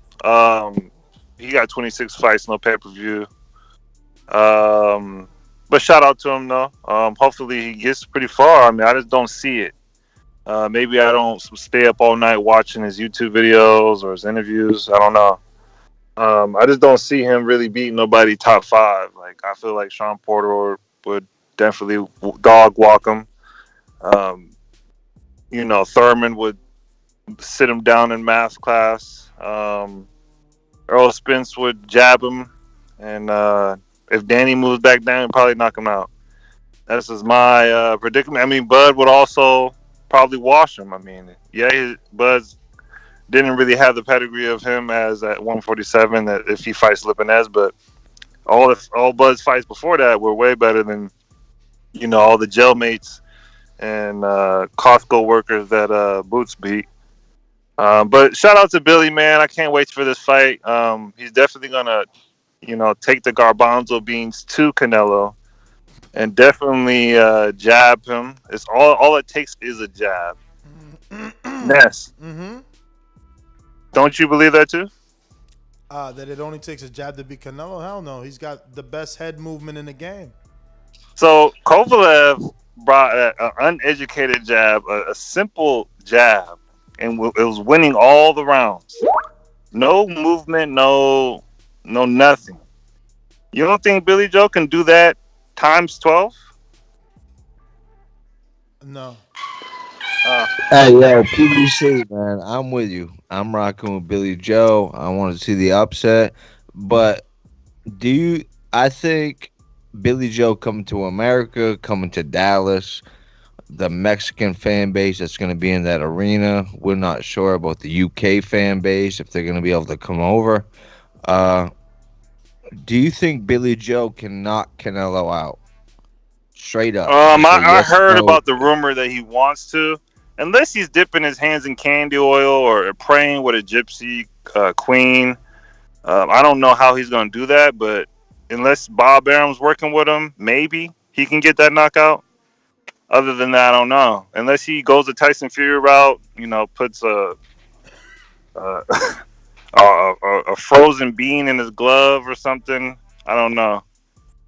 I'm not gonna go with that, but I definitely go with the jab. It's simple. Kovalev did it for 11 rounds almost, and he just pushed a straightforward jab. It was 1-2. It was like simple jab. And if Billy can do a lateral movement and a jab, that's just is murder as she wrote. That's my call. All right. Murder she wrote. Murder she wrote. We got Trey in the Bay. What up? Trey in the Bay. What's up, y'all? Just listening. I'm at work. Oh, I think that's it then, Trey. We got the everybody. It's finally over. I did want to say something. Oh, that's what I wanted to say. Is Francis still there or he dipped? He dipped? Call on Dippy. Oh, he dipping dots. He never dips. Yo, I got the parlay, but fuck it. I ain't going to give it to nobody. He dipped. Well, that's because we going to do the Friday betting show. That's right. Somebody got a counterpunch. Damn, hold up. Intrigued with the counterpunch. Said it ain't over till the fat lady sings when he's debating Mr. PBC. Get him. Hey, Mr. PBC. I think Mr. PBC ain't been wearing his mask. He got butter beads. He a butter-betic now, so that's why he talking that crazy stuff.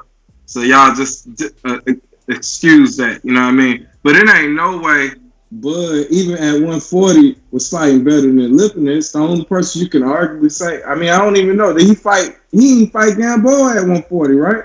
He fought Victor Postol at 140. And I say Lipinets a beat Postol. I say Lipinets a beat Gamboa.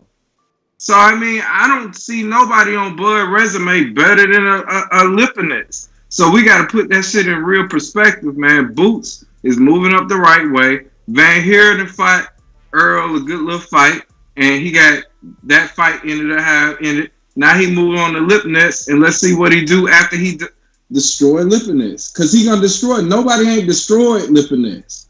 Ain't nobody did that.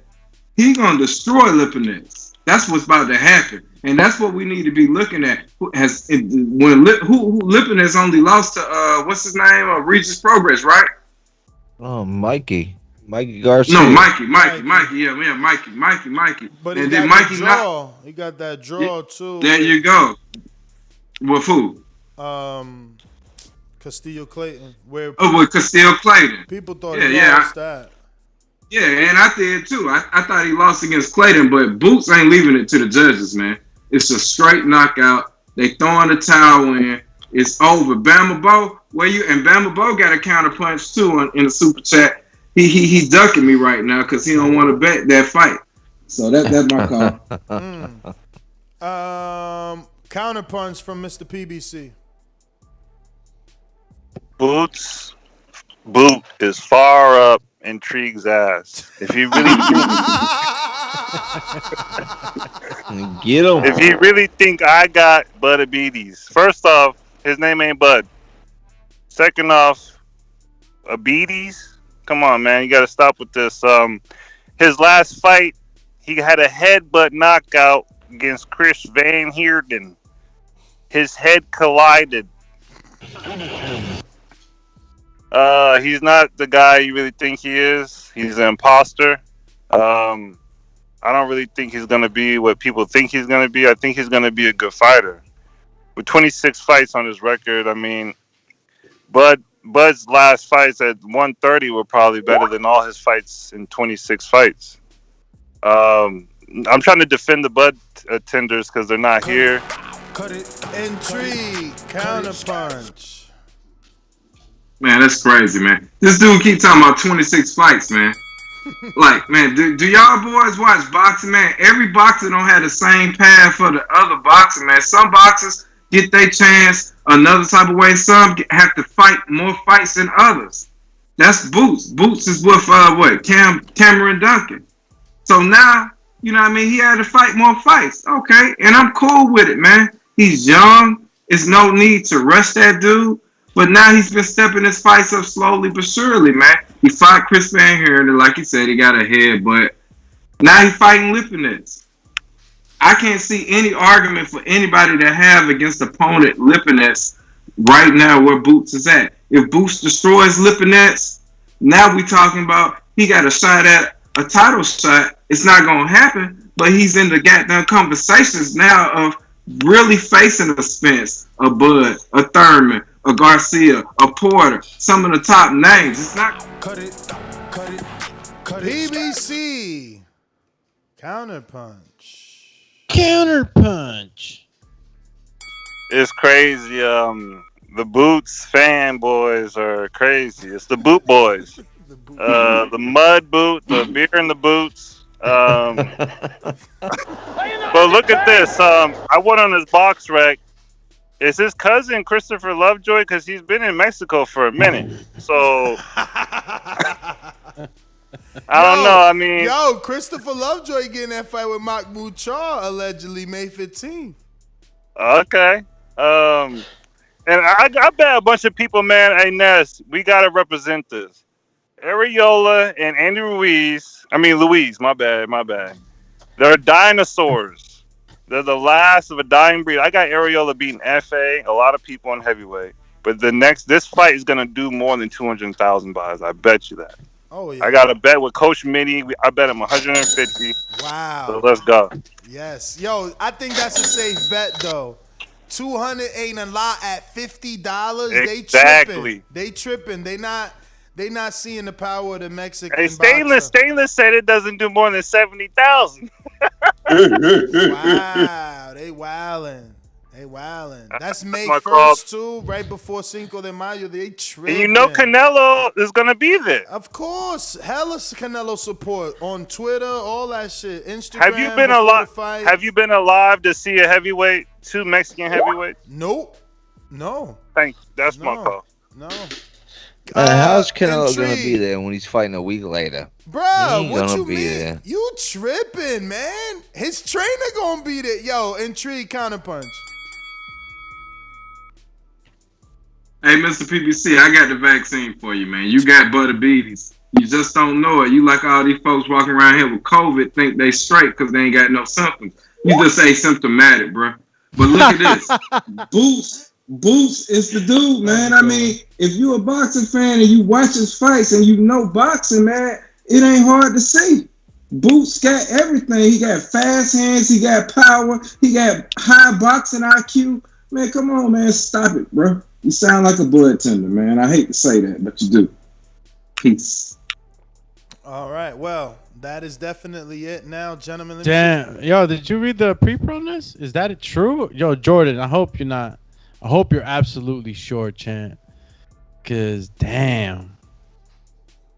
That is the legend, Chan. Oh, man. DMX. DMX has been in, Yeah, well, let's get some confirmation before we start announcing don't say anything. it. Don't anyway, Yeah, we're going to get some confirmation because that's... Instagram and Twitter. Definitely catch us on the next one. We're not leaving Bo out. Did Bo say Bo? No, right? No, I didn't see anything. I thought Intrigue said something about counter punch on the super chat. But all right. Oh, he does have one on the super chat. What y'all sleeping for? What up, Bo? Apologies. Counter punch. Yeah. DMX. Nah, it's all good. It's all good. By the way, Manuel Charlton tested positive twice the last 2 times he was supposed to fight, so I'll be surprised if that happened. But hey, Intrigue, the Vegas odds is plus 600 for Lipinets, so I would bet you I just need the plus 300 odds. So I bet 100, I get 300. You know what I'm saying? From you. I'm already gonna do 100 with Bovada, so I'm expecting 600 Saturday night from them on the Lipinets beating Boots. But outside of that, 300 with you. We can do that. All you gotta do is just hit me in the chat, or you can hit my IG, King_Bo88. Nah, he wants straight bet. You willing to do 3 to 1? He wants straight You're not, bet. did he tell you he wants straight bet, or you just saying he wants straight bet? Nah, he said straight bet in the chat, and he paying for 2 counter punches right now, so he ready to go. Can you put us both on at the same time? I mean, sure. Let's do it. Thank you so much, sir. Thank you, sir. Go ahead, brother. Intrigue. Nah. I owed you a counter punch in that, so I don't got another counter punch. But I'm doing a straight bet, though. I'm doing a straight bet with him. We do a straight bet 300. Come on, brother.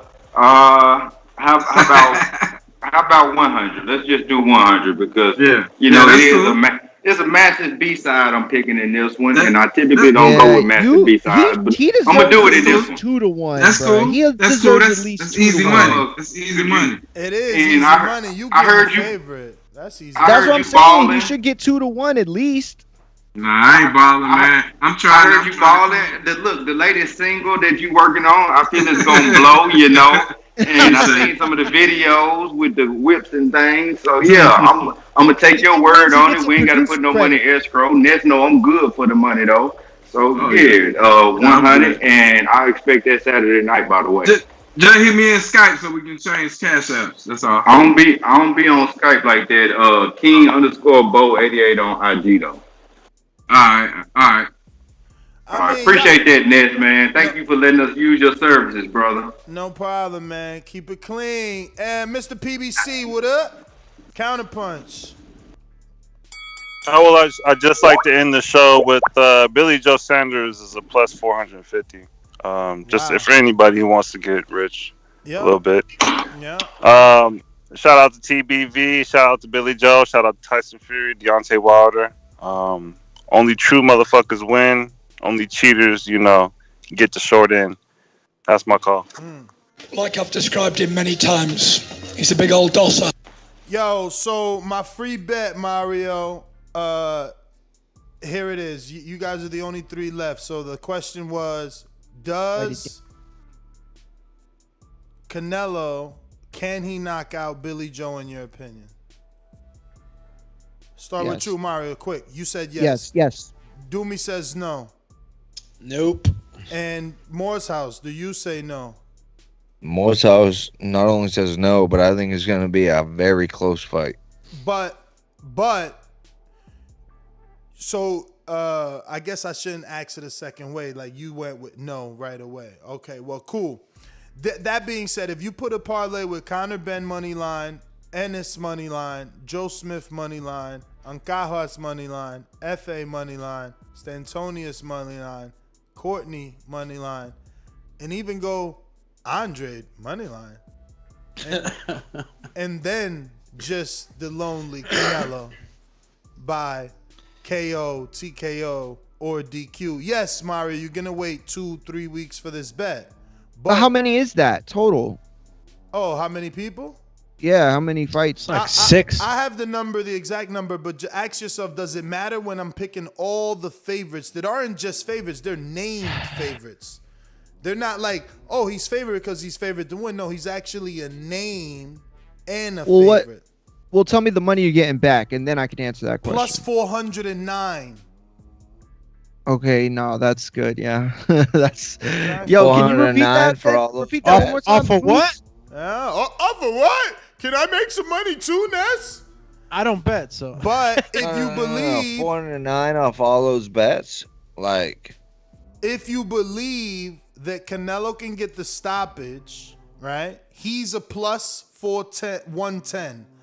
But if you parlay the 110 KO, TKO, or DQ with all the fights I mentioned, it goes up to 409, which 100 gives you back 509, you know? But Ness GTO, Instagram and Twitter, that's my parlay.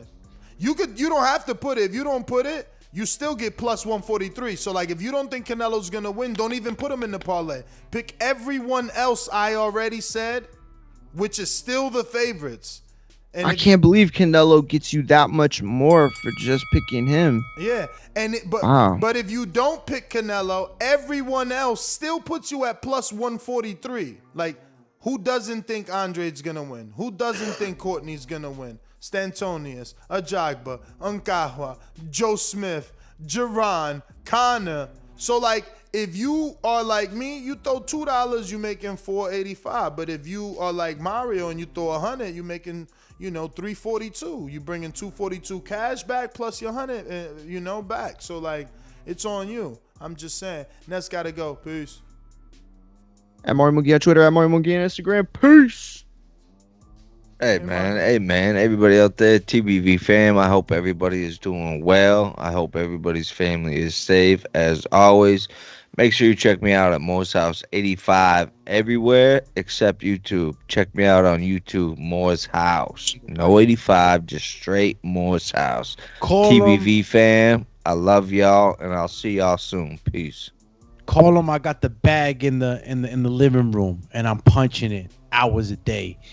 Morehouse, we know you're going to get ready for the next one, champ, if not this one. And this was the Boxing Voice. Yeah, that's right. You had your dinner and your late night sandwich with us. So make sure that if you like what you were listening to, hit that subscribe button. And if you want to know when we're going live, hit that bell, because if it ain't shaking, you ain't baking with us in the morning, lunch, or dinner.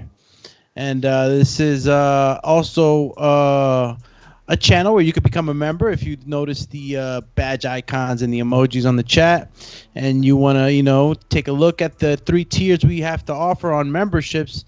One of the ways you support this channel, just go to the link in the description, and it'll be directed to the 3 tiers that we offer. We thank you again. It's Nestor Gibbs, David Morehouse, Mario Munguia, and Alex Doomsday Linus. And we're out. Good night. God bless. Watertown, June 12th, baby. Shout out to DEFCON, because we're going to be there doing it like DEFCON. It's going down. Peace.